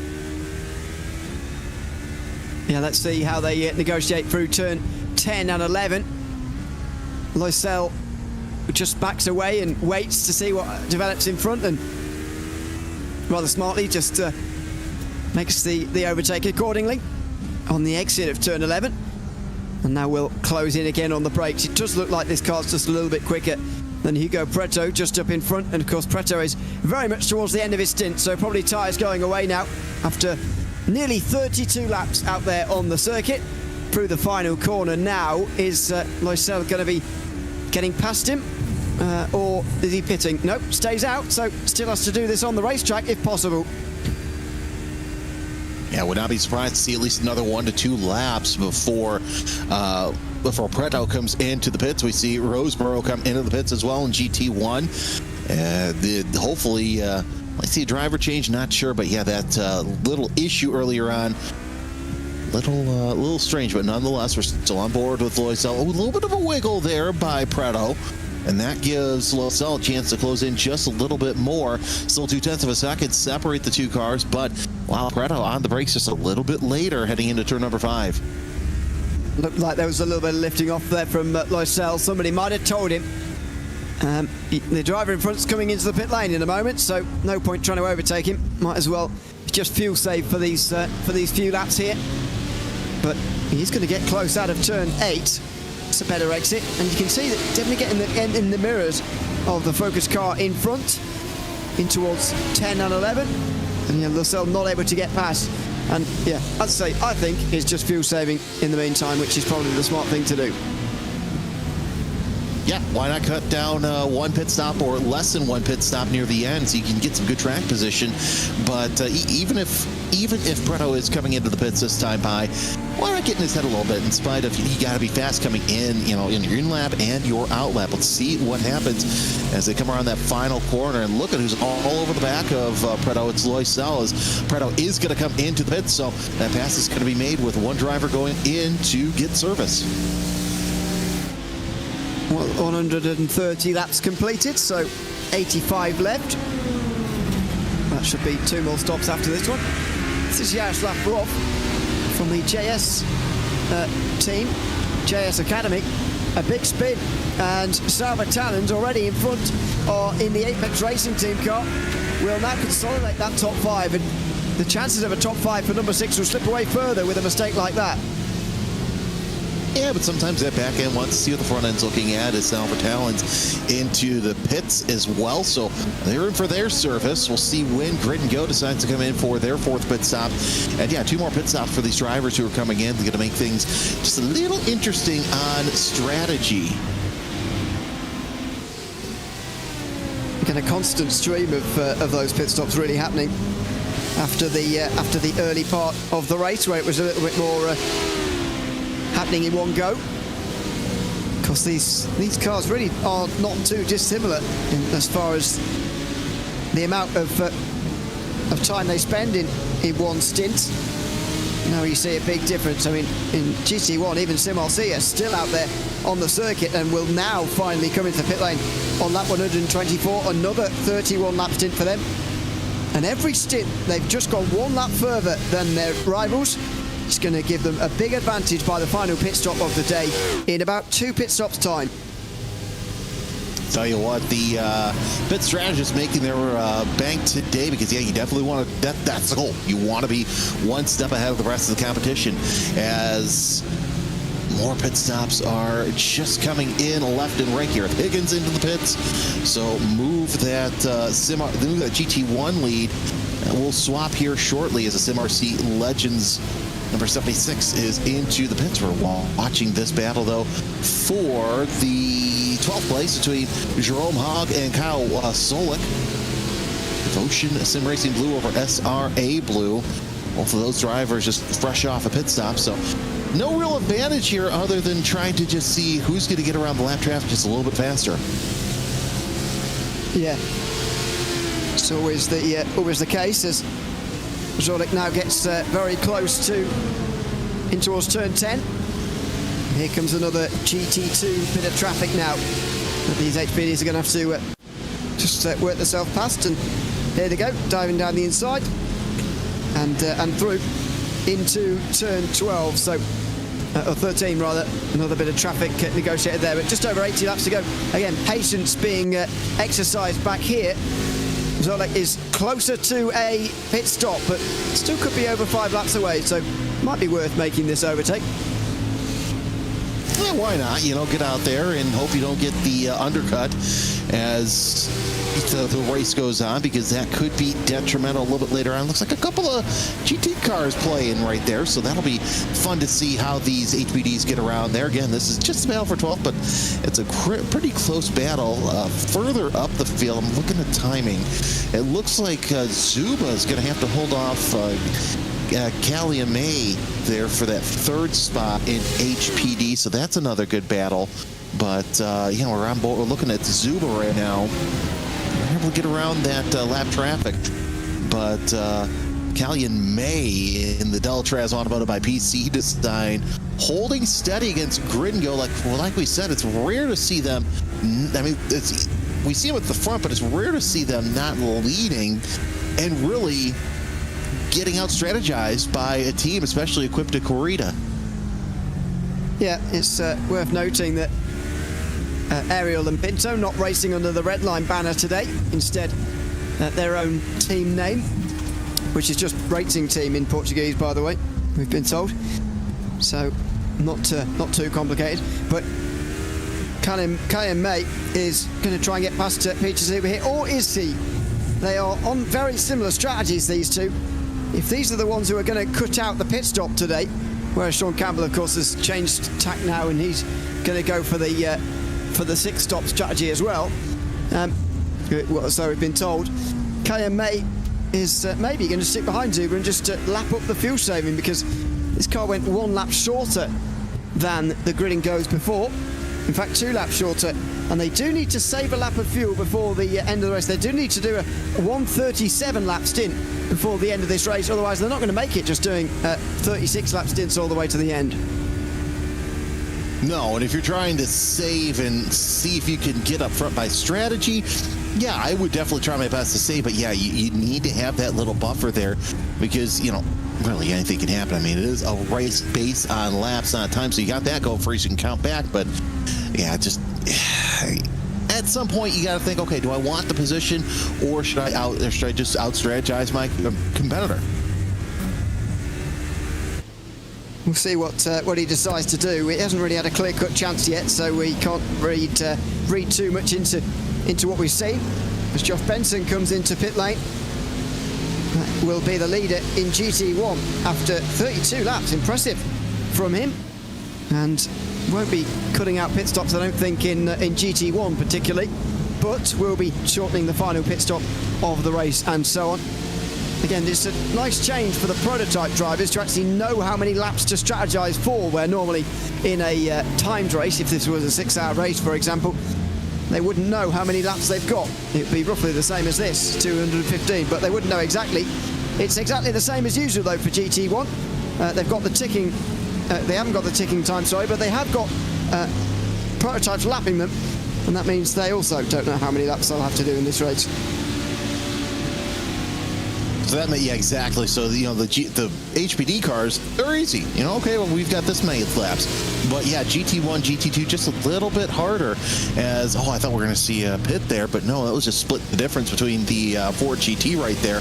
As Fernell comes out of the pits, 51.8 is his pit stop time. But, yeah, this battle for 3rd place still looking pretty good between Zuba and Maine. About to be lapped for an 8th time, by the way, after about 2/3 of this race. So I think there'll be 12 laps down, GT1s, by the way. Give them 203 laps this afternoon, which would be plenty to be getting on with. But more importantly, they need to work out their strategy to get through that. Over the course of 6 stints, you need to save quite a lot of fuel to cut out a pit stop, make it a 5-stop race, so it will still be a 6-stop race for those GT1s in our middle class today.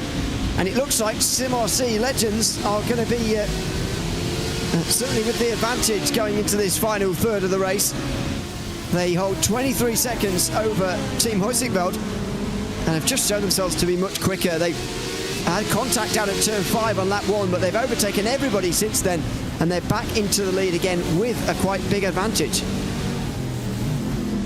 Yeah, 23 seconds just coming off a pit stop, and you're having to deal with faster and GT2 traffic here. Yeah, this is basically setting up to be a SimRC Legends race to lose. But as we know, anything can happen with these multi-class races. As Preto with a is that Preto back in the pits, or is that just an error? But either way, yeah, it's going to be interesting to see if SimRC Legends can hold on to this race, because they've looked pretty good throughout most of this 1,000-kilometer. Yeah. I think Preto is, yeah. Oh, it's a drive-through. There we go. That was what the problem was. Hit the incident limit. So yeah, you were right to flag the fact that they were in so quickly after the last time, and that's going to put them out of the battle we were seeing earlier on for Focus Racing Black in number 7. There, meantime, is Kaya May, still stuck behind Peter Zuber. Or, again, is he stuck? Is he just waiting here, and is he fuel saving? He didn't dive down the inside there at turn of break. We've seen HPD drivers so far be pretty aggressive on the brakes down the inside especially. So, yeah, I think May is waiting at this stage, but you just never know. You can't. It's difficult to read these guys at the moment.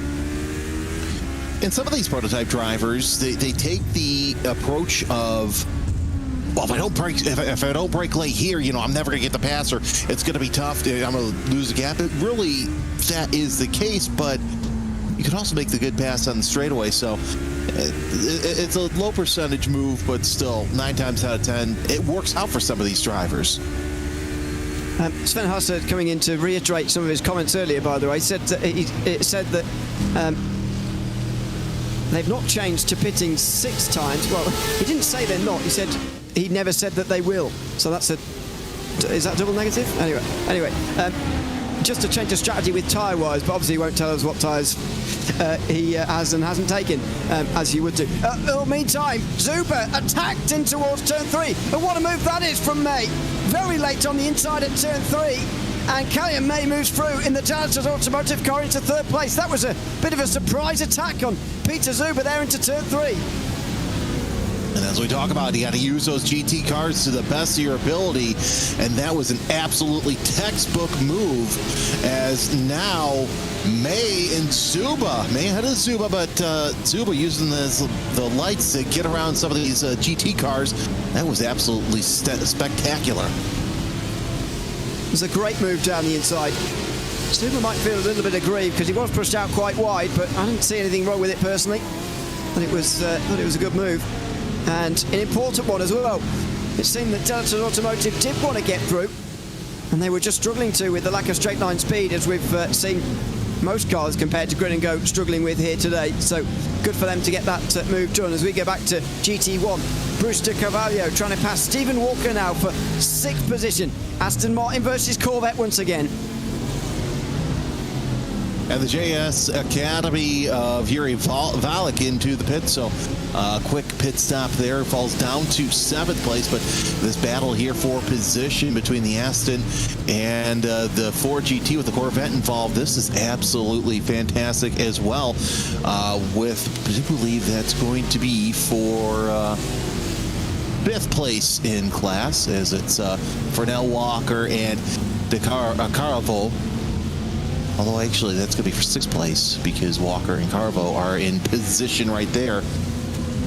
Not sure that Corvette is back there. That might be out of class, out of lap position. It's a 34, so... Oh, actually, it's for GT1, so yeah, that is correct. Let's go to the inside. And he goes to the inside of one of the Fords. And just puts another lap on them. And continues to chase Stephen Walker out front. Claudio Fialo for Focus Racing Orange in pit lane again, and they'll make an overall position there. Still 16 HPDs in the race, as after Olympus Esports and Core Sim Racing retired. I think they were the 2 that crashed out at turn 4 not so long ago. Must have been best part of an hour ago now. And that leaves us with 16 HPDs, as I say, and 15 GT1s still in the race. So despite the fact GT1 started with much less numbers, we're seeing the HPDs fall by the wayside very quickly, and the GT1s are staying in the race a little bit more. Maybe it says something a little bit about the fragility of these HPDs compared to the others. I was just about to say that. Look at how fragile the HPDs were, and compared to what the prototypes are to today, where they can really take a beating and still continue on. I mean, heck, we saw it in Le Mans, I believe.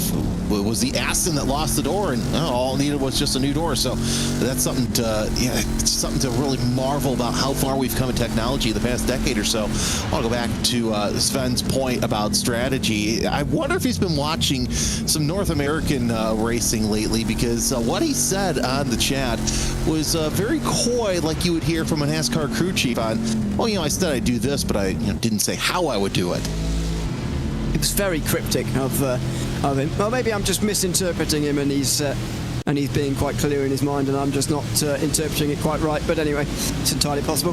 There goes the Saltpeck Precision Racing car back down the inside of, or indeed on the inside there of Turn 5, and David Barraclough in the Talk Freak Racing car, having taken over from Casper de Court in the last pit stop. That Aston Martin using the slipstream towards Turn 7, but there was traffic just in behind them as well. That will be distracting a little bit. That HPD struggling to get past them, but Barraclough would like them to. He was overtaken by Saltpeck on this lap. You can see the lights on the side. Just 2 lights for that Aston Martin, suggesting that he started the lap in second place, and that means the Saltpeck Corvette got through on this last one. Oh, so that's good news there, but now we see the Torque Freak Aston try and use that HPD as a pick. Not going to make anything happen through there. The HPD finally gets through, but the Saltpeck Corvette taking a defensive line through there. That's Schwanka and Barclaw trying to get around Schwanka. And you don't see this that often. The Corvette flashing the lights at the HPD. Yeah, saying, please get on with this and get ahead of me, please, because they were side by side for a long time there, and Barraclough is able to get a lot closer. Didn't actually take advantage of going down the inside at the penultimate corner like I think he should have done. There's a bit of defence from the Corvette, but a show clear there, as clear as you can see, for Talk Freak Racing, showing that he just lifts off and doesn't really want to get involved into turn number 1. Yeah, you definitely want to get involved through there. There are better places to make that move, and I think Barclaw thinks that as they work around down into Tor Vip. Schwanka in the Corvette, Barclaw in the Aston. Of course, they have some more HPDs behind them, so we'll see how that gets on as they go around Tor Vip for yet another time. And it doesn't take long for that HPD to catch up, Ewan, but we'll see if they can get around faster than the last one did. Into turn 8. Just look like these two are going to now just run with one another. Oh, miscommunication. Another flash of the lights from the HPD. Barraclough wants to keep the left-hand side open. And there goes the HPD down the inside. And this dance of traffic that continues here at Portimao. More flashing of the lights from the HPD. I think that's number 14 maybe. Just getting a bit impatient with these GT1s. Now filters down the inside at turn 13. This is what happened to Huizinga, who you remember were battling for second earlier. They rather clumsily hit the back of a prototype there and spun through turn 14. Yeah, it's getting a little fast on that HPD, under braking, back underway after some agricultural differences. But yeah, not a good not a good setup for Huizinga. They're down into 4th in class, 4 seconds off of this battle that we're watching right here. Whether we can call it a battle or not, I'm not entirely sure for the moment. Interested to know how Talk Freak Racing have got themselves up to here, actually, because they pitted 4 laps before the Saltpeck Precision car, which came in on 122, so it would have been 118 that Talk Freak came in. It's probably not the worst idea, although they will have more fuel to take on in their final pit stop. They're getting those fresher tyres on generally before the Corvette, and maybe that's just helping them get a little bit of an undercut with the new tyres. Not entirely sure, because of course when you take on new tyres you also get a full tank of fuel, which is obviously going to weigh you down.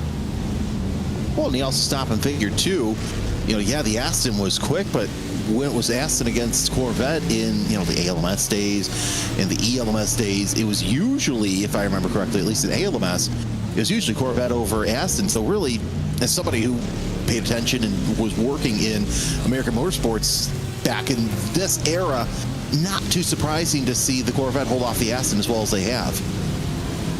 Which side do you come down on, by the way? You prefer the Aston Martin or the Corvette? I prefer, you know what?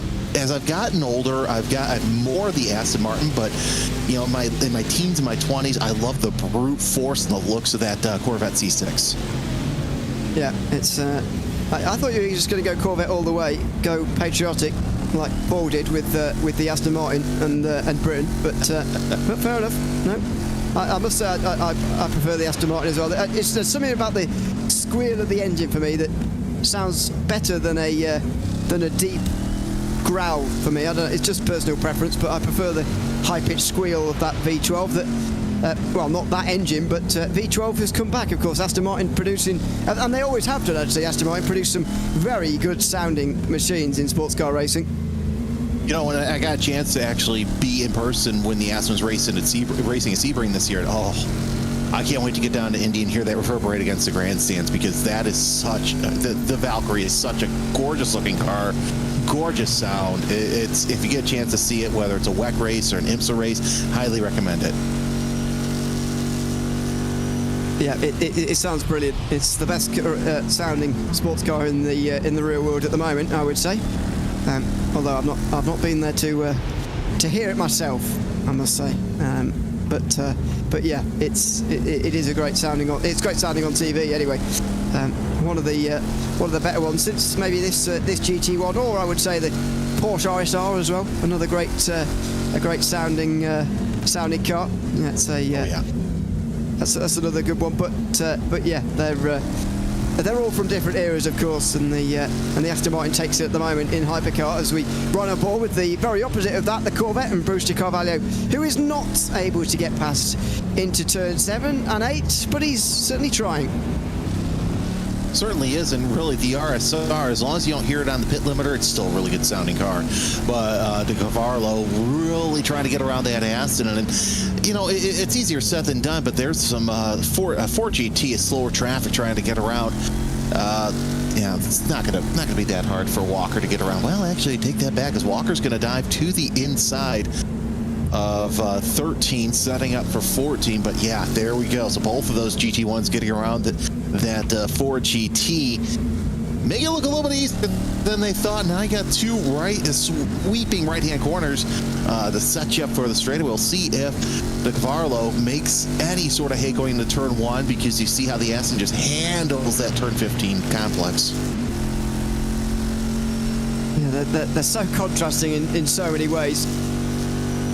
As we close in on the front straight, the Corvette, especially when it's in slipstream, really makes big ground on the front straight here. But there's a big problem, I think, with this circuit. You know, I'm not the circuit's biggest fan, I must admit, and the big problem for me is that turn 1 after the long straight, it's just not really an overtaking chance, which really does take away, I think, from the overtaking chances you might be able to have. Now, it does redeem itself through that first section, and indeed, then coming down here, you can have a big run down the inside at turn 5. Late on the brakes, has he been too late, maybe? Yes, and there goes the Aston Martin straight underneath, straight back through. And that's why I love this corner, because it goads you into something like that where you can have a switchback move. May is in the pits, by the way, in HBD, but that is absolute strategic move right there for position, because you have that switchback. Walker was smart to be patient, let de Carvalho make the move so he could take the move back coming off the exit. I love that corner for that reason. It's brilliant. It is brilliant through that section, and I think that you know, this class of cars certainly helps with that as well, with the Corvette and the Aston Martin. The lack of assists, it just seemed to add something. But you know, it's not just about these cars. We saw the HPDs go really well round there as well before. Speaking of HPDs, there's one down the inside through the final corner. It just shows that that first section especially is a big challenge, but a great one for racing. So that attempt for Bruce de Carvalho is now in the past, and unfortunately he's going to have to work very hard to go and get another one now. It took him a long time to muster up that last chance, and he's going to have to as I say, do it all over again now. See if he catches up. I don't think he's going to make any pass here, but here's a little interesting fact, Ewan. This track was actually designed by an architect, Ricardo Pena, and engineer Paul Pinheiro. So it was not somebody like a Herman Tilke who made this track. So maybe we just need to stray away from these track designs that are made by career designers, and that's my hot take of the day, so don't come at me. And give it to maybe architects who know a thing or two about this, or maybe even urban planners. Crazy thought. Yeah, I don't know. Has Herman Tilke got any background in urban planning? or anything like that? I somehow doubt it. Yeah, I don't know. I don't know his personal story, but I do doubt it. Yeah, maybe it's not the worst idea. I think to be boring, probably a combination would be best. But anyway, that's quite a boring thing to say. But anyway, yeah, maybe it is a better idea. Just feel that in places this circuit is a bit angular, if I can use that word. The corners itself don't really flow very well, other than some of these towards the back end of the circuit flow a bit better, but most of the corners are very sharp and angular, and for some reason that doesn't sit very well with me when I'm driving it. Okay, I mean, but here's the thing. I like it because, you have the angular corners. Well, that gives you a better braking zone and a better passing opportunity in some of these corners. Because you take a look at some of the, like Herman Tilke, who some of the newer tracks he's done have been absolutely fantastic. Coda, for example. But a lot of them don't have too many passing zones. You got to make your own, and maybe it's because I've watched most of those races with formula cars, and maybe I need to branch out and watch, more sports cars at those tracks. I don't know, but I think that this is having an engineer, absolutely, or an architect design this is absolutely fantastic. As we're watching this battle in HPD, that is the battle for, as I scroll up, 5th place with Apex 99 and JS Academy number 6 sitting there. Of course, we also did see Valak come in recently as well. So Valak with a little bit fresher tires over Sivi Sasbo for the 5th spot. Yeah, these two relatively fresh out the pit lane. They're both in the first half of their stint here. So new tyres on, and the battle commences here. Don't forget, Valak is recovering from a spin for Yaroslav Roth in the previous stint as well, so that's why they're behind the Apex Racing team and looking to get back into the top 5 here again, as out front Grid & Co decide to come into the pit lane now after 145 laps. That's a 36-lap stint for them again, and they pit with just 70 to go, so 2 35-lap stints for them, and they will make it to the end of the race. But Jake Denahan is the new driver, and Simone Maria Marcheno for the other car as well. Those first drivers are now back in again, and you've got to say Denahan has been quicker than Sean Campbell here this afternoon, and unfortunately the gap there very, very large, might be too large, as out the pit lane one of the cars right in front of Sivi Sabo, and that allows Jiri Valak to close in at a very congested part of the racetrack. Yeah, Valak really taking advantage of that car coming out of the pits, and yeah, it's going to be interesting to see if Denahan can catch up to Ariel. Note this time gap, 1:20. That's the time gap on the outlap that Denahan has over Ariel. So we'll see how that gap closes or widens at the end of this next stint. Thanks. Both slipped through there. I think that's Bruce de Carvalho. It is, yeah, into 7 and 8. These HPD cars do take some risks, and the GTs, and I do remember this being a problem with HPD GT1, GT2 traffic. Those HPDs taking big risks on the brakes, and there's another one. Valak this time, though, making overall positions down the inside of Daniel Sivisabo for 5th. He now looks back up the inside again at 13. That was the first warning sign to the Apex Racing team that JS Academy are going to fight for this place.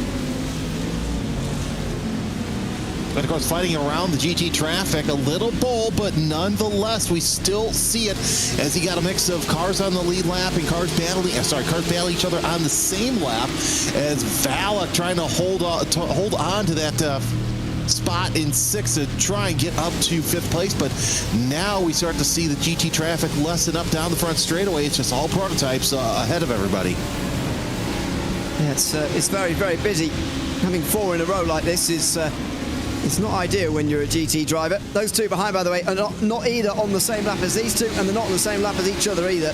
So they're not to be worried about particularly. They're just lap traffic in the background. Here into the final, into turn 5, sorry, for Valek. Close behind Civisabo, but again, can't make it through quite on this occasion.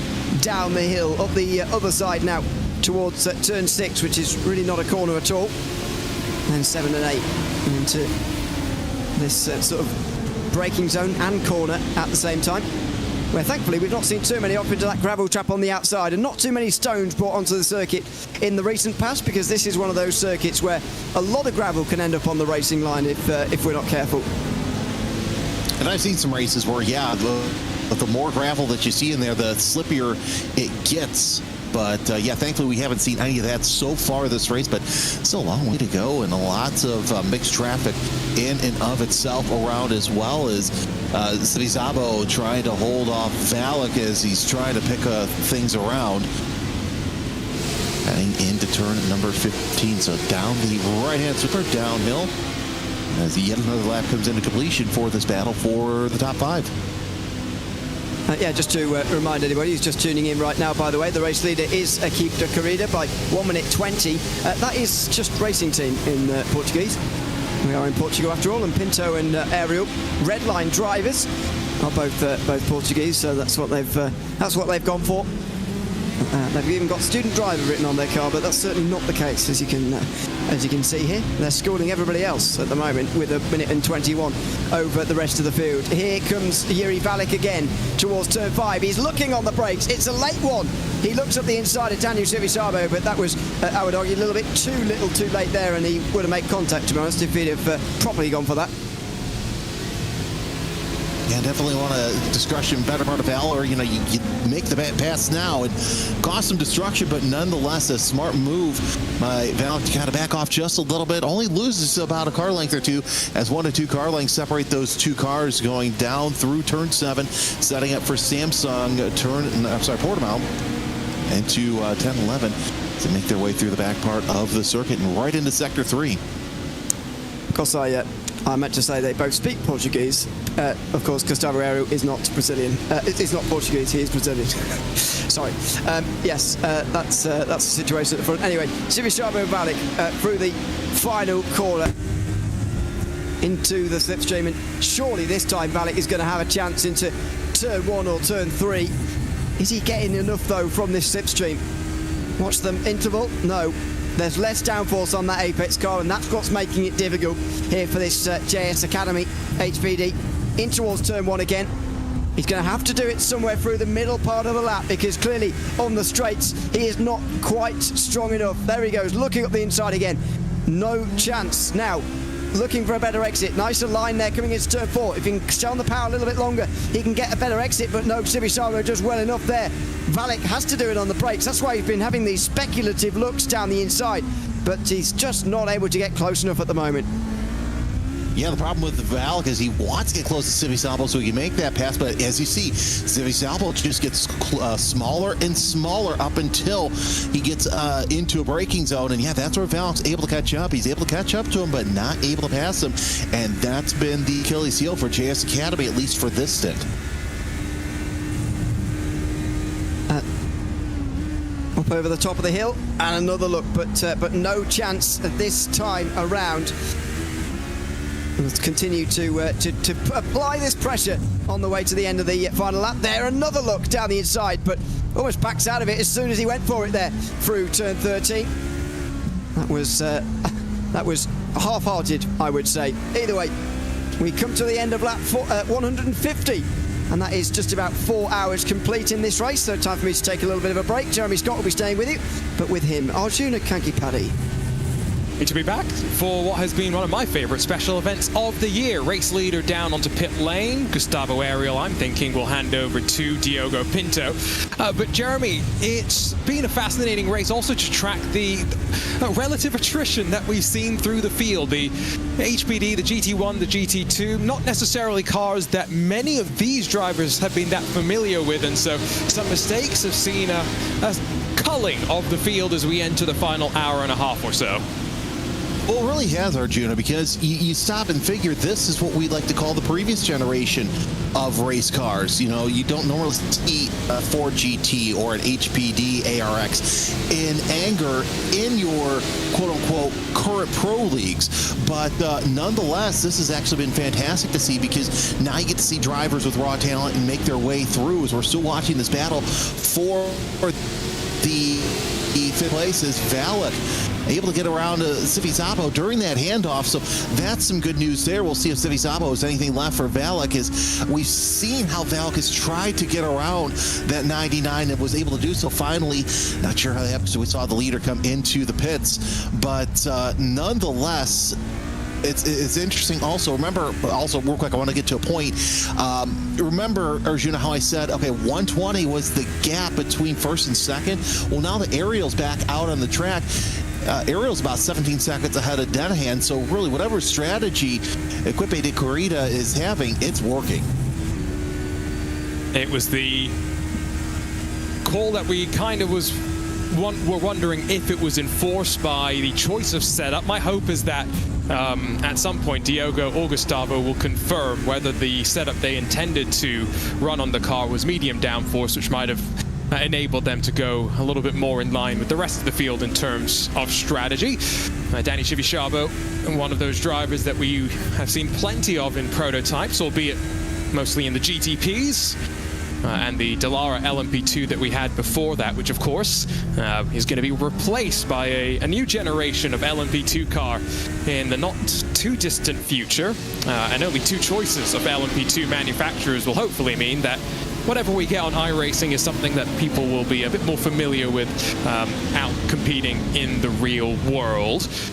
The GT2 class is one that I was just looking through the Discord, the Proto GT Discord, through the course of this race, Jeremy, and it's the smallest class, don't get me wrong, that we have in terms of numbers, but it's a class that I think a lot of these competitors, they don't get to race this car very often, and so they were going to be here no matter what happened. That class has been very much so splintered out, not much happening, and Paceworks Esports with a 66-second advantage right now. And that's why you see that folder or that little thread called GT2 Cult. Even, and I'm sure you remember back in this era, that was a cult because everybody loved the raciness, the bruteness of the GT2s. As we take a look at your leader in the number 447, GT2 had its own following, and they would follow each different race. So it's no surprise that we're seeing such a scrappy cult here with GT2, especially in this race.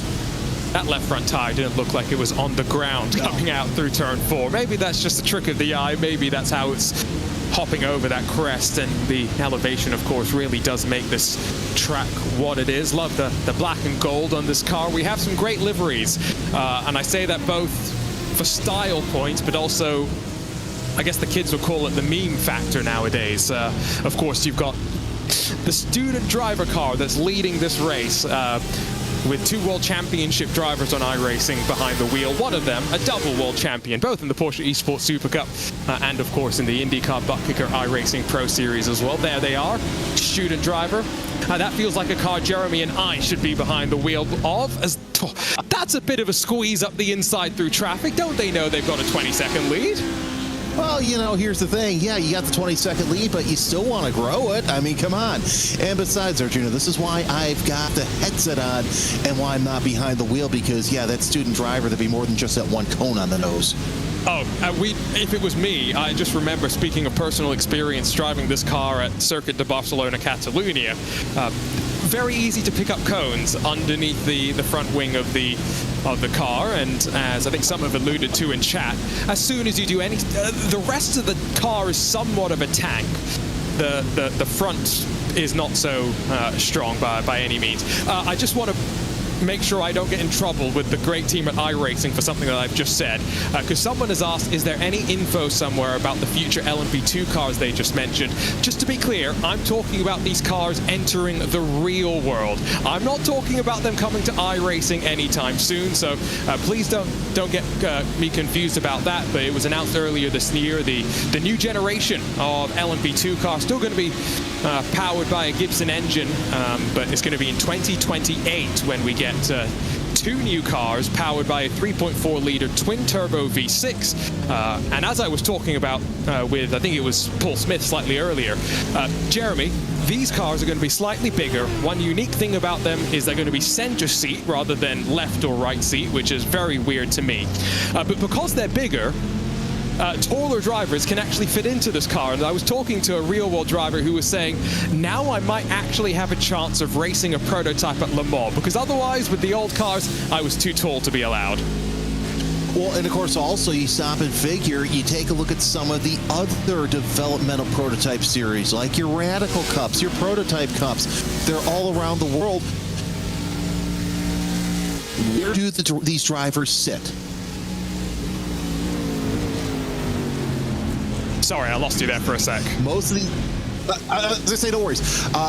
Most of these drivers sit in the middle, so it's kind of a natural progression that we're starting to see these LMP2 manufacturers. Oh, nice little juke there by one of the HPDs trying to save himself from having to make contact with a GT2 car, but a lot of these drivers sit in the center of the car, so it makes natural progression for these drivers who want to move up to multi-class racing to have the driver sit in the center. I think it's going to make things just a little bit easier. Now, the pro drivers, that remains to be seen, but they're pro drivers.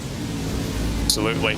I'm excited to see how that plays out, because it will go as well from 4 different manufacturers down to just 2, so that will make things easier. The race leaders are in pit lane. SimRC legends Jürgen Frank sits and waits for the fuel to be completely added to the car. It seems like all 4 Michelin tires have already been changed, and so now it's Solpec Precision Racing, Torque Freak Racing, who are left to battle for what is, for now, the lead of the race, but still waiting for them to return to pit lane. The highest running of the Corvette drivers and cars, I should say, for Robin Schwank in that Solpec Precision entry. They have a bit of draft from a GT2 in front of them as they come through that long right-hander. It was a long pit stop as well for Jürgen Frank. So my suspicion there, Jeremy, is the last time they'll change tires in this race and potentially just fuel only when they head back down for their final stop of the race. Yeah, and that's going to be interesting to see how these how these teams, I should say, double stint these tires, especially with as few laps as we have left. Would not be surprised to see the double stinting occur. You're on board with your second place driver, Barklaw. We've seen this for the past couple of laps. These two go neck and neck, and now because of pit stops, they've cycled themselves up near the front, but Barklaw just having so much difficulty trying to get around the now class leading Robert Schwanka. And while we keep an eye on this fight, which is amongst the best fights that we have right now, we still also have Team Hoisingfeld trying to recover their way back. They're close to the back of BRT, Basic Ollie, back behind the wheel. Let's see if we can have a chat with Sean Campbell, part of the gridandgo.com esports 001. Jake Dennehan back behind the wheel. Sean, do you have a copy? Well, howdy. Howdy indeed. So great to see you. We know you like driving no matter what car it is, so we knew you were going to be here in this special event. But talk us through the story. An intense opening hour in terms of the fight between Jake and Diogo, but you've bounced back well after that damage and fought your way back to second place. Yeah, it's been pretty good. And to be fair, it was a little bit of netcode. I was a bit mad at the time, but what can you do? It's fine. It's online racing game, it happens. But yeah, it's been fun. Interesting strategies. I think they're going for the all 4 tires each stop, which we are not doing, which is why it kind of varies in pace. And then sometimes we gain a couple seconds in the pits. We'll see how it turns out. It's looking good, though, honestly. And then the race in general is looking good. I've been waiting for a really, really long time to do a special event in these cars. This car is the car that got me into this game. And so being able to race it is kind of awesome. That was going to be my next question, is did you ever get a chance to race this competitively? Because my first memories of you came well after this kind of left the competitive scene. So were you the kind of person that was watching the likes of the Neo Endurance series on RaceSpot and then said, I'd love to do that, and now here you are racing this Portimao 1000? Well, I knew about Neo, but I was like the nightmare multi-class driver. I was like the C7 DP driver that the GTE guys were scared of. I was like maybe 1500 I rating at the time, and I was only like a tenth quicker than him, so I was racing him the whole race in him. So, but eventually I got the license to drive this car, but it was like I was like maybe 2K max at the time I drove this car, and then it died, and I was very sad, but the LMP2 came out, and it was awesome. And found team racing, and now I get to drive the car on a competitive level. So it's kind of surreal. It's been a very long time. And so do you want it back next year? Because one idea that I had is this race only ever happened twice in the real world. So instead of coming back here next year, why don't we take these cars and take the show on the road, right? Find another track, maybe Silverstone, if they'll let us use the old layout as well. I think that would be cool. You obviously got to win Daytona earlier this year in the GTP class as part of the VCO Grand Slam. So I'm guessing this is a little less serious and a bit more fun. Yeah, no, this was, for me at least, this was going to be a fun event through and through. And I'm glad to see the turnout. It's similar to the Road America 500. I'm very surprised, like happily surprised, that so many people want to actually drive these things still. Well, I tell you what, we'll let you go and sit back for the rest of the race. The sister car is involved in a fight with Delatraz Automotive, so we're going to go watch that for a little bit. I might have to watch that as well. Sean Campbell, thanks for the time. Always great, Jeremy, to be able to chat to the drivers as well. And if any of them are listening, RaceBot Discord, come and chat with us. We've still got an hour and 30 minutes left to go. And I think also it brings a lot more light into the race too, and I think it really adds to the race. So I love it when the drivers come in who aren't racing, obviously, to talk to us and kind of give us a little bit of a better picture that you and I aren't seeing, because as we know, we're just watching this from our screens. We're not watching this behind the wheel. We're not understanding the full strategy, what's going on. The drivers, the officials, they can come in and say, hey, so this is why we did this later on. Instead of some people who go on to YouTube and say, well, this is what I said for strategy, but I'm not doing it this way. Yeah, no, and sometimes these, we don't see everything that happens on the track as well. We see most of it, but, there's little storylines that, ooh, I got in a little fight with somebody and that really irritated me for the rest of the day. Those are the little stories that sometimes you can only hear from the drivers themselves. So again, RaceBot Discord, we're here and hoping we can chat with you. There was an Aston Martin, a green one, that was turfed out into the gravel at one point during that chat. Wasn't quite sure who that time being. There are still a good, do my math here, upwards of, I think, 37 cars still out there and circulating on the track. Simone Maria Marcheno hasn't really got close enough to the Delatraz Automotive machine to really think about a look right now. But these two cars are pretty much almost matched in terms of strategy. There's a 2-lap delta between when they last came down onto pit lane. If there's going to be a move, I think it's got to get done on track for the 002 if Grid and Go want a double podium. It really does, because, it's interesting seeing Delatraz splitting the two Grid and Go cars, and that's another point that I made earlier on when it was with you, and it's weird to see somebody not a big name team ahead of Grid and Go, but again, these races, you really got to start thinking about the strategy. We see more and more drivers coming into the pits. Stephen Walker into the pits in the number 54 in GT1. So we'll see what happens. We'll see if Grid and Go maybe are changing their strategy, or if they like their strategy, thinking that something might be a little different. It's 19 seconds between the top two drivers in HPD. Feel pretty confident as I was chatting with you and O'Leary when I first sat back down before coming back into the booth. My first inclination looking at the timing screen is that race leader pretty comfortable with where they sit right now. I think that the fact that they're doing the 4 tires is probably also just a reality for them of not having driven this car as much as I think maybe Sean might have in the past. He's a bit more familiar with the different strategies that maybe you can bring to the forefront, whereas Gustavo and Diogo would have likely just said, right, what's the simplest one? Flat out foot to the floor and let's push. Pushing is Team Hoisingveld right on the back of that BRT Aston Martin with another one in close pursuit, although that is a car that is a lap down. So Philip Perez, who started this race and led for quite a few of the laps to open up the race as well. Now promoted to third with Talk Freak Racing by TFR Lab down onto pit lane. But getting closer and closer. Still yet to find a way past. But you get the sense that it's coming sooner rather than later. It's Brewster Carvalho that moves up to fourth as well with that pit stop from Talk Freak Racing. Down into the braking zone. Not close enough still. And of course, Hoisingfeld trying to lick their wounds after that spin that they had earlier on the stint. Again, he said it's a battle for second place, so it's Aston versus Aston on the circuit. Of course, Schwanka just way out there in front. No qualms there. So this is really the battle for the bottom step of the podium, which makes things just a little bit interesting as we're still working our way down to the finish of the race. Fernell ahead of Bearswell. And it's going to be interesting to see if they can get around this Corvette, the slower traffic up ahead. And if I remember correctly, Hoisingveld have also served a drive-through penalty for hitting that incident limit. So it was something I called out with you, and I wasn't expecting the incident limit to be much of a factor in terms of track limits. But obviously, there is a decent amount of runoff here, but I don't feel as though the off-tracks are necessarily harsh on the drivers. They've got plenty of leeway, and track limits is a separate conversation.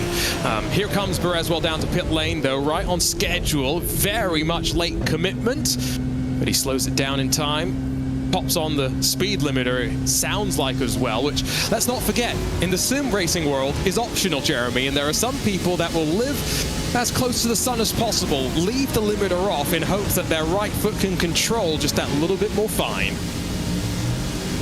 Yeah, well, they don't have Bo Barfield and Paul Walter to slap them on the hand if they mess up. So, I mean, I could see that. But regardless, you still don't want to run without a pit limiter. At least that's what I feel, because the penalty is definitely worse than, being just a little bit slower.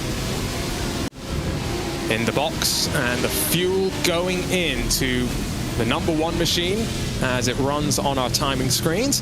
The official team name is Team Hoisingveld 101, so they intended to run with that number, I would assume, but someone forgot to set it properly.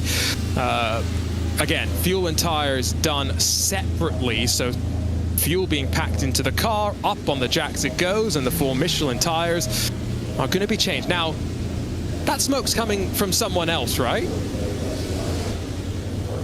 Oh, okay, yes. No, they're spinning.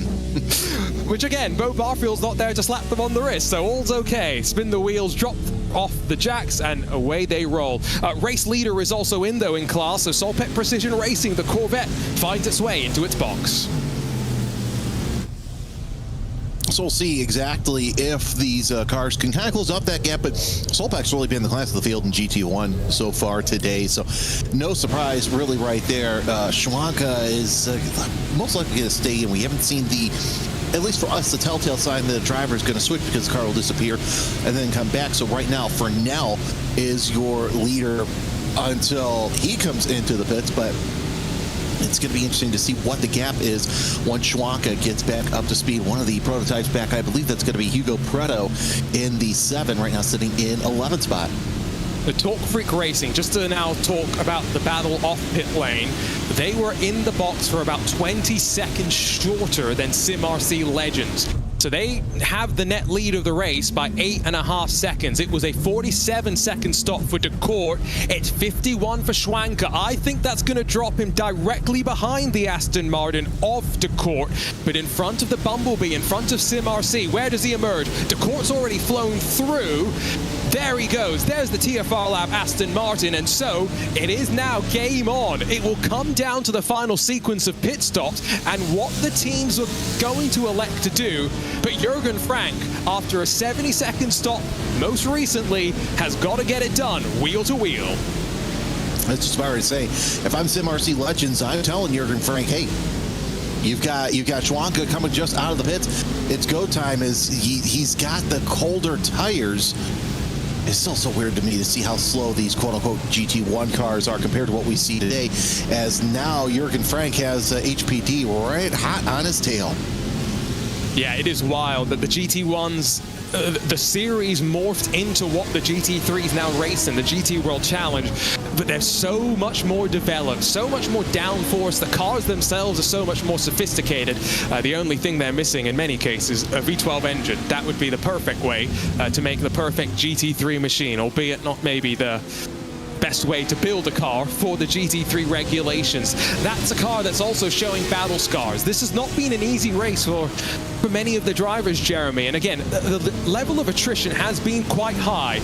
We started with 52, we're down to 39.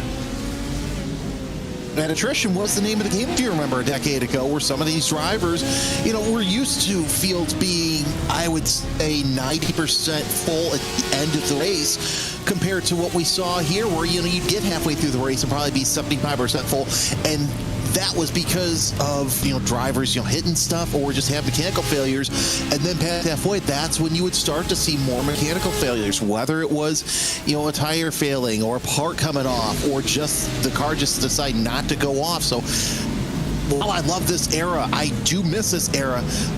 We are definitely in the golden age of sports cars. Looks like a little battle for position there. It looks like it is, as I'm trying to look down my timing screen. Go ahead, sorry. Yeah, that's just traffic right now, but it involves Grid and Go, who send it up the inside of one of the Corvettes, never hitting the apex there with Simona Marcheno, and he's lost about half a second or so in the last lap to third place Delitraz Automotive. Remember, we were saying they were right on top of one another for the majority of the stint so far, but blink of an eye through some heavy traffic, how things can change around. And that's what it takes sometimes, too. That's another reason why we would see the higher attrition rates in this era of race cars. But yeah, it's very fun to go back and watch this. But yeah, we're definitely in the golden age of sports cars. As we sit right now, 1.5 seconds separates third through fourth.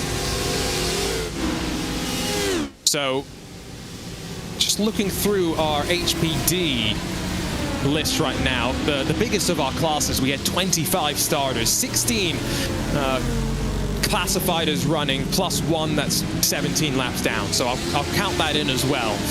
But we've only got 7 left on the lead lap, which I'm actually going to say is very impressive, all things considered, because you have to remember that at the front of the field, we have a de facto redline car, a team that is one of the few teams who have won all 3 classes of some top split special events when we had LMP2 GTE and GTD and all other varieties as well. So you got to tip the cap to the likes of JS Academy, Endurance Enjoyers, who have kept themselves in the fight and in the hunt to stay on the lead lap, which, if we had safety cars, Jeremy, if this was an IMSA WeatherTech Sports Car Championship race, what do they say? Just stay within a lap of the leader going into the last hour, and guess what? You might have a chance. Yeah, that and cautions, precautions, but, you know, I've been doing the sim stuff this is my first season doing sim racing, so obviously doing everything I have has been an absolute pleasure. And I've been getting to know the players, and seeing some of the names here near the front is no surprise. So, you know, like your JS Academies, your Apex Racings, you know, they would be in the middle of the pack, but now with them up near the front, especially with your Gallic in 5th place, CV Sasbo in 6th place, it's been, you know who's going to be where the players are. So no surprise seeing some of them where they're at, but really JS Academy and Apex Racing team still on the lead lap is absolutely fantastic to see. We are trickling into the last stages of the race. Track temperature is still at 45 degrees Celsius, 113 Fahrenheit, which is definitely not ideal for these tires. And on a high energy circuit, maybe that's something, especially with those GT1 pit stop differences that we had between Torque Freak, Solpec, and SimRC, just maybe something to keep in mind. There's Julian Boot in the Devotion Sim Racing number 11, who were in the Sports Car Open Championship that I competed in 6 years ago now, which is a long time ago. Sean Campbell was, you know, saying he was a Daytona prototype troublemaker, if you will. I very much reminisce to being that sort of a driver as well. And sometimes, especially traffic with LMP1, LMP2, and the GTE machines. I don't know if Paddy Wolf remembers this, Jeremy, but he was on Pure Racing Team. A lot of those drivers are now on Team Redline. And we were doing a race at Barcelona. And the last sector at Barcelona, you know, it's a crime against humanity, the changes that they made to it. It's just slow and lumbering and it's awful. But I was in an LMP2 car and Paddy Wolf in an LMP1 car decided to come around my outside as we were in the midst of GTE traffic. And I said on my stream, if he does that again, I'm going to crash him out. And bless him, he didn't realize, he realized I wasn't being serious. But boy, those were the days that when I was racing, I got to experience a little bit of how competitive sim racing is and how wild it is. And now doing the opposite to you, going from sim to reality, it's crazy to me. And I've known this for a while. It's not like I didn't realize this. It's crazy to me just how competitive the sim racing world is. To see Devotion Sim Racing down 2 laps and fighting here to try and get up to the top 10 just shows how deep the talent pool really is. And you know, I would always say that was, you know, when I do real racing, I love the close battles. That's why you spec me out of some of my favorite racing. 206 motors in go-kart racing, some of my favorite racing. When I came to do sim racing, seeing these battles, it's like, this is exactly like it. Because I thought, okay, I'm just gonna, you know, sit at home, call a race. No, these drivers are ultra competitive. So you're seeing this in real time, and really, it's going to be interesting for me when I go do the Sim Racing Expo in a couple of weeks, how now these drivers are not going to be in their sim rooms, they're going to be next to each other, which is going to make things a little bit interesting, so you get to see the smack talk in real person.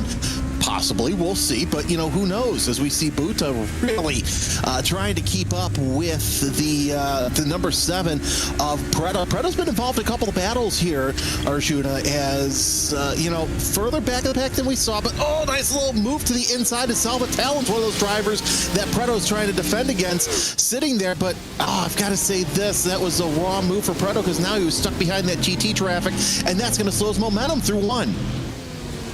Is Julian Boots still stuck behind as they head out through turn 1?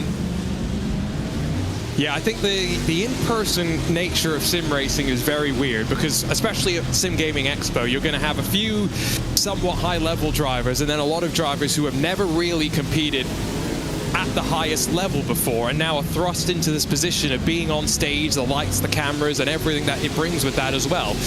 And having had the chance to see how a Gustavo handles that sort of pressure at the Esports World Cup, you know, these are drivers that, unfortunately, for better or worse, live and breathe the competition, because sim racing doesn't have an off-season really for many of these drivers. They'll bounce from championship to championship, whereas I know in the real world, off-season's got a lot shorter, but drivers still get a chance to somewhat disconnect. So a lot of these drivers just live in that competitive grind of doing 40 to 50 hours of driving a week, which, yeah, I'm glad that I left sim racing competitively when I did, because that doesn't sound fun to me, unfortunately. I hope they all have fun. That doesn't sound that fun to me. Anyway, GT1. It's 2.2 seconds now between Casper de Court and Robin Schwanker. Remember, this is the fight for the race lead. Second and third on track right now, but they've cut that gap in half since they came out of pit lane 5 laps ago, Jeremy. I think that Corvette, especially with SimRC not closing the margin right now, if anything, they're dropping away, is looking like the favorite to take the race win, with the race leader now down in pit lane. I was going to say, this is going to be the battle for the lead for GT1 with Fernell into the pit. So Decor trying to hold off Schwanka. We will see a new driver in that BRT Aston. It's going to be Josh Benson, who's going to take his turn behind the wheel. But now we're seeing Schwanka lose about a couple tenths of a second. 2.5 seconds separate the two drivers as they work their way around, and we'll see the aggregate lead pass over here 5 seconds or so as we're watching the bottom half of the screen. That's where your GT1 leader will be as they cross the line. Decor now leading in GT1 with Schwanka quickly taking second place.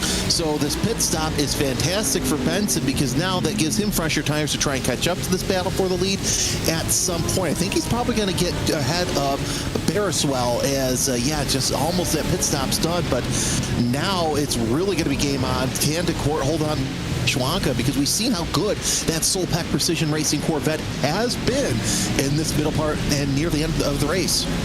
They're now half a second grown back out by Robin Schwanka momentarily. This is traffic giving and taking for GT1s right now.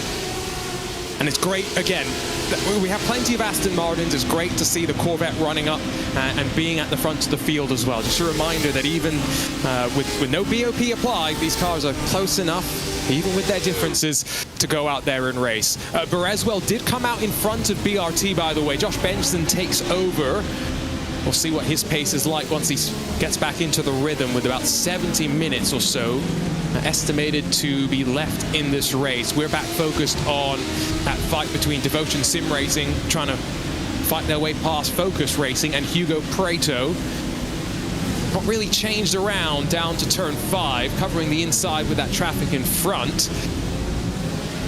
It's a track where I think, given that the majority of the fields in this HPD class is running medium downforce, and probably not that different in terms of their aero configuration, Jeremy. Ewan kind of mentioned turn 1's difficult to pass, but it's a track that overall is difficult to pass if you don't have a different speed to the car in front of you. And so I think that's kind of what we're seeing now. Stalling out in the dirty air. It takes the lunge to the inside, deep under the brakes. Track falls away from you as they crest now over the hill. Be careful putting the power down, but finally, French team gets it done. Yeah, that was a fantastic move with Boot. Preto did all he could to try and keep that position, but nonetheless fell back just a little bit as Preto has plenty of gap behind him between the next closest competitor. But again, these guys are 2 laps down from our leaders. And yeah, you know, that's something that I talked about with you when we found out that this track wasn't designed by a traditional track designer. So that's something interesting to think about as well, is how these track designers really think. You know, Tilke, Alan Wilson here in the United States with their own kind of deal. And they have that training and they're used to doing so many tracks. So it's interesting to note how this facility really is shaped up. Well, I think part of that design also factors in that 4 wheels is not necessarily, I think, the focus here. And potentially, they have also factored in that motorcycle racing comes here more frequently and maybe with more significant sort of championships. We have ELMS that runs here nowadays in the real world, the European Le Mans Series, but maybe not as significant as something like the MotoGP championship coming out here and bringing the swarms of spectators that they do. So maybe that's something to keep in mind. I think that's an interesting point, Jeremy, but as a software engineer by day, some of the most intelligent people that I've met had no formal training as software engineers. So, you know, sometimes maybe you need that outside perspective to do something different, right? Because Herman Tilke, lots of people have their comment on modern Formula One design. I'll stay as far away from that one as I can. Back over with GT1s, I'm going to re-emphasize the fact that SimRC Legends are not closing here. So they had the lengthy pit stop about 15 laps ago. My guess was fresh tires. I'm wondering if there was some damage repair that maybe they were doing as well. Well, take a look at yeah, they had to have been, because their last pit stop time, if you take a look at the last ones from Torque freaking Solpec, it was 47.6, 51.3. SimRC Legends was in the pit box for 70 seconds. So it had to have been some sort of pit stop damage. See if I can maybe get word from the team. Trying to figure out who would be the right person to message, because all the regular drivers might not be paying attention to this race. They're off driving GT4 cars, LMP2, whatever the case may be. Might not care too much about the GT1, which again, let's not forget, significant damage on the left front, but the lap times trending in the wrong direction. 1.7 seconds now at the front of the field, so it continues to close. That Corvette is putting on the charge. And Casper de Court might have his mirrors filled sooner rather than later. And there's nothing else really happening in this class. The FSG Racing team are not far behind the second Corvette for Solpec Precision. That's the fight for 9th position. But here you go. There's the race leader. And directly behind him, the Corvette closing him down. Yeah, no surprise here that Schwanka finally getting his land legs about him, closing that gap just a little bit. But we'll see how much longer it takes for Schwanka to catch up. Again, they've each got one more pit stop at the very least to make here. So we'll see if Solpec has a little bit different pit strategy than Torque Freak here in just a couple of laps.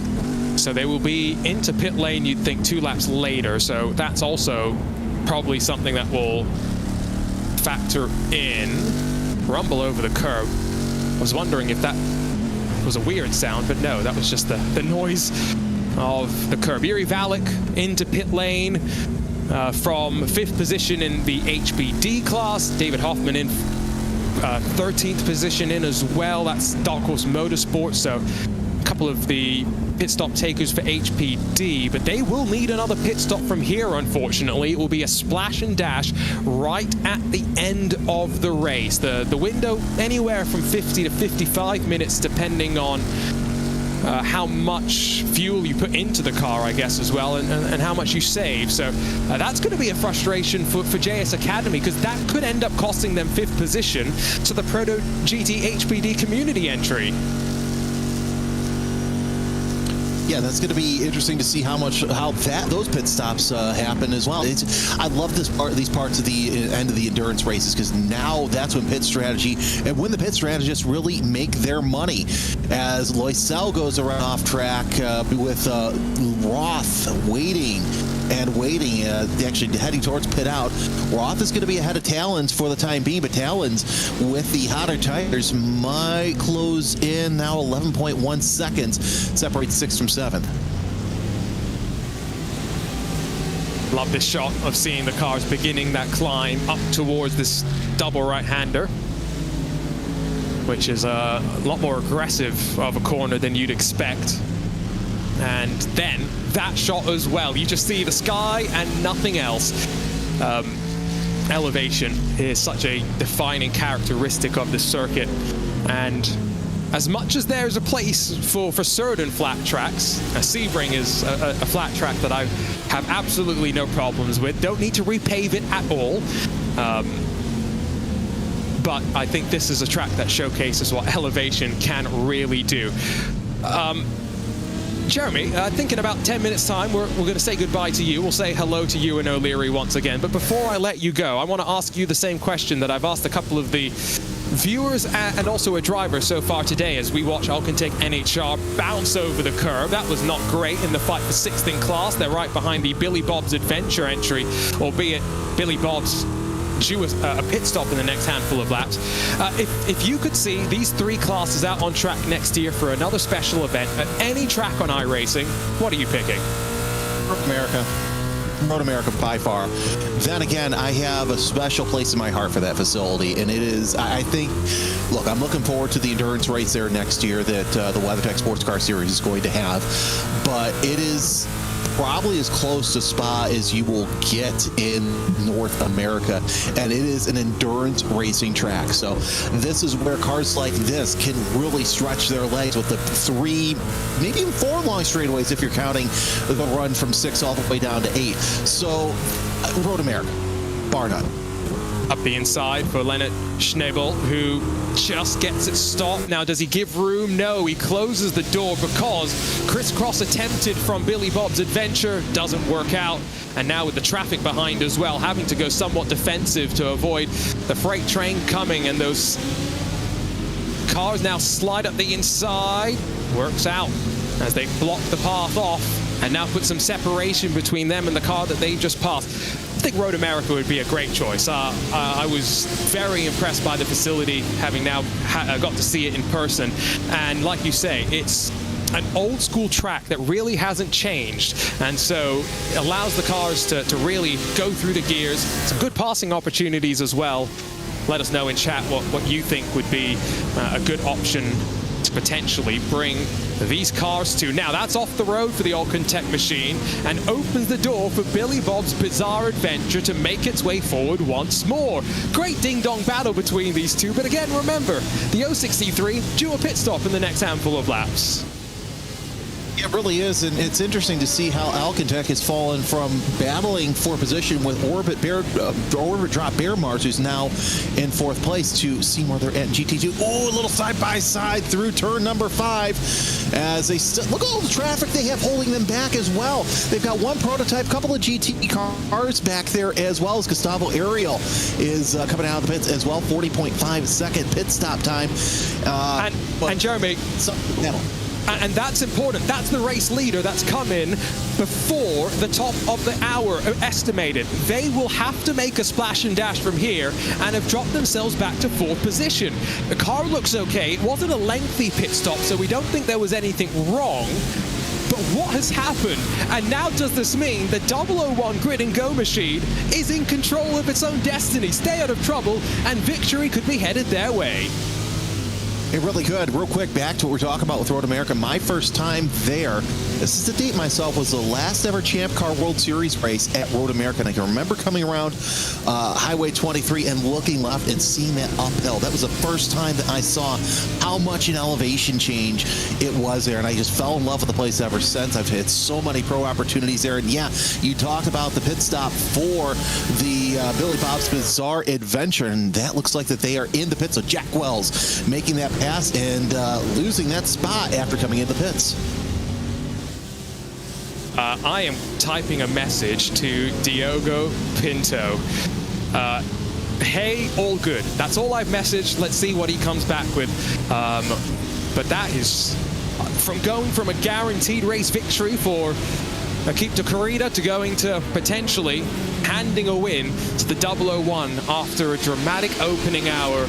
Sim racing delivers the same sort of tension, the same sort of drama as what we see in the real world. My goodness, Jack Wells is in pit lane now in that Billy Bob's car. He was in our chat slightly earlier as well. And speaking of chat, someone said VIR to your Road America. Fast, old school, era appropriate. That sounds pretty good too.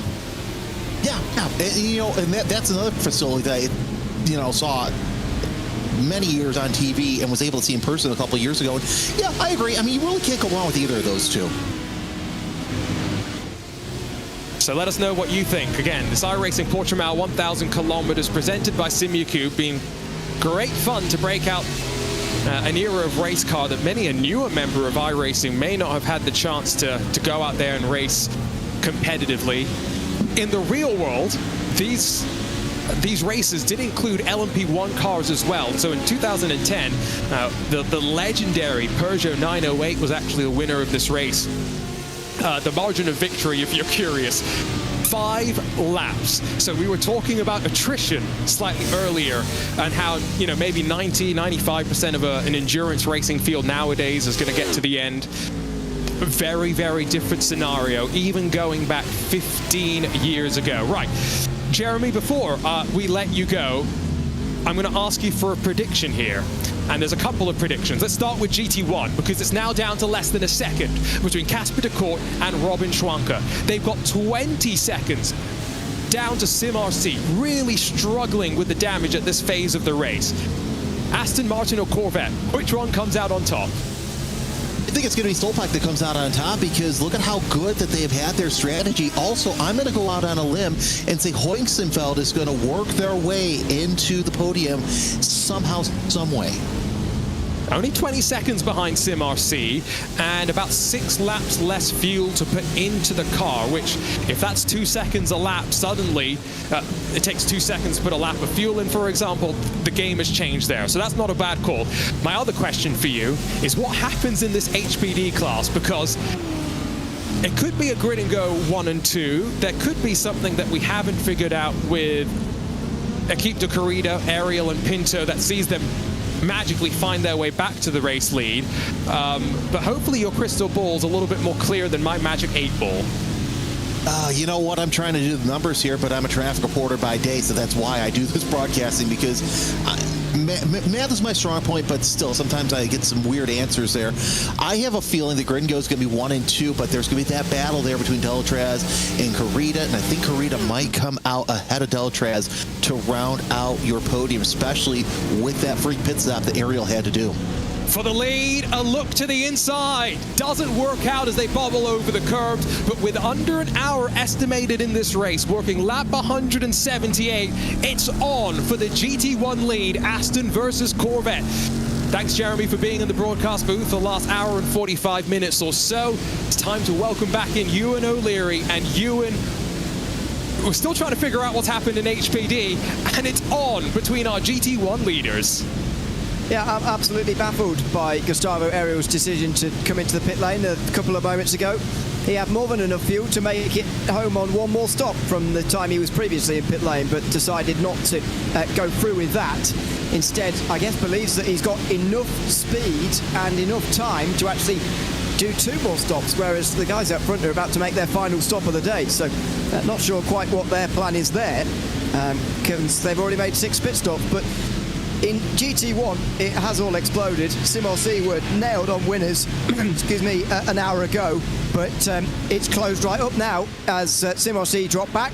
And Chalk Freak have really got themselves into this race as well. They were not really a feature in the first half. Yeah, we knew this was going to be a great race all the way to the end, but I did not kind of expect how it's shaken out. The 001 to be in control of the field for this battle between the Aston and the Corvette. And then I kind of knew that GT2 was going to be dominated by Paceworks, but it's been a good fight from Trek Sim to stay on the lead lap so far, and they've got another hour to try and keep themselves in that position. Down through turn 1, that was cool to see the look a lap ago, but not close enough this time for the Corvette. This is great.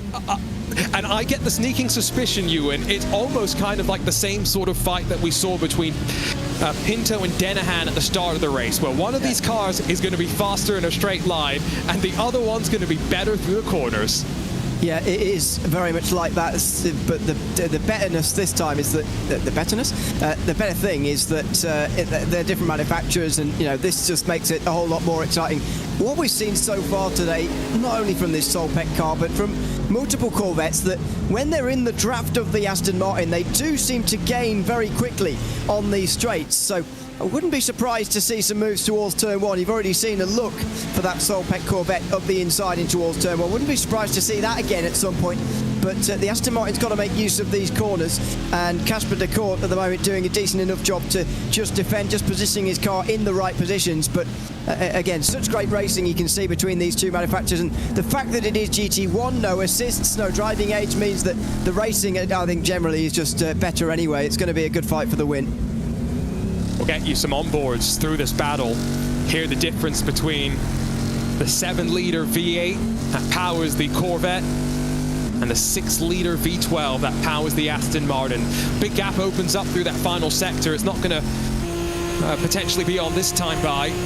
From third position, or rather from second position, Delatraz Automotive by PC Design make their way into the box. And so Corentin Millero, 56 minutes to go, and they have almost timed that to perfection. Well, their last stint was 35 laps, so they're going to need to do more than that. 36 is going to be required to get to the end of the race from there, but that is possible. They've done their... they must have done a couple of 37s earlier on in the race. I haven't been noting them down all day long because, frankly, when I saw them spin in the first hour, I said they're done. But that was a mistake because they're very much in this race at the moment. And 36 laps to go, they're making their final pit stop. Where are they going to be in relation to Ariel? Quite a long way behind. So Ariel must be thinking, I can get ahead of these guys and pit and still be ahead of them. I guess he's going to come in and not put tyres on because, I mean, the problem is that the transit time down pit lane is a good 28 seconds in and of itself. So, yeah, we'll see how that works. I don't want to try and do the math just here. Side by side down the hill. It's on. Can the Corvette now sweep back underneath, head into turn 13? No, thinks better of it, especially with Akita Kurita tucked up behind, but goes wide does the Aston Martin, and now looks underneath does the Corvette for the race lead. Here comes Solpec Precision Racing, and it's taken 17 laps for them to get close to have this look. 3 wide with Akita Kurita, the preferred line for the Corvette. Aston Martin off the line, and now down to second. Yeah, I'm going to have to come back again on the front straight here, but look at that Corvette go on the front straight. It's now going to be reeled in by the slipstream finally as they've come out the final corner. Casper de Court's going to be close, but not close enough. Does he try and respond immediately here? Does he feel the immediate danger that he needs to get straight back down the inside, or has he got the patience? He's going for it. Oh, that's close. He was late there, and a slide as well from the Solpec car. These two are on the ragged edge at the moment. And I think recognizing the traffic was coming through as well. There goes Hugo Prieto, splits the two of them off to turn 5. There goes another one. That's the, I'm guessing, Endurance Enjoyer's entry that's now getting through as well. But you can also see just how on the limit these drivers are. Momentarily alongside as they head out of turn 5. This is not done by any means. Casper de Court has got to believe he's still got the speed to stick there.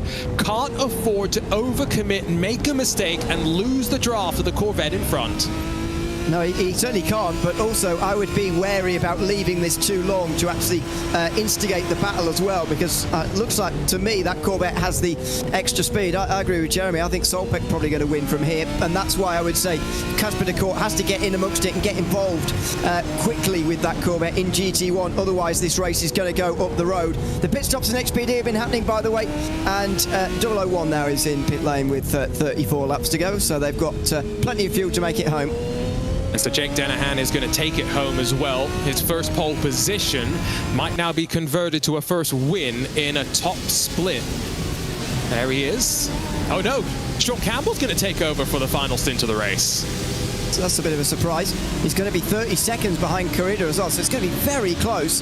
Campbell has to be right on the speed of Gustavo Aerial if he's going to win here for Grid and Go, and I'm afraid in the first part of this race he just wasn't quite as quick, and that's going to be I can't see how that's going to change. So Aerial is going to come in again with about when did he pit again? I need to look at my notes. 41 laps ago he came in, so he could be pitting with less than 10 laps to go for a real short splash and dash. And is that enough of a gap? I would say maybe. It's 30 seconds and Campbell needs to keep it at the very least at 30 seconds. I think he can get away with 35 seconds. That's just my gut feeling right here. 28 was the gap as Campbell left the pit lane, as he released himself off the limiter. So can't afford to take long to get himself into the rhythm. But this could be a bit closer than maybe we initially had thought about when we saw the 69 make their way into pit box. Because I think both you and me, we thought that was game over for Akita Corrida at that point. We thought if they're pitting now, there must be something wrong. Yeah, with 41 laps to go, they were never going to make it to the end of the race. But the weirder part is, the even weirder part, is that they didn't have to stop then. That was only 24 laps of a stint. The previous one before that was 28, one before that was 28, one before that was 28. So they had worked out a pattern, but for some reason that stint was cut 4 laps short. And I've got no idea why, because another 4 laps and they would have been able to put the fuel in to make it all the way to the end of the race and cruise home, frankly. But they've chosen not to do that. Still waiting to see if I can extract an answer from pit lane. So we'll see if we can. Here's Josh Benson, who Team Hoisingfeld were hoping to look forward, instead looking behind. Benson really on the charge right now. And Philip Bereswell, 7 laps further into his stint than the car behind, is very much on the defensive, I would say. I did get a note that the Talk Freak Racing car might have had an issue coming out of the final corner, and if that's true, they are right back onto the case of the race leaders. That gap's now down to nothing. In fact, side by side, down to turn 5. Long way around for the Aston Martin, and the Corvette's going to send it deep onto the brakes, hold on to the spot. But you were saying, Ewan, that he had to get it done sooner rather than later. I did agree with you, but Casper de Court's been gifted another chance to go for the lead. He certainly has. I think that traffic that we saw at the bottom of your screen there as we cut to them might be the reason. One of the HPDs there might have just slowed the 162 down a little bit to allow Casper de Court into the fray. That Ford GT2 tries to stay out the way to the left-hand side there as they both race on past. They're fighting each other super hard, and normally in a battle like this you see them losing time to the group behind. In fact, they're fighting each other so hard and they're driving so hard that they're actually extending their gap over the rest, even while battling. I think it shows just that these guys have been very, very good. What they've also been good at is keeping their cars clean and out of trouble, because some of the competitors behind them have been a bit more through the wars, even though Maybe they have more experience in these cars, the likes of Team Hoising Veld, Sim RC. But they're not up here in the fight as we head into its closing stages. Traffic's going to now get to the inside. Will it split them? Yes, I suspect that second HPD. No, blocked off by Casper de Court. Never mind. He said, you're not coming through at turn 1. Absolutely not, because that would have been bad news. They both go down the inside at turn 3, so no advantage or disadvantage there. But Casper de Court very smartly tucks himself in behind the HPD so he can take his own line through turn 4, whereas Svanke just decided to allow that, or decided to stay side by side, basically, and now has created that problem towards 5. Late on the brakes from one of the HPDs. Not ideal for Casper de Court, that one. No, but I think he made the best of the bad situation and is now going to hope that the traffic swings back in his favor up through here. Sweeping out to turn 8. Although that HPD very, very courteous of the Solpec Precision Corvette, at least for the time being, will finally get its nose to the inside, down through the long left-hander. And this gap holds at about 0.7 of a second. These guys are good in terms of the gap behind at this point. 23 seconds, I don't think they're too worried about that. What now I'm starting to think about is pit stops. Because they do owe us another pit stop, Ewan. Solpec Precision Racing came in 2 laps later, so they technically have a slight advantage in that regard as well. And they look like they got the faster car on track. Talk Freak did make an effort, though, in the last stint to try and get a bit closer to the Solpec strategy by extending to 32, I've got in my notes. Seems almost like it can't be true, but I think it is. And they're just starting lap 176, I think, now. Or is that 175? It's 175 now. So if he's doing another 32 laps, then it'd be 8 to go for Casper de Court until the pit stop. But as you say, a slight advantage there in fuel. In fact, of all of the top contenders in GT1, other than BRT, Solpec have got the least fuel to take. Yeah, no, that's... Maybe that's also something with the Corvette, right? We don't have another good reference point. Nexus Esports are down in 7th. They're on a similar fuel strategy, actually, to Solpec. So maybe the Corvette a bit lighter in terms of its fuel economy and mileage, too. We'll focus the cameras on this fight because the fight for the lead overall isn't close. But Ewan, it's up to 32 seconds or so. Sean Campbell's in danger of seeing that gap grow to dangerous proportions. I think it's already too many seconds, to be honest. Still willing to give him an extra 5. We'll see whether it's enough. But I think Equipe de Corrida are still going to win here, even despite the slightly odd strategy. They must have worked out halfway through this race that fueling slightly less is better than fueling all the way and doing the 33 laps that they started this race on, doing the first 2 stints full out 33 laps. So maybe Ariel's just decided it himself, because Pinto's never done one of these short stints when he's been in the car. It's been a rather strange strategy, but one less car they'll have to worry about is the number 8. It looks like they've just had a black flag. They have had an off track on the last lap, so there's the last one of them, the 35, and they have got a drive-through penalty. And that is podium sitters currently. Delatraz Automotive by PC Design, and so Corentin Millerou will have 3 laps in which to head down pit lane and drive through at pit speed. And that should see him drop behind JS Academy, although that will be I think, somewhat momentary blip, because JS Academy will owe us another pit stop, and so we'll drop back behind. So it's going to be, at best, I think, 4th on the road for Delatraz Automotive. Which sounds bad currently, Ewan, but remember, they were 3 wide through turn 2 on lap 1, spun around, and have fought their way back up into this position. It's been a great drive from them. Exactly, and you could say that, you know, they started the race effectively with 31 incident points, because I'd imagine they got 4 extra that. So, admittedly, yes, they got involved in the crash themselves, and you know they could have backed out with 3 wide, but whatever. They've had to walk a real tightrope this afternoon, and unfortunately they've just fallen off. I'm not entirely sure what he's doing now, Corentin Millerou. He's just lost a bit of speed, and Simone Marcello is now stuck behind him in this field. I'm not even sure he is going to drop behind JS Academy, by the way. He'll certainly beat them to the line, because, as you say, they've got a stop to make, but 25 seconds nearly, might be able to just sneak out back in front again. apparently Team Hoisingveld have also got a black flag, but Philip Bereswell is stopped in the box. SimRC Legends are in the box as well, and Gareth Higgins is getting 4 tires, I would assume, at full tank of fuel and maybe a bit of damage repair as well. But that might be a DNF for Team Hoisingveld if this is not a scheduled pit stop. Let's see what happens here. Don't tell me he spins into pit lane as well. Oh, no. He does. Oh, wow, that was a big save, in fact. He might have sped. Yes. Let's see. He's about to get to normal pit stop time. Is he going to sail on past it for another 40 seconds? Yes.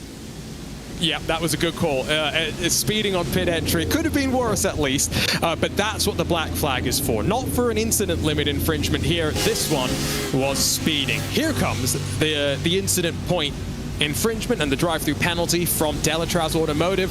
JS Academy only 13 seconds down the road. It might be closer than I thought. Yeah, I think it's still going to be in favour of Delatraz, but it is getting close. Yaroslav Roth comes down the front straight, and you'll see him on the right-hand side. He is going to pop through, I think, as Hoisingveld just sneak out right behind Delatraz. There goes Yaroslav Roth, just in front for 4th place. And Hoisingveld depart the lane behind them as well. That's a team that will be frustrated, Ewan. There's no ifs or buts about it, from starting at the front to now being back in 10th position. Absolutely. They will be very, very frustrated indeed at the end of that. I mean, they're going to gain 2 more of those positions back from FSG Racing and the other Solpec car, but even so, for a front-running car, that is a real shame. Hoisingveld with so much success in the Aston Martin in the past as well, not able to relive those past glories, unfortunately. And neither of this team, Blackstar Racing, who you don't see very much of anymore, have had a very miserable day. They've had enough bad luck to put you off motorsport for life, I would say. It's been scrappy. There's no doubts about that for the Blackstar Racing crew, who are now technically in a fight to be the 2nd best Corvette. Put Solpec Precision's 162 aside, these are the 2 best of the Corvettes running. Casper de Court in pit lane. So 27 laps on the stint for him, as Kim Eriksson shoves it up the inside there of Lucas Lodato. Oh, and hip and shoulder off the corner. The argy-bargy doesn't matter. Eriksson slips on through. The lights flash from Lodato. He's used to driving an Indy car. Very glad he didn't have open wheels in that situation.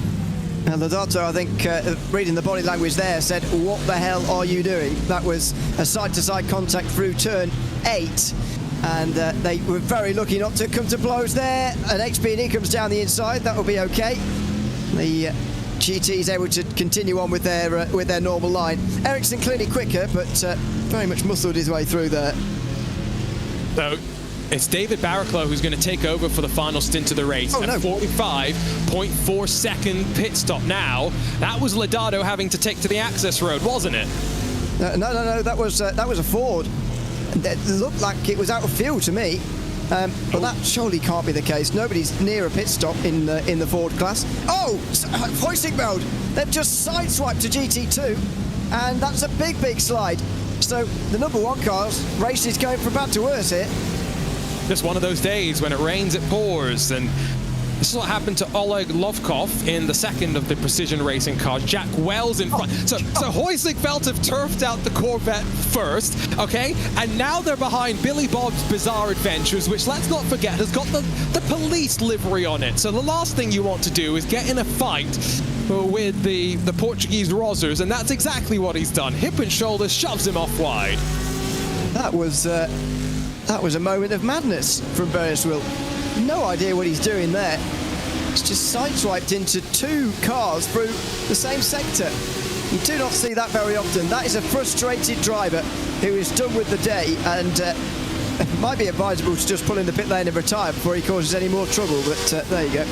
Which, to be honest, is kind of what I thought when we got told they had a black flag and we saw them parked in pit lane. I did not put 2 and 2 together and think speeding penalty. Team Chimera in from 3rd. Simon trundles down pit lane. And in from 12th position, it's Focus Racing and Paolo Silvestre behind the wheel of the number 7. So, as we check back in with the race leading Solpec Precision. That's no, never mind. It's Nexus Esports. Oh. You did that. The liveries are too similar. Why is that a thing, by the way? Nexus Esports needs to have a look at themselves for that. That's outrageous. But yeah, I thought that was the other Solpec car, but they're even further behind. They're 10th now because Lovkov, he still hasn't made his final stop either, so he will drop back. But yeah, this is the battle for what now is 4th place as they keep gaining places, these two, from pit stops that are happening. There's Solpec. Oh, maybe they don't look that similar after all. Which is not very intelligent. Yeah, they don't look that similar, but when you look from afar, from the front end, you can kind of see where my confusion sometimes comes from. It's not the first time I've made that mistake, unfortunately. The dead-on front shot is very similar, and the dead-on back shot as well. But when you look like this, like we're about to sideways both on, someone will look at that and think, what are they getting confused about? But, no, exactly. It's only from the front that I've made that mistake, so I feel slightly better about myself.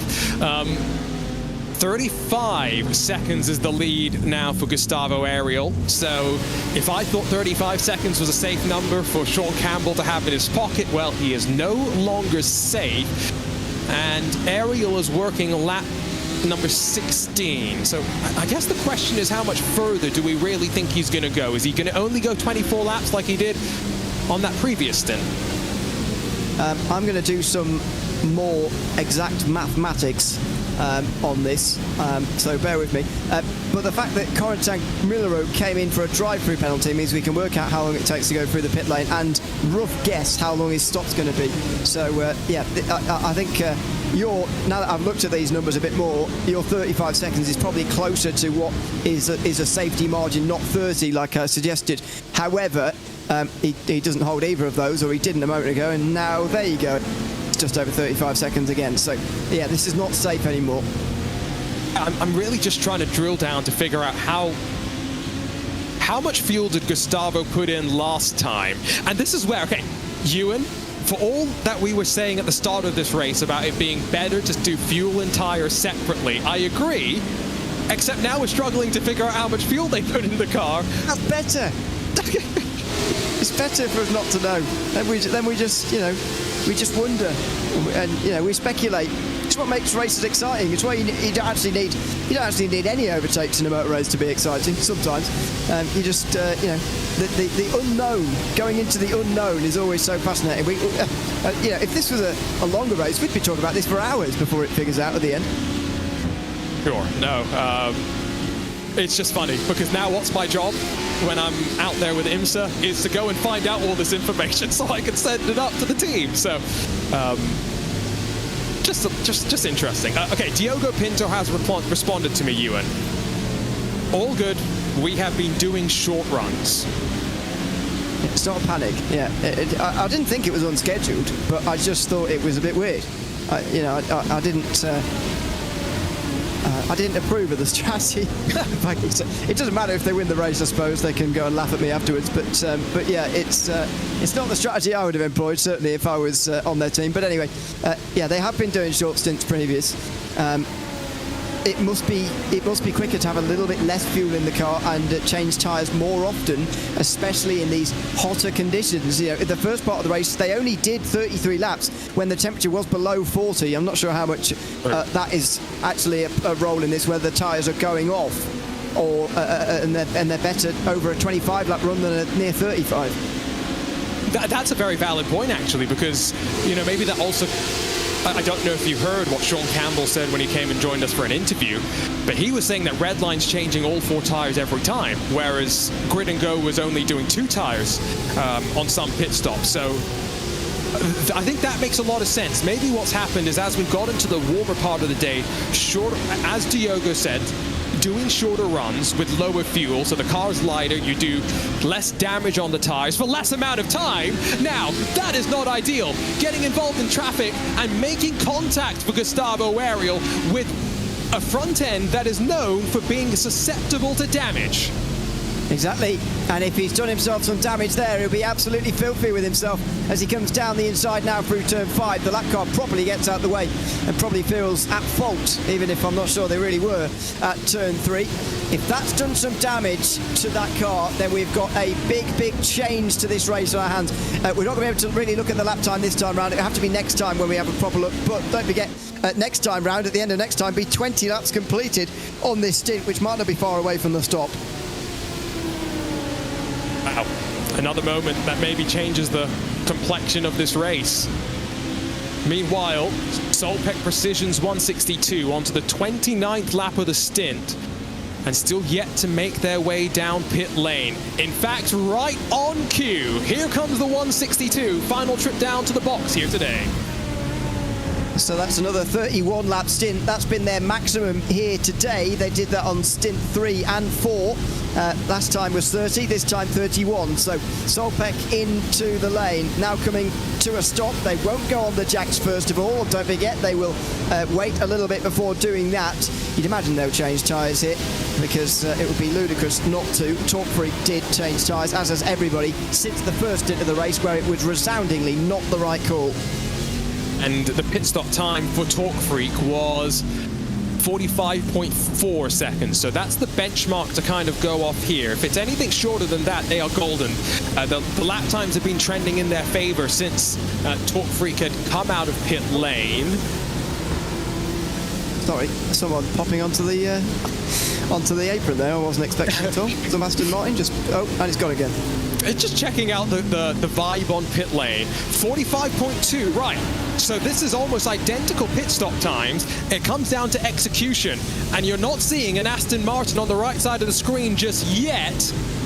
Where is the second 81? one there? There it is. So it's going to be a gap of 3 seconds, and the Corvette holds on to the lead. Yeah, this is what I mean earlier about the fact they had to strike back very quickly when they were in that battle. It's going to be unbelievably hard now for David Barraclough to get back in the rhythm here straight away, catch up and then pass, all in the space of 20 laps or so. I think that's going to be very difficult for him to do. So he's going to flash the lights here. He's going to need to get past lap traffic first of all, which is going to be the first issue, and that lap car will stay wide through the hairpin. That's the 01 car of the Jens Brothers competition team. They're 12th place at the moment in GT1, just going a third lap down this afternoon. But this is super difficult now for Barraclough. I don't see a way in which he gets back there, to be honest, with that gap. And while we have talked plenty in the last 20-30 minutes about HPD, about GT1, I want to give another shout out to GT2 leaders, because Pacework Esports, they're a lap clear of the entire field right now, and so it's Di Simone that's going to be taking the 447 to the end, the black and gold entry that departs out of the final corner to close lap 177. I mean, Ewan, they have driven the perfect race. They have, yeah. They've been absolutely untouchable today. I mentioned earlier on in the first stint about needing to disrupt their day by getting in the way through the first stint. They tried actually behind to not take tyres as well in this class and held them back for a little while as well. So they have tried in this class. The Trek team especially did try and get ahead and do something different, but it was always going to be too difficult. When you've got a car that much quicker than the rest of the field, it's really impossible to get ahead of them in such a long race. And credit where credit's due. The other teams have tried their hardest, but I think some slightly disappointed in the GT2 cult that we didn't get all of the Fords into the top split potentially, where the second split had a decent number of somewhat strong GT2 machines as well, hoping to be here and part of the broadcast split. So next time the leader breaks the timing beam, right now we will be left with 20 laps to go. Gustavo Ariel, 21 laps into his stint, continues to lead by what is now a 39-second advantage. We're catching up with a fight for 5th position. That drive-through penalty from Delatraz Automotive by PC Design has dropped them right in front of Salva Talons of the Apex Racing team. Only problem is Talons, 29 laps into a run, will be into pit lane in the next 5 laps. And he will lose that place as well to Endurance Endurers, and he won't be far ahead, although they will have to stop as well. He won't be far ahead of Proto GT, who are not that far behind either, but I think they'll stay in front just about. Unfortunate for them that they've had damage pretty much all day today, and it's held them back really from outside the top 5. Ran well earlier, but mistakes are really harshly punished in these HPDs, and that's what a few of these teams have fallen afoul of today. Yeah, the 35 incident points sounds like a lot, but I guess it's not really that much when you think about it. Given that, I guess at this track, as much as I think that track limits aren't so much of an issue, I guess it's quite inviting to, especially in traffic, for example, if you have some GT cars that hug the inside and might wash out in a prototype, you might just run yourself off the track. That's one incident point there. I guess turn 1, that's pretty easy to run wide and pick something up as well. So, you know, 200 laps into a race, you might feel like you're somewhat limited. Let's not forget though, track limits in the real world, if enforced, you usually only get 1, 2, maybe 3 warnings at most before you get a penalty. So for all intents and purposes, the iRacing incident limit is much more forgiving when it comes to off tracks. Apex Racing straight up the inside with low fuel and take advantage and grab 5th position, albeit momentarily. Was very late on the brakes and nicely done, and Corentin Miller and whoever's advising him at the moment would be best placed to say don't worry about that, they will come into the pit lane in a moment and we'll get that position back. But a nice pass in the meantime for Salvatanas. Yeah, I think it is very inviting almost subconsciously to actually get off the circuit here because of the tarmac runoff you've got in places. You've got to remember that 35 instant points is 1 every 6 laps. So that's, what's that per stint? About 5, 6 per stint. It's not too many if you're having contacts. You know, those who've been involved in an accident today will certainly be getting up to that very, very quickly. But again, in the real world, you get 3 across your team. Sometimes it's 3 per driver, but those are few and far between. So I totally get what you mean. But I just feel sometimes, especially in sim racing, people feel like they should be allowed. There is an obligation that they should be permitted a certain number of off-track, instances. When the reality is that no, you should be staying on the track at all times, and that would make it a lot easier. It was very interesting, actually. I got to go peek behind the scenes, both at IndyCar Race Control and IMSA Race Control, and kind of see how they do stuff. Very interesting. As someone who has an interest in technology and that kind of stuff. So anyway, that's neither here nor there. Jack Wells, that's the Billy Bob's Bizarre Adventure car, back into pit lane, and this time for a lot longer, so that might be an issue. Nexus Esports, so they're in from 5th position, if I remember correctly. So Lucas Lodato in for the final time today, and only a 24.6 second stop for him. So that's going to drop them into 6th position, where I suspect they will finish this race. Maybe missed tyres there, did he? Yeah, maybe. 24 seconds. He had to return, actually. Yeah, he's not going to change all 4 tyres and get the fuel required to get to the end. So yeah, he's missed tyres there. FSG Racing, Tim Stuppel making his final stop of the day as well, and transforms into Luca Stroline. And just in front, Team Hoistingveld come in. Oh no, sorry, they were just having a small connection blip, which meant them disappearing from the timing screen for a moment, but they're fine. They're still in 8th place, by the way, and just over 3 seconds behind Black Star Racing, who after all of this are going to beat Hoistingveld. Crazy. And I think Ewan was thinking, oh my, how much worse could it get for Team Hoistingveld, and then fortunately realised it wasn't. Here it comes though, 24 laps right on the money for Equipe de Corrida. So, the gap, last I checked about half a lap ago, was cresting 39 seconds. So I'm pretty confident here that they should be good, but that also means that they're not going to be in for as long as potentially other people are expecting. So no tyres, I think, is the call. As we get word of now the Apex Racing team, that will be the 99, they've got a black flag for hitting the incident limit. Let's see if they come down and serve it this time around. This is longer though in terms of the stop. Sean Campbell is now only 5 seconds away from the start-finish line. Bottom of your screen, you can see the Grid and Go car up to speed and flying through once more. We have got a race on our hands now. That was a little bit longer of a stop than I was expecting. I was expecting it to be probably maximum 15 seconds, to be honest, to get the fuel on board to get to the end of this race, but clearly not. And Sean Campbell will now have 3 seconds to nurse over Gustavo Ariel in the remainder of this race. Why have the two red line drivers decided to do this to themselves? I've got no idea, but they are going to have to battle past Sean Campbell. We're going to be treated to a grandstand finish to this race. Hope Sean doesn't take much offense to what I'm about to say, but why did they swap back from Jake Dennehan to Sean Campbell? Because they're both great drivers, and I don't mean to diminish Sean, but in a car with two drivers, one is always going to be faster than the other. And with the race win on the line, unfortunately, I think Jake Dennehan is the faster driver this weekend. The only thing is, I'm not sure whether this you probably know, they would just had to split the stints 4-2. That would be fine, wouldn't it? Just doing a third of the race. That'd be fine. So it's not a drive time thing. They've chosen to do this, chosen to split it 3 and 3 with their 6 stints. And I agree, Jake should be in the car right now. He's a faster open wheel / prototype driver than Sean is, but Sean's a better closed top driver. You know, I think, well, that's the way I see it. Anyway, in this situation, Jake Dennehan should be in the car, I agree. Well, the thing that I will say about Sean is that no matter what car you put him in, Lotus 79, HPD, GT3, GTP, he finds a way to be fast. He's going to have to figure that one out, because already it's down to 2.2. Yes, traffic will be playing its part right here as they carve their way through. But the reality is the faster driver is on the hunt behind. Cue the Jaws music. It will be 15 laps to go next time by. 2 seconds to hold on.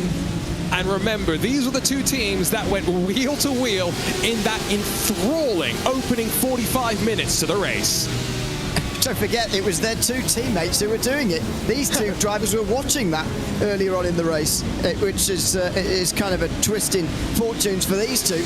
But it is going to be fantastic because we've still got that imbalance in terms of the setup here. Sean Campbell will be stronger in a straight line. Gustavo Ariel better through the corners, and that is going to create a very interesting dynamic as he slides down the inside of an Aston Martin with a bit of a touch there as well. I think you're going to see the aggression through traffic ratcheted up right here. Sim RC out wide, gives a wide berth to Gustavo Ariel. Doesn't want any part of that one right now. And within 2 laps of coming out of pit lane, it's gone from 3 odd seconds, maybe 4 seconds, to 1.9 over the crest through the long right-hander. 15 laps to go. The charge is on from Gustavo Ariel. I'm sure his Twitch chat screaming support, Lango, Lango, Lango. But now there's not much traffic directly in front of them, at least for this driver. Race leader's already into the thick of it once again. Oh, a little bit wide there through turn 1 as well. How many of those off-tracks have these two got left to burn? Because that could be a real key to the finale in this race. We've already seen a lot of black flags for the 35 incident points that you are permitted for the course of 1,000 kilometres at Portimao. How many more of those can they use? How much leaning on each other are they able to do? How much track limit extending are they able to do as well? As he bobbles over the inside sausage curb. Again, this is just stress that these two didn't need to have here this afternoon. We are not complaining though, are we? This is what we wanted, especially given that in the GT1 class, Dolpec Precision are now 4 seconds clear of Torque Freak Racing in what has been a class dominated by Aston Martin in terms of the numbers. It's Corvette that's risen its way through strategy, through clever driving at the end of the day, staying out of trouble, making the right moves at the right time. And Robin Schwanker might just be able to take that car to the checkered flag in roughly 14 laps time, 1.5 seconds, but remember, we're talking different setups at play here as well. This is where the grid and go machine is going to extend its gap. It's got more top end ability. It will struggle through the corners.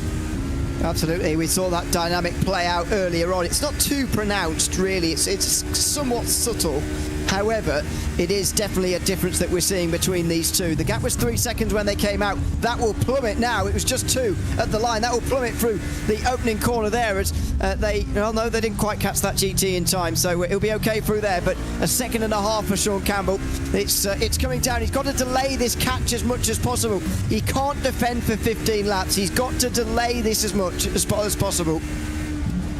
I'm wondering what tires he has underneath him, because fundamentally the defensive approach is going to be drive the middle of the track and force Gustavo Ariel into a move that doesn't work, into a door that's closing.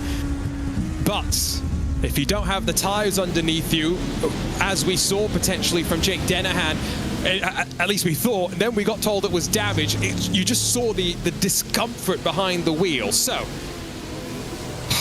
it's now 1.2 seconds, and very soon they will be in the mirrors looking behind Sean Campbell to see where Gustavo's placing himself. He does have... Is that the sister car that's right there as well, Ewan? No, that's a different car. Okay, yeah, I was going to say, that can't be. No, they're only 27 seconds behind at the end here. I'm trying to work out who that is, though, in the position just in behind. I don't know.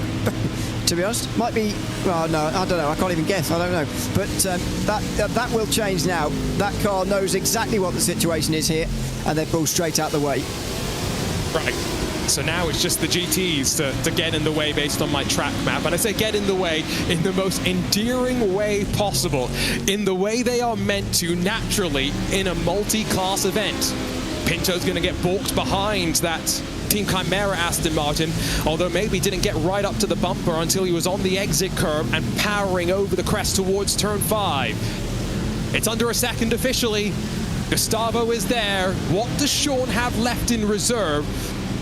13 laps to hold on, and again, a quick look at the track map that I have up in front of me. There's one GT1, there's one GT2, and then a whole lot of nothing. Yeah, and that I can't tell is going to be a help or hindrance to Sean Campbell. It seemed to me in some periods of the last couple of moments he's been okay and actually better, not in traffic compared to Ariel. Oh dear, as they drive through a load of gravel there. Somebody's been off. I think actually it might have been 22. Car 22 might have been off. Anyway, one of them was definitely off there into the gravel on the outside of turn 12. But look at the way that traffic affects Sean Campbell.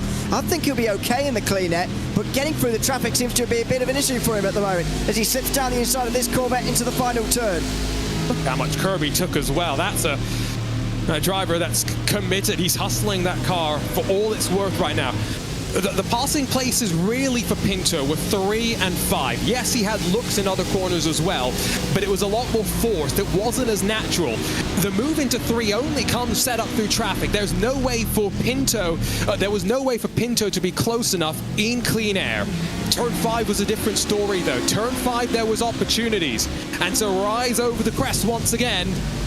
And does Campbell start to shake to the middle of the track? No, he knows he's got enough breathing room for the time being, but it's 4, maybe 5 car lengths, closes under the brakes. And Campbell can't afford to do what he did last time as well. Last time these two battled, it was one time into turn 5 where Ariel put a fairly light amount of pressure onto him, and he made a mistake at turn 5, braking too late, and he was eaten up on the exit. He was never seen in the lead again until now. He cannot afford to make a silly error like that again, but he's got a very long way to go to be not making an error. This is 20 minutes at least of high pressure driving for Sean Campbell.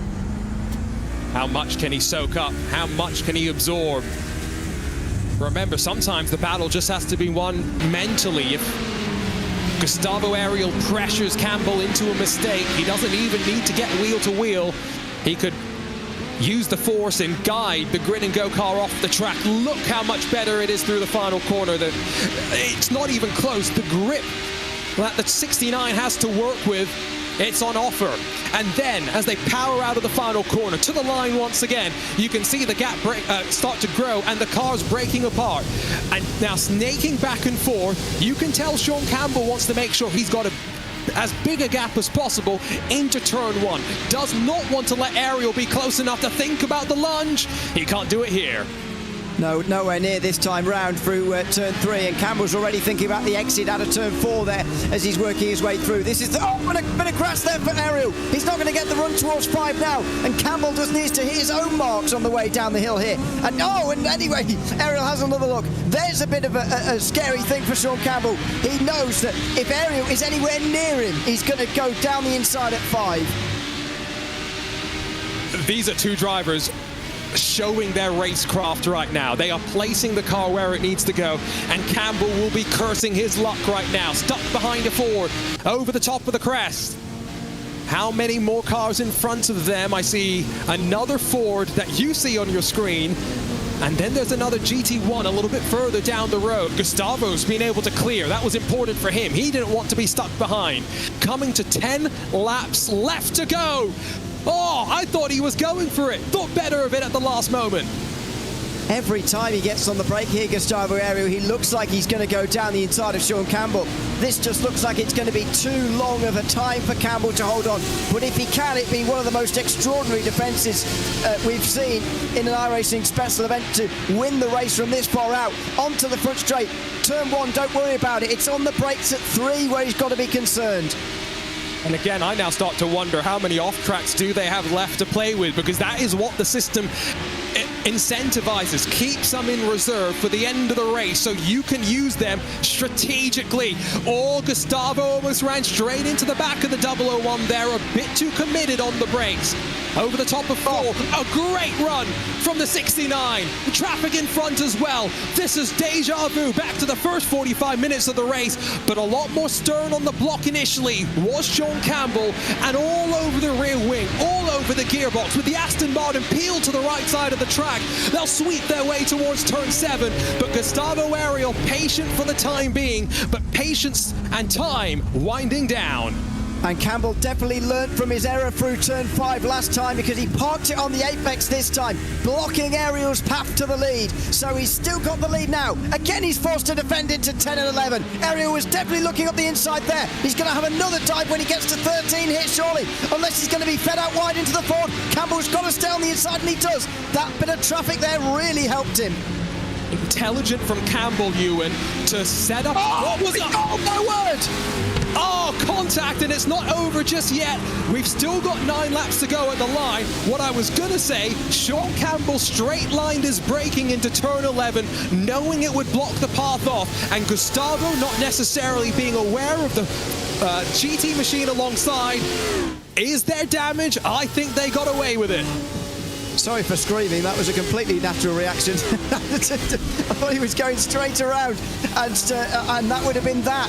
My goodness me, but he won't be very pleased with that Ford, that's for sure. And that's going to put a little bit of doubt into his mind for traffic. As far as Campbell's concerned, it's just brought him an extra lap closer to this finish line. My, oh my. We've got another race to broadcast tomorrow, Ewan. We might not have our voices left in 8 laps time if they continue to swing haymakers at each other like that. And I did see smoke. I saw the Aston Martin get loose, and the lights flash from Gustavo. He wants the Aston to peel out of the way.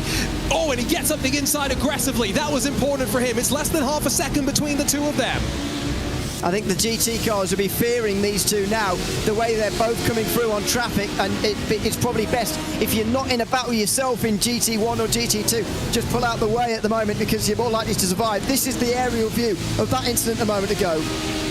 No, I just want to see what happens here on exit. So maybe the Ford didn't realize initially, and they just get glued together, I think. Oh, that's just so unfortunate.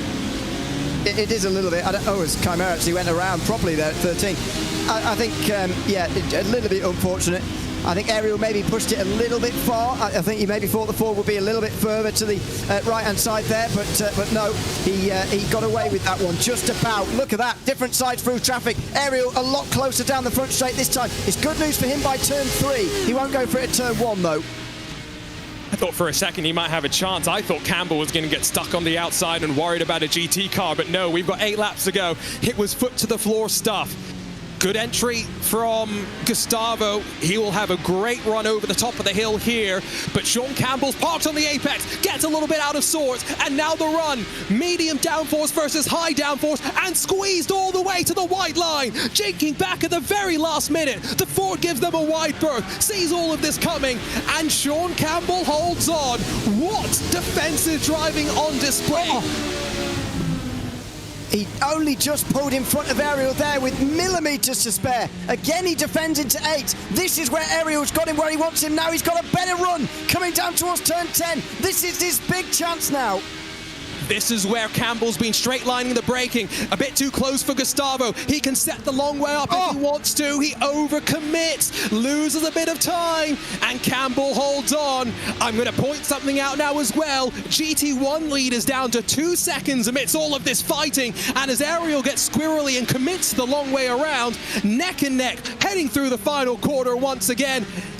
Ewan, this is going to come down to the final lap right now. Gustavo's finding a brick wall in front of him, and this is not ideal. He's getting too good a run out of the final corner.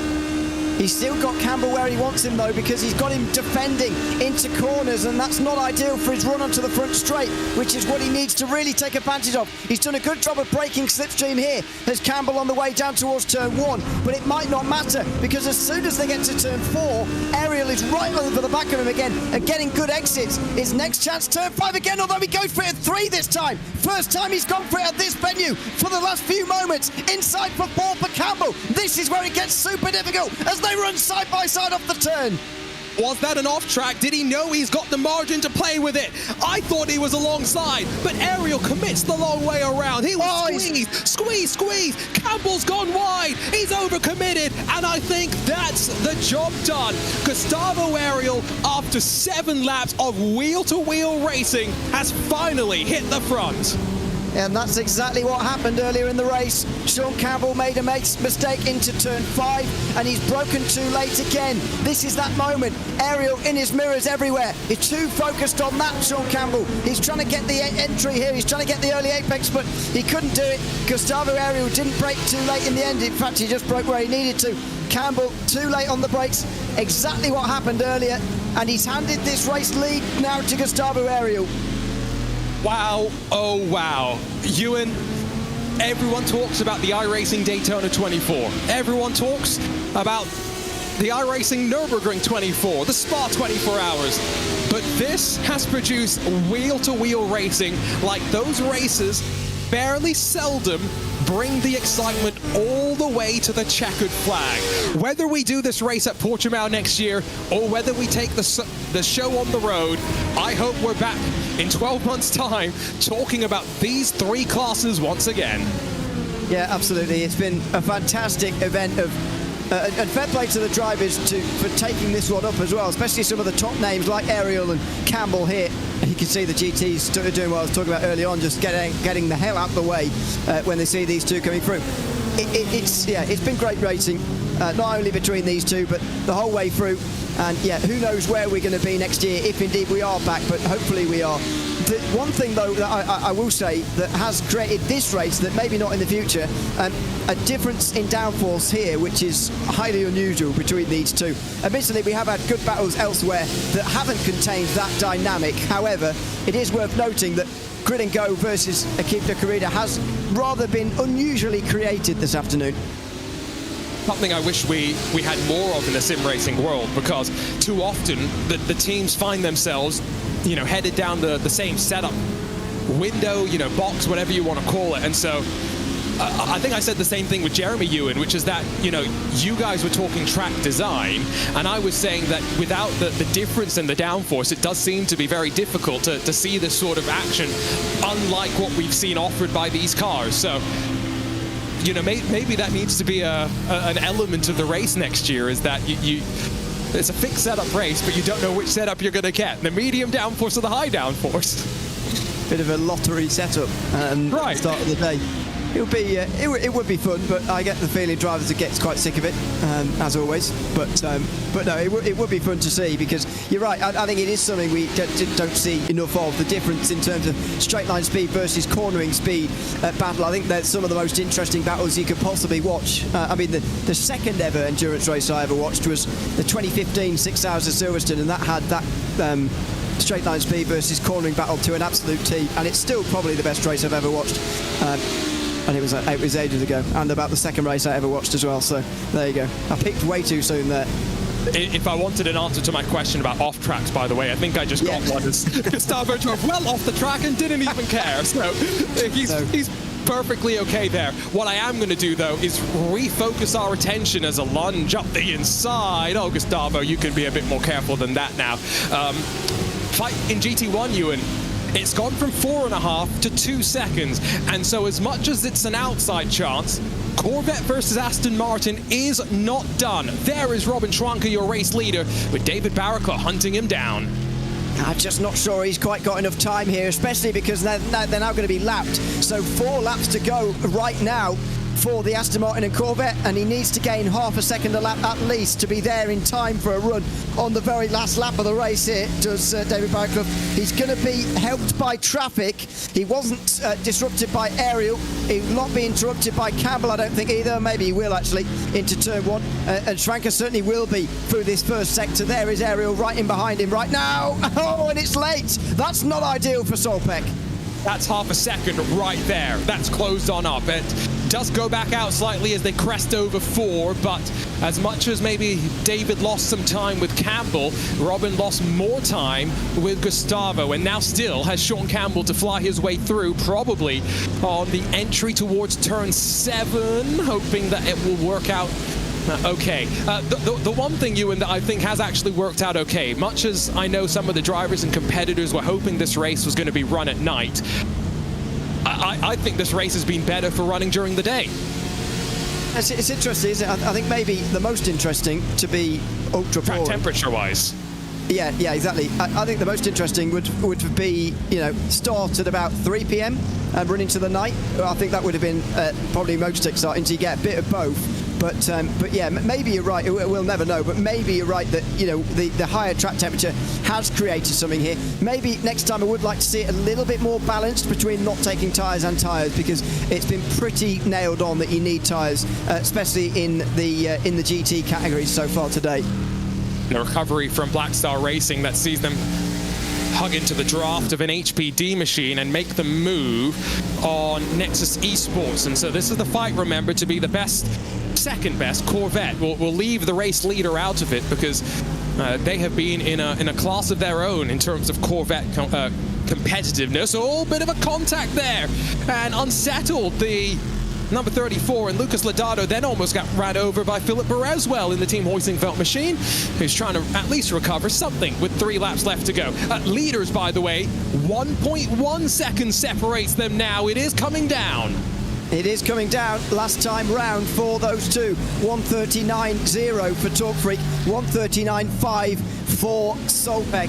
That is the half a second that David Barraclough needs to gain to get onto the back of Solpeck by the end of this race. 3 laps to go. There is Ariel, just trying to get past them now. So this is not ideal, by the way. 3 cars in a row, and he'll be slowed down by this. But just in the background, you may catch a few glimpses of it. The Solpeck Corvette still trying to hold on for the lead. They've got 3 HPDs ready to choo-choo their way through, so they'll hit the timing beam with 2 laps to go. It will be traffic dependent. Bereswell up the inside of Lodato, doesn't get it stuck.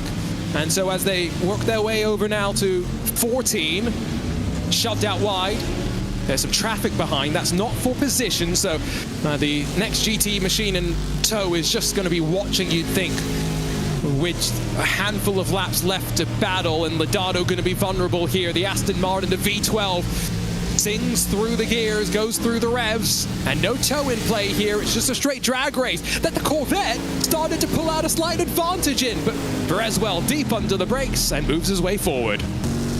Yeah, and cut back from the Corvette, maybe into turn 3. Perezwell decides to defend the inside line, and that's the right call as well. Bit of a bump to the back of that Aston Martin. They know they don't need these cars very much longer. Just 2 more laps to go here, and they are starting to make contact. Nexus Esports will maybe be on the defensive in terms of track positioning behind, by the way. The car just behind them is not for position, but there is an Aston Martin queued up behind them anyway. Oh, bit unsettled there, as on the curb, trying to put the power down, and you saw Perezwell just pull away to the tune of 0.6 of a second already. Right, back over to the GT1 leaders, because there's now half a second back in favour of Solpec. How the traffic swings and roundabouts these gaps, and Robin Schwanker's got enough, I think, now, Ewan, with a lap and a half left to run. Unless there is a big bit of traffic interruption, it does look like he's got enough here. He didn't actually lose much time there, Derek Barraclough. In fact, he did gain some on the last lap. But when you're needing half a second gain, less than a 10th gain is not good enough. And that is the problem now for the Aston Martin. They're going to see the white flag next time by, and Solpec are going to bite their fingernails all the way home. Maybe it came down to some of that fuel mileage as well, with just a little bit less fuel needed in that final pit stop for the 162. Maybe that could have played its part as well. White flag out, though, here as Akip de Corrida head down through turn 1 for the final time. They ended up stopping 2 more times than the cars behind them, at least in terms of the fight for the race win. But they were able to do the strategy calculations in a way that both in the booth and the other teams were unable to do, Ewan. And despite their relative inexperience with the car, the 2 Team Redline drivers flying the flag under Akip de Corrida are going to come out on top in yet another special event. Absolutely. They'll add more to their personal tally with this Portimao 1000 victory.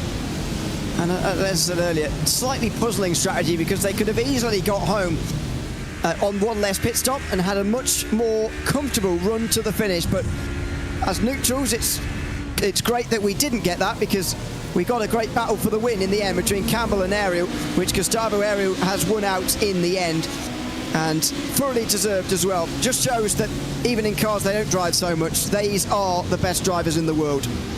Now, is this a red line victory or not? Is it a question of did they have the correct paint or not? Who knows? But like you say, at the very least, we'll add it to the tally. It is down to 1.1 seconds for the GT1 battle as well, so it came down to the last lap there. But what a special event, a throwback to 15 years past. In the iRacing Portimao 1000 kilometers presented by Simucube, it's Gustavo Ariel, Diogo Pinto racing to victory as Akip de Corrida. It won't be far behind as we wait for the GT1 leader to cross the line, and for our GT2 leader as well. Here comes Robin Schwanker. Solpec Precision Racing, the Corvette, triumphs over the Aston Martin, and what a victory for Solpec Precision Racing. 1 second clear of Talk Freak Racing by TFR Lab. A fight to the very final lap. Not such a battle for The Simone and for Paceworks Esports, but it's been great to see the Ford GT2, yes, small in numbers, but loud in bite, and a well-deserved victory, more than a lap clear of the rest of the field, Ewan. Yeah, absolutely. A dominant display in GT2. A shame that we didn't get a closer race here, because the average winning margin in the other 2 classes was just 2 seconds, but Paceworks Esports absolutely deserve this. We will hopefully get word with some of the drivers post-race and work our way through the results and celebrate a quite spectacular special event. Some LMP2 cars, HBDs, drafting the Ford all the way to the line as the lights flash, and Paceworks confirm their victory here in the iRacing Portimao 1000 kilometers presented by Simucube. What an event. That first hour, the last hour, some of the best sim racing that I think I've watched, let alone commentated on. Maybe, yes, slightly forced by setup differences, but the drivers put on a show.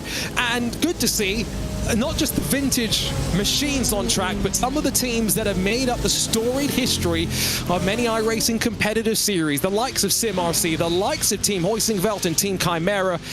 all joining the rest of those maybe experiencing these cars for the very first time. And let's not forget, Ewan, there's a community around these cars that goes racing regularly every week in the iRacing official series. Absolutely. It's a special community as well, because these cars have been out for such a long time now, not raced so much by the wider public, but yeah, they are well taken up by those who do race them. And I have a feeling that community may well have a few more members after this week. And the 5 time slots that we've actually got, there is still time for you to get involved yourself if you want to, with another time slot later tonight if you're up late. Yeah, absolutely get involved in another split, because this has been a fantastic event. One more note actually before results. This race actually quicker by about 2 or 3 minutes than either the 2009 or 2010 editions in real life. Let's go. We beat those LMP1 cars. We beat the mighty Peugeots. We'll ignore the fact that no safety cars maybe slowed us down as compared to them. We'll completely skip past that fact. And I mean, the margins look big, but I want to give a shout out to even teams that were 1 lap off of Equipe de Corrida, who set a relentless pace. Gustavo Ariel, Diogo Pinto, amongst the 2 best in the road racing world on iRacing. Only 3 seconds clear, even with 2 more pit stops, over a very different approach to the race from Sean Campbell and from Jake Dennehan. Gridandgo.com. A double podium for them, with Simona Miramarceno crossing the line in second, and a full 40 seconds clear of the Delatraz Automotive by PC Design entry. They'll be frustrated the late drive-through penalty hampered them in a fight for a podium spot. They finish in front of JS Academy, a top 5 for them, top 6 for endurance enjoyers, and then the Proto GT HPD community effort down in 7th spot, with Liam Loisel completing the race off. Apex Racing down in 8th, Salvatalans getting to experience some downforce instead of being in a GT car for once, with Devotion Sim Racing clawing their way up into 9th in front of the DLR SimLab 033. 11th for Dark Horse Motorsport, 12th for Focus Racing, and then SRA, Ronnie Pickering, Endurance Enjoyers, another entry for them, 2nd Focus Racing car, Olympus Esports, and then Core Sim Racing as you get towards those that found out just how difficult Portimao can really be. Impact Simsport and Portugal Race Team complete the top 20 with only a handful of cars left to discuss. The SART MC 402 Box, Power Wheels Racing, GMF Team, and Pacemakers Venom. Those last 5 technically not classified for not meeting the fair share. In the GT1s, it was a Chevrolet against the might of Aston Martin. Pushed to the very end, Solpec Precision come out on top over Torque Freak Racing, but a mighty fight from all those involved. BRT clawed their way up after some interesting strategy calls in the early portions of the race, and Josh Benson flying to hold on in front of Team Chimera's Simon Trendell and the SimRC Legends car, beaten and bruised, but a top 5 for them at the very least. Black Star Racing in front of Team Hoisingveld, 2 teams really through the wars, with Nexus Esports and Lucas Ladado behind them. FSG Racing and Solpec Precision Racing, then your top 10, and that 160, a couple of spins, but ends up finishing not far off the sister car. Cracked Racing 11th, Scuderia Volpe by P1 Sim behind them, and then Jens Brothers Competition, Team Loose Spurwing, and Max Performance amongst those that got towards the end of the race, while SARTMC 96 laps adrift, Dan is back 156 laps adrift, and then they're not classified technically for Voracious and Carl Simsport. Last check-in with just 1 page of GT2s, and all but 1, I think, technically sees the end. It's Paceworks 1 lap clear of Trek Sim, and then why isn't this race at night iRacing down a couple more laps. At Orbit Drop Bear Mars, they had a slightly skewed rear wing, but they finished this race in front of the Alcantech NHR machine, with Billy Bob's Bizarre Adventure in 6th, the NGC Esport team in 7th, and SRB Motorsport down in 8th position.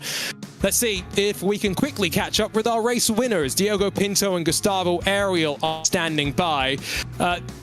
Diogo, I'll start with you, because my oh my, what a race. I think that's one of the best sim races I've watched, let alone commentated on. And it all started in that opening hour when you and Jake Dennehan went pedal to the metal from the drop of the green flag. What was that race like for you?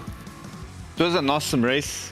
We just jumped into quali without really preparing the setup or our approach. So I was actually quite happy with 4th. And then from there, we had some close calls at the start. But our car was very fast. Not very efficient, but it was very fast. so we could battle. We had a little bit of an advantage battling on the infields when you're challenging in a braking zone or in traffic. The extra downforce is nice. But it was very, very interesting, the dynamic, because their car was slower but very efficient on fuel. Our car was fast, but we had to do 2 more pit stops. So it was quite nice that at the end we met up and it was only 3 seconds apart. Gustavo, I'm now going to ask you. I heard the rumor that apparently you loaded the wrong setup. Was that true? It was Diogo. But I mean, we went to this race without much prep. We prepped yesterday. I opened a server for like 15 minutes because it was really late for Diogo. And we did some laps. Diogo, on the beginning of the week, he sent me a message, you want to do this race with me? And I said, okay. So we are prepping for the Indianapolis Endurance in 2 weeks. So we don't prep too much for this event because of something happened to prepare for Indianapolis. So we decided just to race on the last minute. And the funny thing is, if Diogo said on the practice now before the race, like if we are 1 second off, we don't even start. So it was quite a fun one, because then of course after quali we start to getting up to speed as well. It's quite normal, and the Green Gold guys did a very nice strategy. And at the end we're thinking, oh my god, I think they need to stop just one more time. And I start to do best laps to gain some advantage, and was quite a close finish. And it was a nice battle as well. And basically we just did this race for fun. And of course, playing different strategies is very good for who's watching as well, because you never know what's going to happen. And the last minute was a really nice race. And I really enjoyed to drive this car again after 5 years. So it's really nice to drive with Diogo. It's my teammate, it's my friend, and of course streaming as well. It's quite fun because you chatting with other people. The people on the stream was looking to our strategy, so they learn a lot more about endurance racing as well. So it's nice as well to have some people and to have fun as well. So I'm really happy to share the track with all of these nice people in a nice car as well. So yeah, I'm happy for that. So Diogo rather has been thrown under the bus for loading the wrong setup. Who picked the team name? Who picked the paint? Gustavo took care of everything. Yeah. No, with the setup, we decided on a setup yesterday because it was better for a long run. And I told Gustavo to take this setup, and then he ended up saving the other one for a final one. So we went to that, which was actually not too bad. We were very fast on the infield. Maybe we could have been better on DEG, but it was quite nice. This track is awesome, and the car is very good. I think it's much better than some of the modern releases. So we had a good time. And you know, Arjuna, because the name of the team, Equipe de Corrida, it's like racing team in English. So it just took like a random name, and it was quite a fun one. And I decided to pick this paint. Of course, we are racing for Team Redline, so we don't want to put any other sponsors right in the car. So we don't want to race in a black car as well. So we just put this one because it was quite fun on the trading paints. And that was the story basically. All right, thanks guys. Diogo and Gustavo joining us. Enjoy the success. We'll see you at Indy in a few weeks' time. Thank you. See you soon. We'll go from our race winners to the person that was involved in that fight. Sean Campbell standing by with our own Ewan O'Leary. Sean, welcome in, and congratulations on being part of such a great race there towards the end. Tell us about that battle in the final 15 laps. Oh, that was so good. I don't know how to describe it. That's some of the most fun I've had on this game, maybe ever. I don't think there was a chance I was ever going to hold him all the way, but I gave it my best, and the tires turned into lava. But yeah, once he was gone, there was no way I was going to catch back up to him. Those guys are so fast. But it was so much fun. I'm like, my throat's dry. I was concentrating so hard. But I tried to hold him up for as long as I could, and it wasn't quite long enough. But I would do it again in a heartbeat. Hopefully we do it again Indy 6 hour in a couple of weeks. Yeah, absolutely. It's special event season. It's the endurance racing summer. The other guys, Gustavo and Diogo, have been in here a moment ago just telling us about how little they prepared for this race. What was the story for Grid and Go? How far out were you prepared for this race, this event?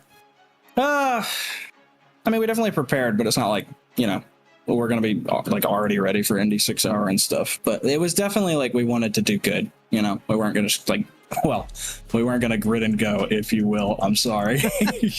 That one was set up for me. But it's been so long since, like I said earlier, it's been so long since I've driven this car. I wanted to at least see what it was like to run in its heyday. So I definitely put some practice in.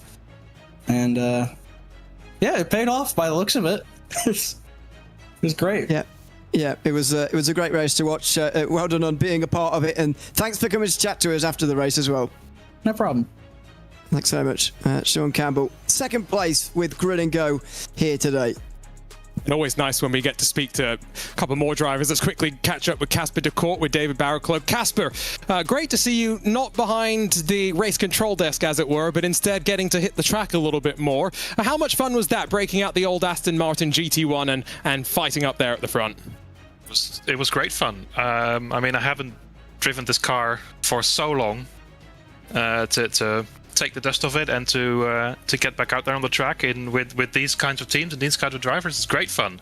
Plus, it gives me a little bit more experience for the coming season as well. Get my hands dirty so I know what's going on.